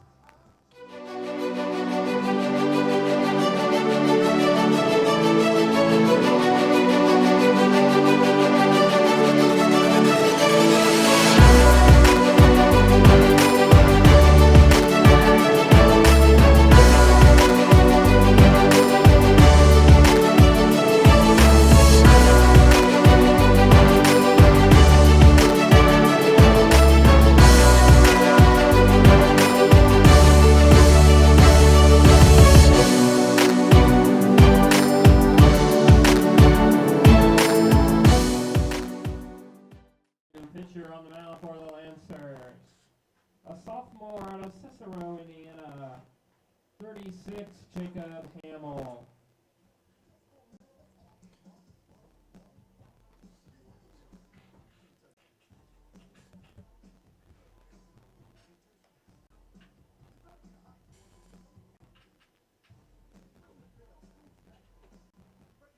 We are back here in the top of the 7th of this 9-inning contest between Huntington and Grace. New arm on the mound for the Lancers, Jacob Hamill, number 36. This will be Hamill's 7th appearance this season.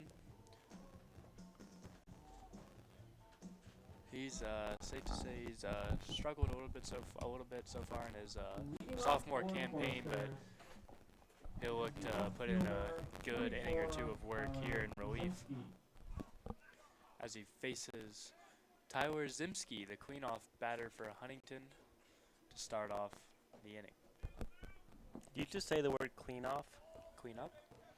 I said clean off like a cleanup and leadoff batter. Oh, I said the cleanup batter leads off the inning. I might not do play-by-play all the time like you, but I don't need your criticism. I'm going to watch this back, and if I see the word clean off or hear it, trust me, you will have one text message in your phone inbox with a minute marker on this video. Hamill kicks and deals. Pitch is high. Have the line for Joe Doherty here in just a second. Couple updates for you, actually. First, the pitch from Hamill. Called strike. Line for Doherty. Turned early struggles into a pretty solid outing. Did the, I believe, senior from Valparaiso. As that pitch from Hamill misses low. Doherty goes 6 full. Gives up 2 earned on 8 hits. Also had another unearned run on there. 3-1 pitch from Hamill. Swung on. Fouled hard down the left field line. A 6 full. 2 earned on 8 hits. Struck out 3, walked 2. And threw 112 pitches to 28 batters. So threw a decent amount of pitches. That ball is fouled, third baseline again. Doherty threw a decent amount of pitches, but a lot of those, I mean, he was at 50 after the first 2 innings, so did well to right the ship after that. I know, it's after he found a rhythm after the second. Ball's hit high into right field. Ackerman is there. I think it's Zimski. kind of different to see a pitcher get better as the game goes on, but sort of what happened today. Joe was getting hit hard in the first 2 innings, but he settled down and he was able to get into a rhythm. But I mean, that's a quality start right there. 6 innings. McLaughlin now on. Looks like we'll have a pinch hitter for the Forester senior Drew McLaughlin, native of Noblesville, Indiana. Steps into left-handed batter's box after what seems like 15 practice swings. Hey, you got to get loose. It's tough to come off the bench cold. You do got to get loose. McLaughlin's batting .333 with just 15 at bats so far this year. Waves at strike one there.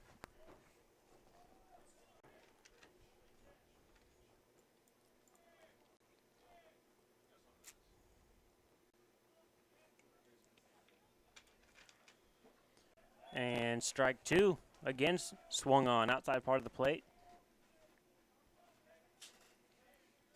Red's about to kick off against the Pirates. Rookie Davis. Did you just say kick off? I did say kick off, but like just to begin. What I'm going to say, throw off. Throw off. First pitch at 7. Is it about 7? Wow.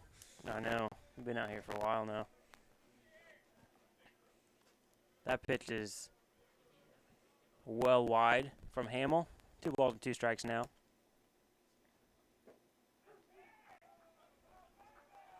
Strikeout looking for Hamill as he retires McLaughlin. Outside part of the plate. I think Hamill really needs a quick inning here for his confidence. I mean, he hasn't gotten much work in this year. He's kind of gotten roughed up a little bit, but this could do a lot for his confidence. That ball is hit to the left side. Looks like Austin Baker is underneath it in foul territory. And retires the inning. Good inning there for Hamill. That'll lower his ERA. Didn't get a chance to update you on the softball game. Lancers tied it up in the bottom of the 6th. Score 2-2. Currently in the top of the 7th inning. Both starters still in the game. Katie Gubbard giving up 2 earned on 7 hits, 6 strikeouts. Hannah England for the Lancers giving up 2 earned on 10 hits, strikeout, and a walk. Both pitchers throwing the ball pretty well. We'll go ahead and keep it right here for the break.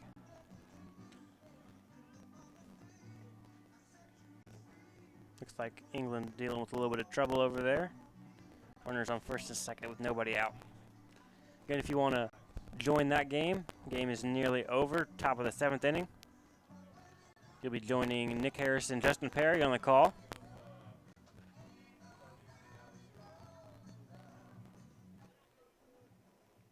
On this side of the athletic complex, this is Blake Frazier and Cole Hellman. The A-team. I'm just kidding. I don't want to take shots at my fellow coworkers. I'm the newest one here, so I'm not the A-team. I've only been here since like November. That's true. Y'all have been here since. Well, you ditched us. You could have been with us. You chose soccer. You gotta pay for school somehow. First pitch swinging. Number 47, Sid Elford. Native of Mississauga, Ontario, Canada. Freshman catcher. Steps in for his first at-bat. Sid is someone I think who has a lot of potential. He's a catcher, and he does need to develop a little bit more behind the plate. Waves at that pitch, 0-2. But and strikes out swinging with the high fastball from Beachy. yeah, I think Sid could develop into a really nice player, but he just needs time and he needs more reps.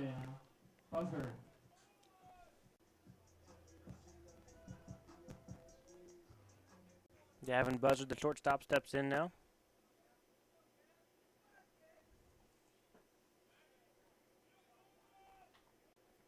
As that one catches the zone for a strike.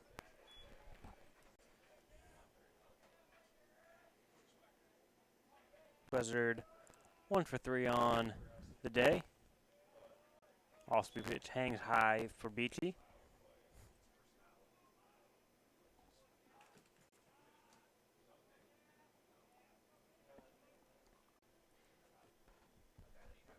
Oh, A little check swing. that was a nice tail on that pitch, the little two-seamer. Say runs in on the hands of Buzzard. Can't do much to make contact. 1-2 pitch on its way now. Big swing and a miss from Buzzard. And just like that, Beachy's retired the first two in the inning via the K. For the Lancers. Shea Hepler, third batter of the inning for the Lancers, steps in 0 for 1 or 0 for 3 this game. The strikeout. Beachy is dealing, getting the ball low in the zone. That pitch is in there for a strike that swung on. I think you can tell he's loose now. Absolutely, he's letting him fly. Good two-seam fastball, a little bit of late movement there. And Hepler now down on the count 0-2.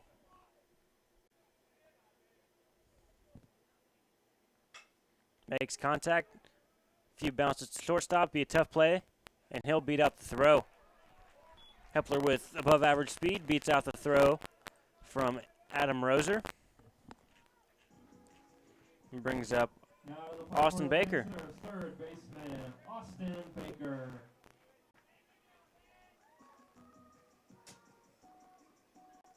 The Forster staff, I mean, they've been impressive the second game.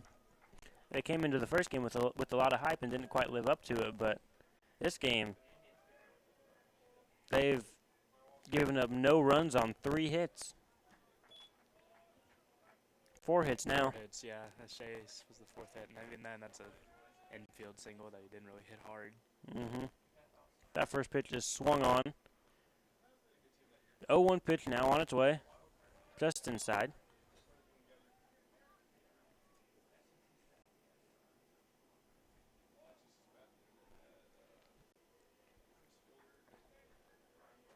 As crazy as it is, the Lancers are still in this ball game thanks to the efforts of Doherty and then Hamill in the top of the 7th inning. As that pitch finds the zone 1-2. Just down 3 runs.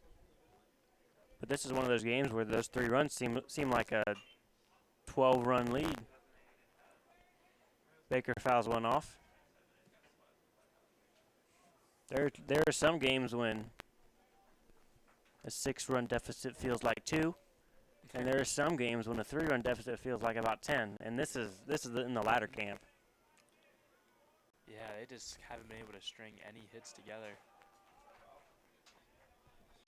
Almost would have been better if Austin hadn't made contact with that. He could have. Well, I guess first base was occupied. Never mind. Shea could have advanced. Yeah. Well, not with 2 outs, it couldn't have. Not with 2 outs. You're right. I'll just shut up then.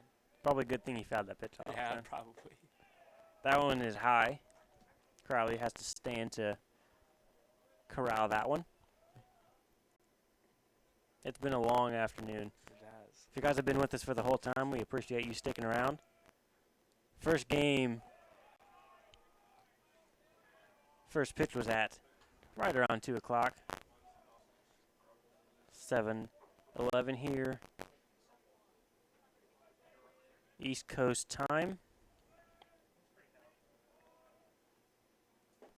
2-2 pitch. Pulls a string on Baker, and that's his 3rd strikeout of the afternoon. He's not happy about it. Yeah, I know the high standard that Austin holds himself to. He holds himself to a ridiculously high standard, so he's definitely not going to be happy with his performance today. In his defense, it's been like that for much of the Lancers. I mean, Forsters have been dealing, and if they're throwing the ball well and you can't make contact, then it's hard to get mad at just yourself. I mean, there are some days when you see the ball about the size of a basketball up there and you just can't make contact, but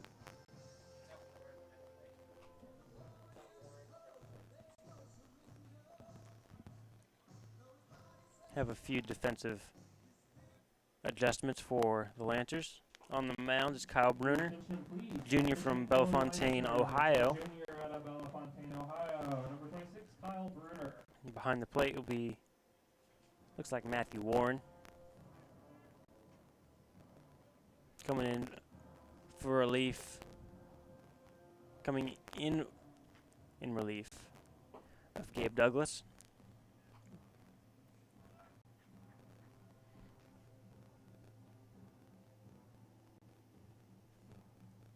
Top of the 8th inning now.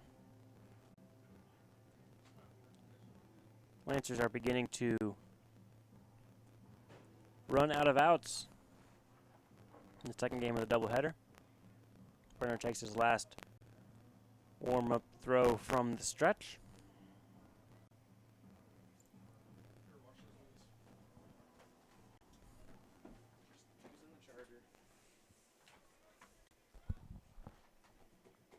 Get a look at Brenner's stats here. Leading off for the Forcers, it'll be Andy Roser, the third baseman. 2 for 3 this game. Double and a single.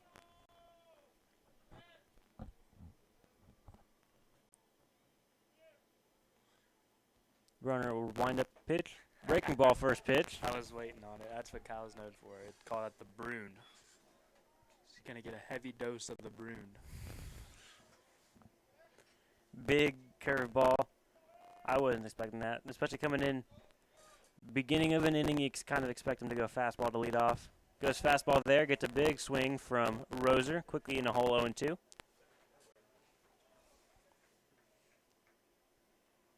What kind of pitches does Bruner possess outside of that curveball and the fastball? Really, those are kind of it. He's working on a changeup right now. He's still kind of developing it a little bit, but he'll pull that out of the bag every once in a while. As that curveball is lifted out to left field, Chase Baker will make the catch for out number 1. But mostly is that curveball is his go-to pitch. He'll drop that hammer on. It doesn't matter if it's the beginning of the count or late in the count to get a strikeout. He'll drop the hammer on someone.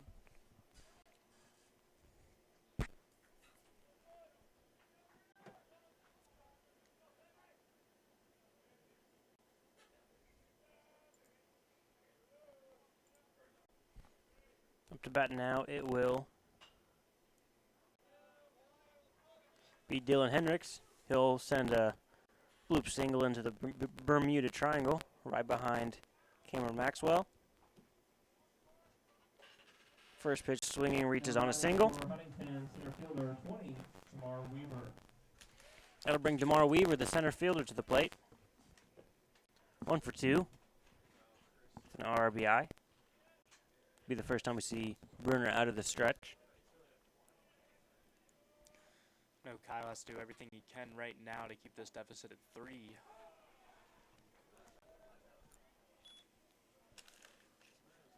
Forster's currently in the lead, leading the Lancers 3-0. 1 out in the top of the 8th inning. Pulled the string on that pitch. Outside corner.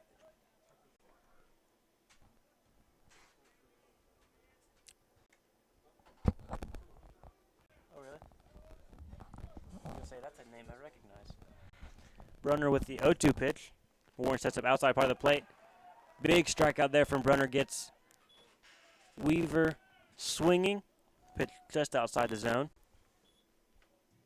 So, good morning, good afternoon, and good night. Or as some of the Lancers say in their dugout is good bruning, good after brune, and good brune. I'm like 75-25. You just made it up on the spot. No, but you can ask Dave. Dave's right behind it. I stand by it. I was 25% right then. Got to cover all the bases. First pitch, curveball. Learning that's a much more common thing with 26 on the mound. Dalton Combs currently at the plate. 0 for 3 with a hit by pitch this game. Really been stifled after having some success in the first of the doubleheader. That pitch misses just outside. So I think he used up all his hits in the first game. He decided he didn't have any more left for the second game. Well, I mean, he's still at 394. I doubt he's used up all his hits. The ball's fouled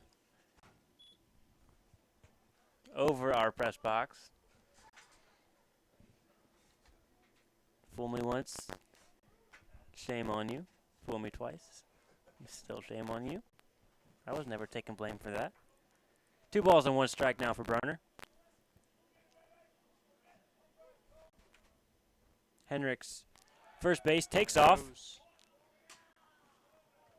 Curveball inside part of the plate, just misses. Doubt he was going to be able to get the throw down on the slow breaking ball.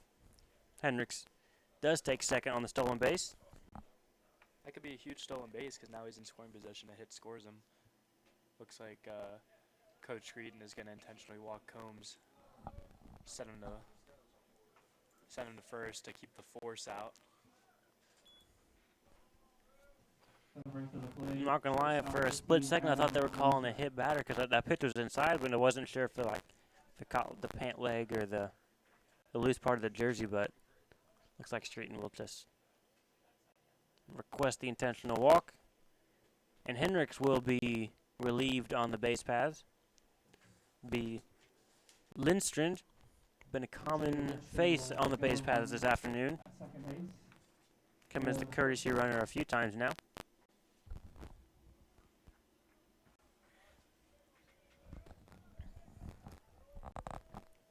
So with 2 on and 2 out, Brunner will turn his attention to Adam Roser, the shortstop. 1 for 3 on the afternoon. First pitch swinging, left side, out of play.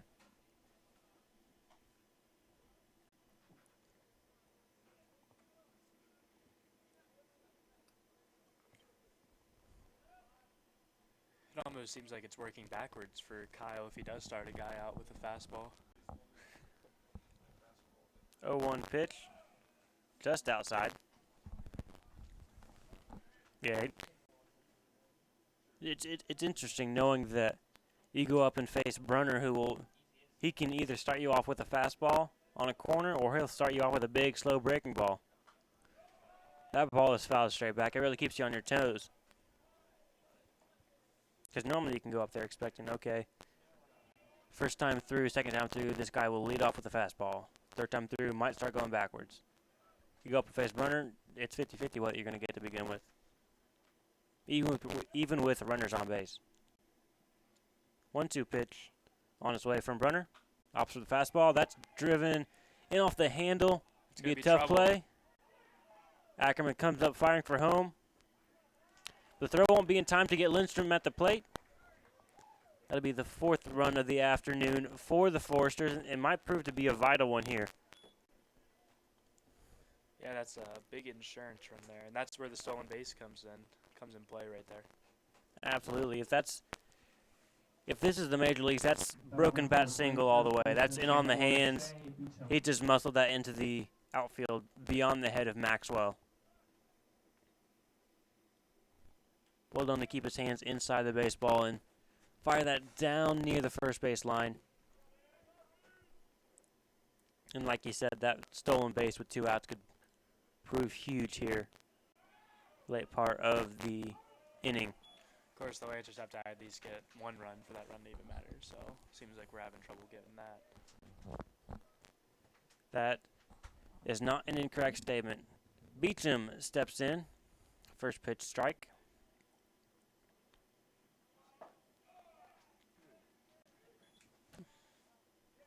That pitch just misses on the inside. That's really close, though. That's a good spot. 1-1 pitch on its way. There goes the Roger takes off. Warren will fake the throw down. Called strike on Beecham.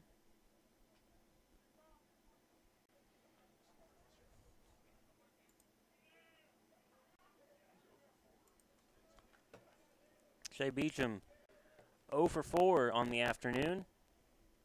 Did score a run via an error.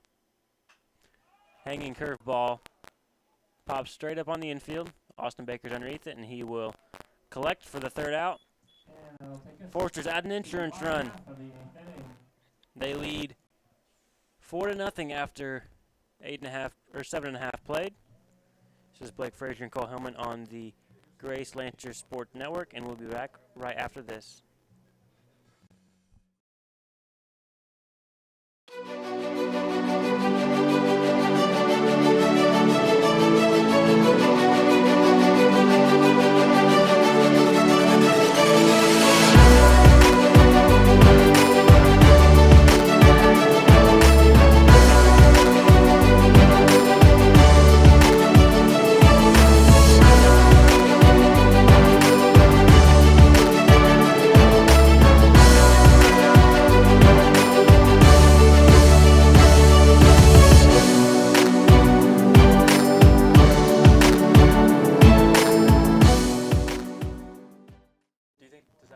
We couldn't really see from out here, but does that ball make it out if Chase doesn't touch it?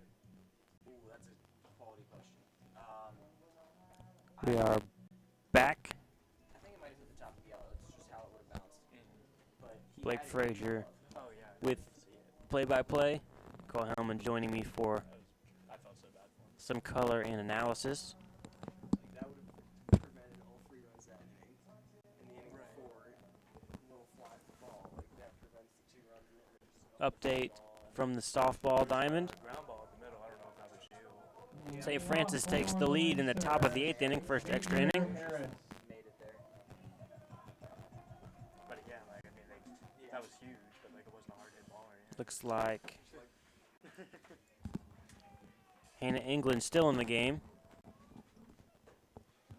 First pitch to Xavier Harris is high and inside. Got Big Cat leading off. Top of the, or the bottom of the 8th, sorry. That pitch misses. Quickly heading the count 2-0. Looks like the Lady Lancers have Clifton at the plate right now, leading off the bottom of the 8th as Harris swings through strike 1. It's encouraging to see Xavier play. I mean, I know he's only DH'd, but play both games today after suffering a shoulder injury Saturday against Spring Arbor. After being ahead in the count 2-0, counts now even at 2 balls and 2 strikes. Lancers in desperate need of a base runner here, down by 4 in the bottom of the 8th. And first base runner will not be Harris as he strikes out swinging. That is not the start the Lancers were looking for. Taryn Beach records his 5th strikeout. Up to bat now is Jamar Bray. Had a couple of walks this contest. Officially 0 for 1. As that pitch catches the outside corner. And after a little bit of wildness in the last inning, looks like Beachy has regained control of the fastball as Bray looks to put one on the soccer field with that swing. Count now at 0-2. If he could pull one down the line, he'll have easy extra bases. Looks like right fielder's playing in the right center field gap almost. Saying center field is shaded over towards left field. Infield playing more or less straight up as Bray pulls off that pitch and Beachy strikes out the first 2 batters in the bottom of the 8th inning. I'll bring up to the plate for the Lancers, number 23, Chase Baker. 6 strikeouts and 2 2/3 for him. That would be 6 strikeouts and 3 full. And 3 full, sorry. 2 2/3, 3 full. Didn't It's mean, 1 batter. Didn't mean to pad his stats. Yeah, how dare you. It's only 2 strikeouts an inning. First 2 pitches miss outside to Chase Baker. 0 for 3 on the day with 2 strikeouts as he swings through strike 1.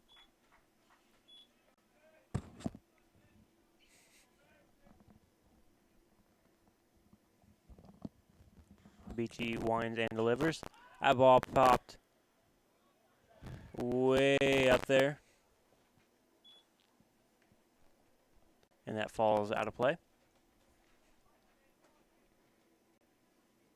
And Baker, now full count. Not a full count. 2-2, even count. Let's try that one. In danger being the third strikeout of the inning for Beachy. Break-even pitch on its way. Misses just inside. Good eye there from Baker. It's the Mansfield take right there. Oh, yeah. Yep. And sure enough, he is the third strikeout of the inning. Beachy rings all of them up. It's 7 strikeouts in 3 1/3 innings. Good display of pitching today from the Foresters, especially in the second game. Starter Connor West goes 4 2/3 with 5 strikeouts. Doesn't give up an earned run. Only gives up 3 hits.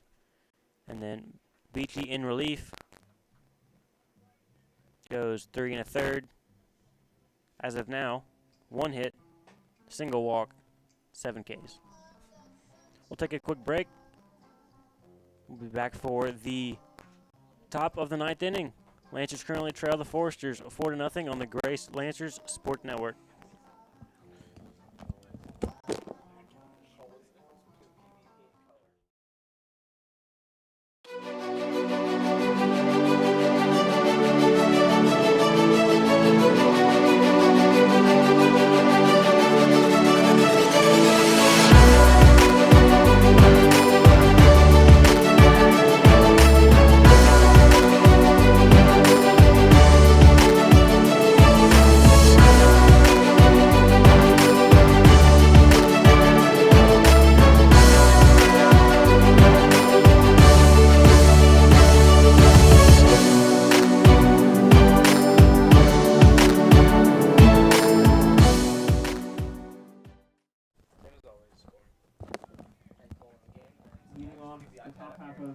We are back, top of the 9th inning. Kyle Brunner still on the mound for the Lancers. He'll face Tyler Zimski, 1 for 4 on the afternoon. Starts him off with a high Brune. High Brune, is that like high noon? High Brune, so little high curveball. That one is taken right back up the center of the park. Single for Zimski, second hit of the contest. Looks like Lady Lancers fall in the second game of the doubleheader to St. Francis. 3-2 in 8 innings.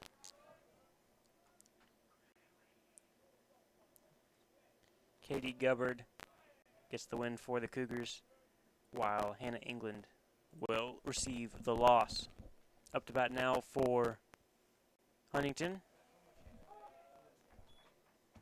Michael Crowley, the catcher. Trademark first pitch curveball. Catches the zone.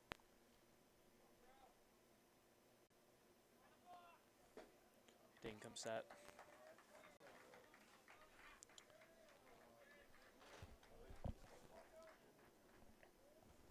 Brenner called for a balk. Field umpire decides it doesn't come set before making a move towards home plate. I think Grace has been called for more balks this year than any other team I've seen. That bunt is Oh, pulled down the third baseline, looking like it's going to be foul, and catches the white and stays in fair territory.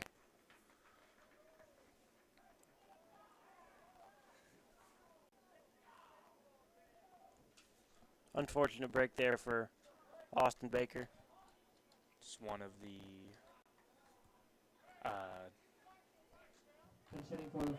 that's what comes with having all grass Bates paths. No valley there to kind of just scoot that ball into foul ground. So that's what I was concerned about in the first game. I think it was another push bump by a left-handed batter. rolled one down the third baseline, and it does trickle foul, but I was a little concerned that it might not have the legs to get there. First pitch swinging on the Brunner fastball will be Jake Hansen, sophomore out of Huntington, Indiana, graduate of Carroll High School. Pickoff attempt doesn't quite get. Pinch runner at first, Kyle Selvey. Looks a little bit shaken up. And he'll request time from the field umpire. Walk off. Like a little something with maybe his right leg.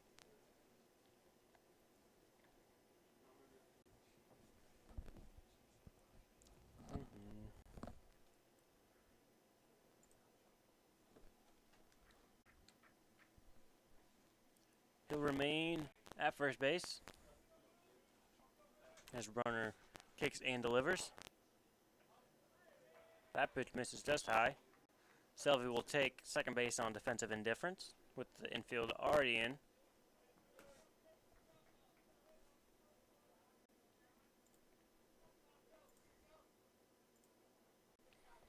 One pitch now. Curveball in the dirt. Takes a count to 2-1.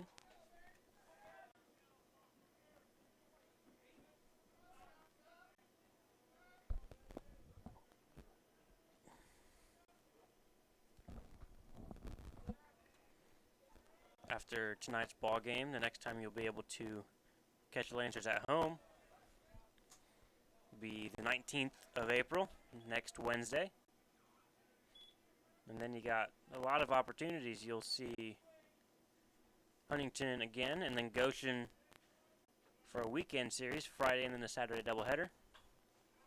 3-1 pitch fouled off, takes the count full.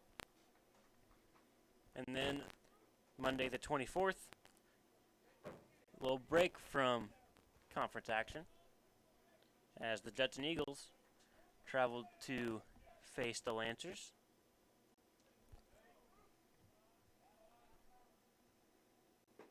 As that pitch catches the outside part of the plate, be a strikeout looking for Brunner with the hard breaking ball. One away now in the top of the ninth inning. Now batting for the Foresters, third baseman, 29, Andy Roser.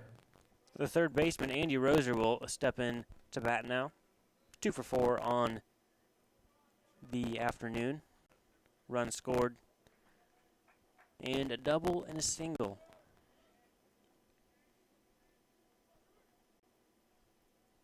Runner comes set and delivers. Curveball hangs in the zone. Roser will take that to the fence in right center field. And will score 2.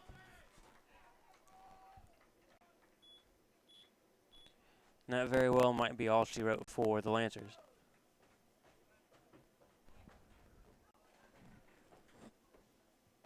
Good piece of hitting there from Roser to take the hanging breaking ball the other way.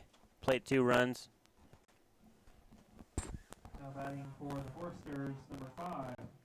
Looks like he'll be lifted for a pinch runner. Looks like Jake Farley warming up in the Lancers' pen. Pinch running for the Foresters, number 17, Blake Gray. Number 17, Blake Gray, the sophomore from Huntington North High School in Warren, Indiana. Takes second base from Roser.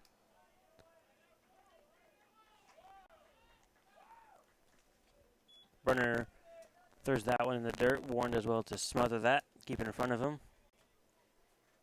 Count now 1-0. Brunner gloved hand, left leg, gets the sign. Kicks and delivers homeward. And that is just high. Breaking ball seems to hang up there a little bit. Yeah. He's kind of struggled a little bit with this location here in the second inning. Kyle usually only gets 1 or 2 innings of work, so this is really about his limit. High fastball gets a swing and a miss from Hendricks. He's 2 for 3 on the afternoon with a couple of singles and a sacrifice fly in the second inning.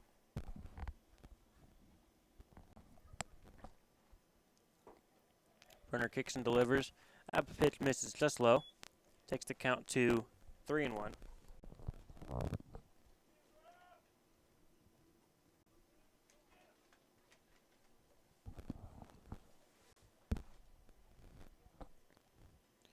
Three-one pitch. Swung on, fouled straight back. If we had 3D capabilities, which I've heard we're close to. Oh, are we? But no, if we had 3D capabilities, that would have made me jump at home. Come on, right back towards the camera. We must have had some budget increases if we're close to getting 3D capabilities. You have no idea. Secret donor, secret donor. 3-2 pitch swung on. Hit down the right field line. Ackerman tracking back. He'll catch that one on the run. It was a long run. It looked like he was shaded just a bit toward center field there. Brings that one in on the trot for the second out of the inning. That'll bring number 20, Jamar Weaver, up to bat.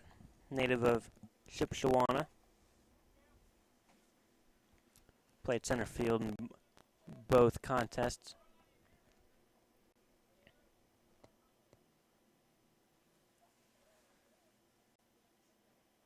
Runner kicks, delivers, catches the outside corner.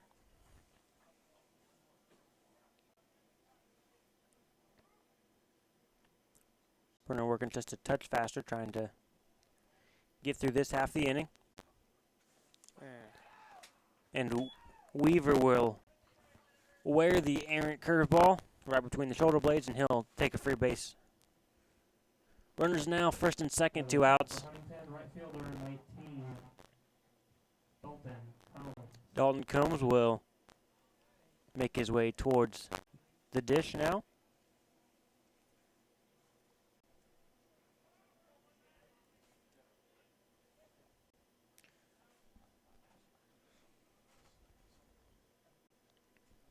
This is not when you want to see the top of the lineup.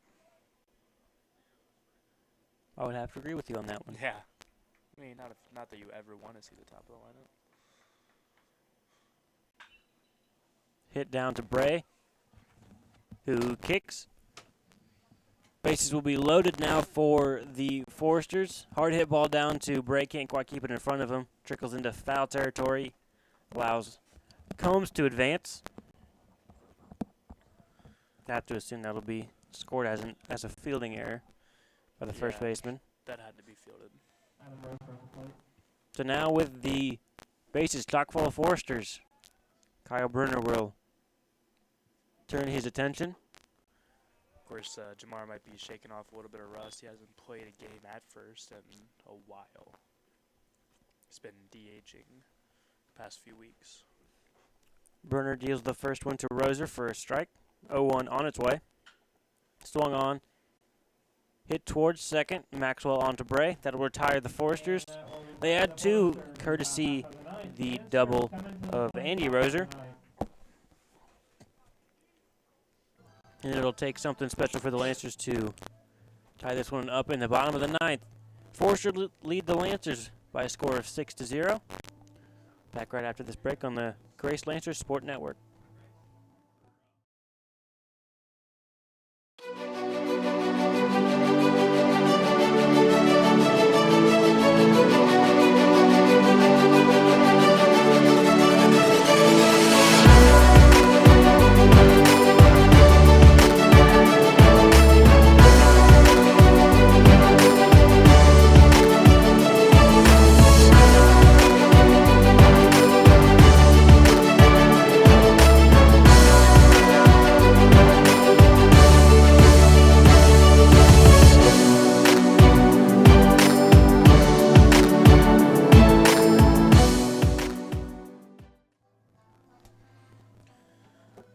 Well, I hope you guys at home are getting your rally caps out. I know we are here in the press box. I don't know how to make this work with a headset. This is gonna like legitimately hurt my head. Color commentary with a colorful hat style. deciding to Leading rock off out for the Lancers, with the Shark. Cameron Maxwell. I'll go tried and true if I can fit it underneath my headset. Just barely. Raleigh will have to start with 7 batter, Cameron Maxwell. Looks at the first pitch inside for a ball. Well, first things first, the Lancers need base runners. Cam going to be a little bit more patient at the plate. That pitch is in there for a strike.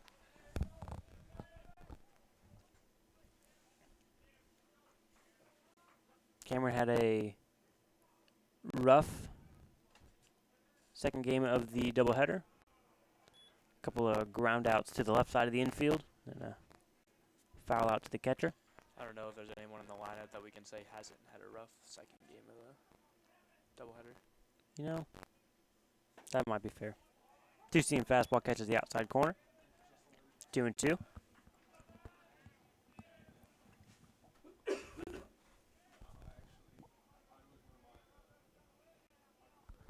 2-2 pitch on its way. Swung on, fouled into the parking lot.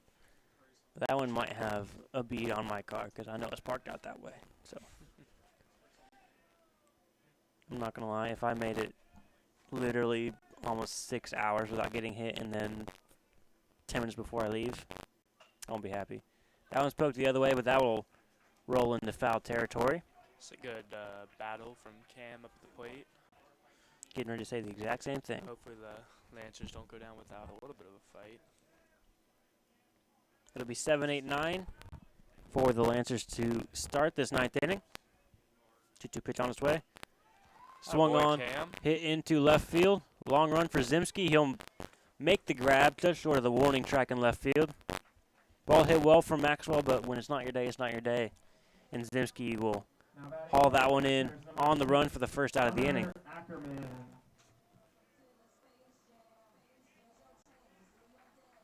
Looked like there was a possibility it was going to catch the fence, but Yeah, it looked good off the bat, but the left fielder took a nice route to the ball, was able to make the catch.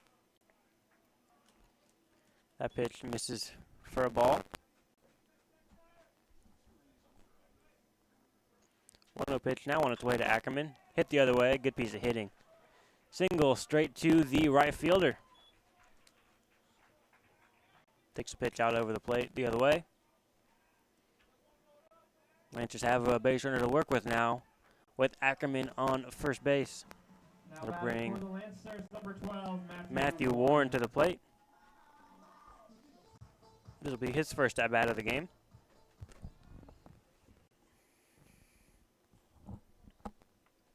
Beachy kicks and delivers. Outside corner, strike one.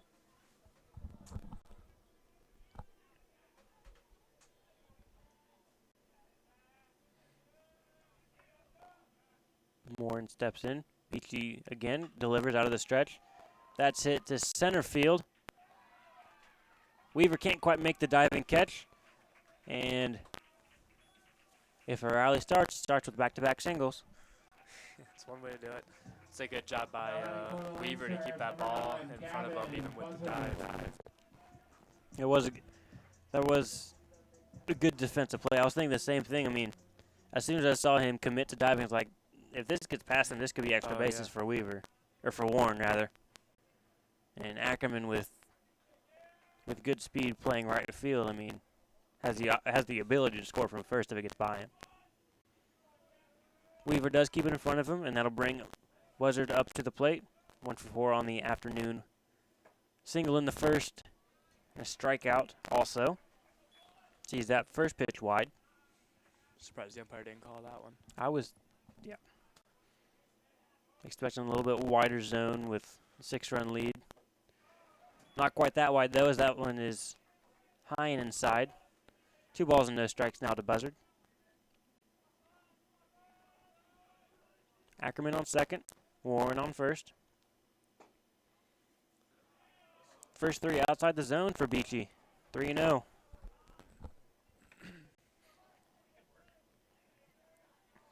Looks like we might have a little bit of action in the pen, just somebody at least stretching. Buzzer taken all the way. Watches strike one.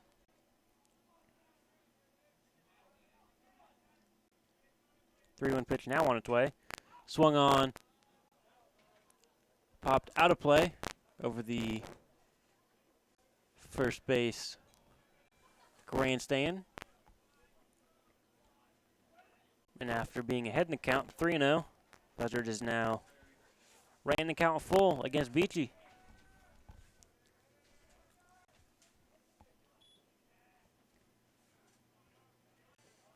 Three-two pitch. Swung on and swung through by Buzzard.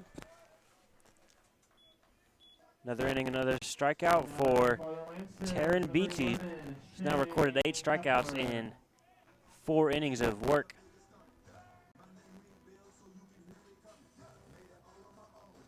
It'll be Shay Hepler up to bat after a brief meeting of the minds. Pitching coach for the Foresters out to talk with his right-hander. Yep, they really want to talk strategy with this 6-0 lead. You know, they got to be wary of the famous 6-run home run. I've seen it before. You've not seen one of those?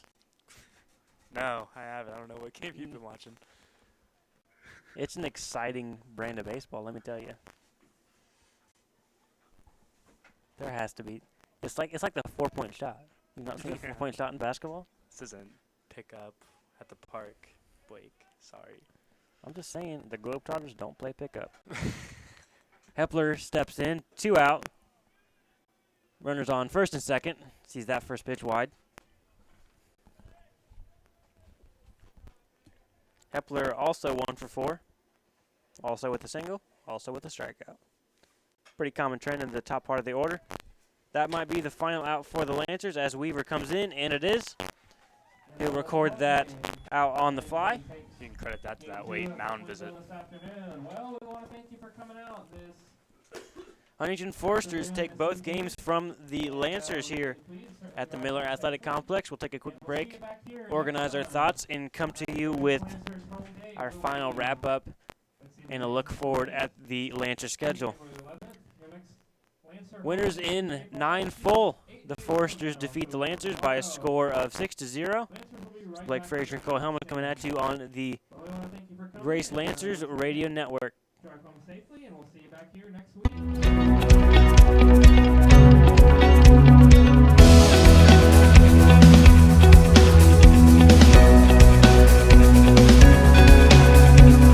You're almost finished with a notably awesome high school career, and now you're all about heading to college. But which one stands out? It's a multiple choice question of epic proportions.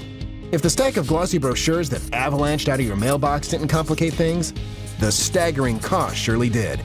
You really want something biblically based, something affordable, an excellent education, but one that's actually within reach.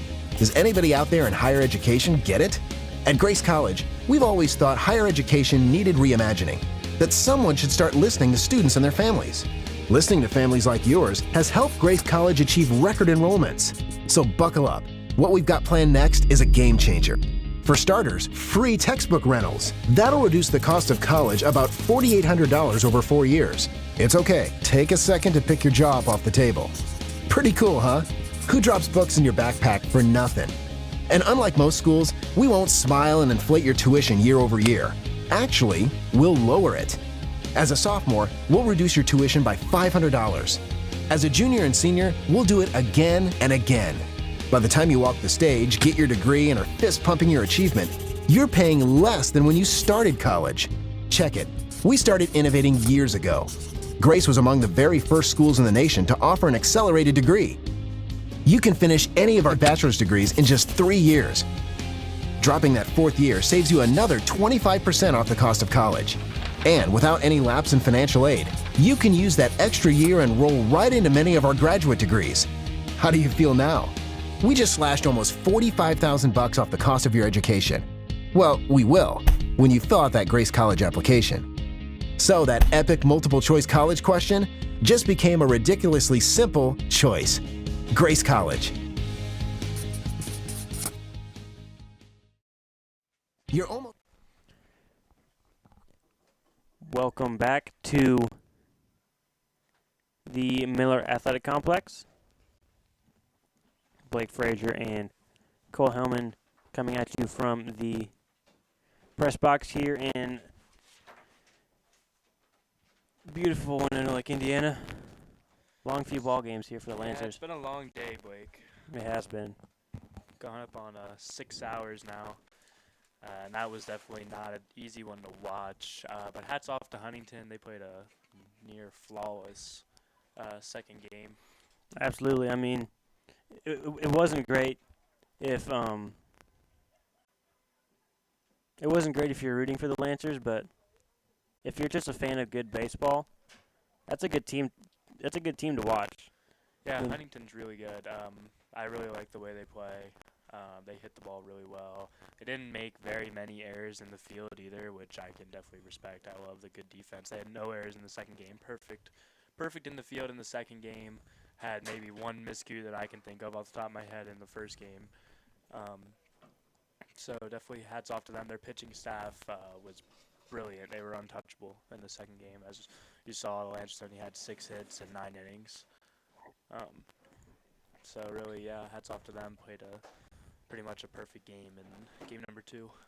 Absolutely. And speaking of pitchers, we'll go over the pitchers of record for Game 2 of the doubleheader. Excuse me while I almost just burp up my lunch. Winner for the Foresters will be Connor West, goes 4 2/3, gives up 3 hits, no earned, strikes out 5, walks 3 in 20 batters faced. And then coming on in relief, almost more impressive, was Taryn Beachy, goes 4 1/3, also gives up 3 hits, no earned runs, strikes out 8, walks a single batter in 17 batters faced.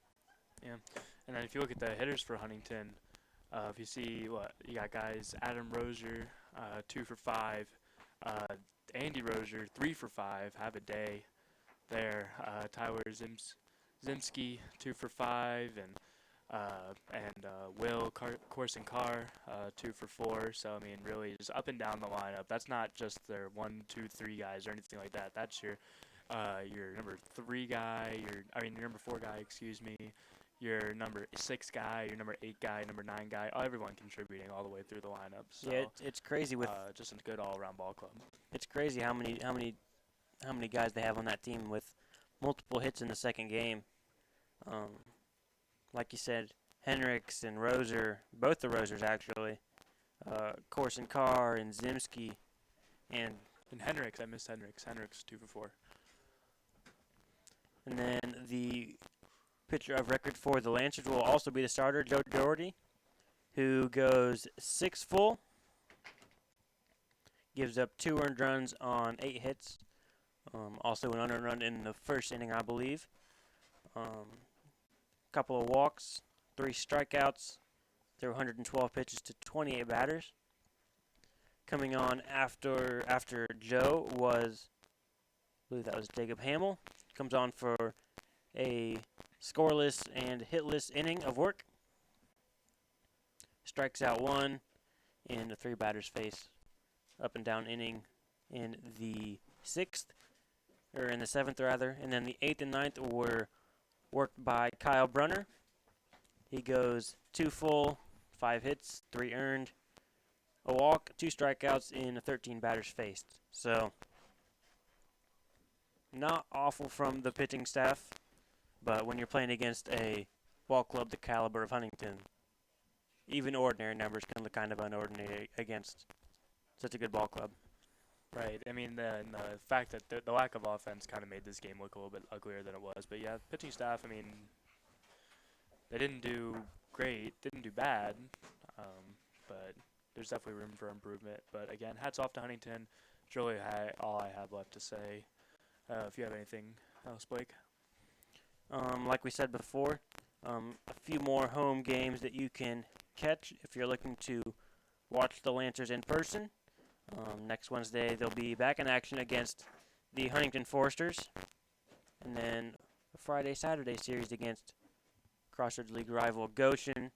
And then right before the Crossroads League tournament, Judson will travel to Winona Lake for a non-conference matchup. So, think that's all we have after 6, almost 7 hours of sitting in this press box.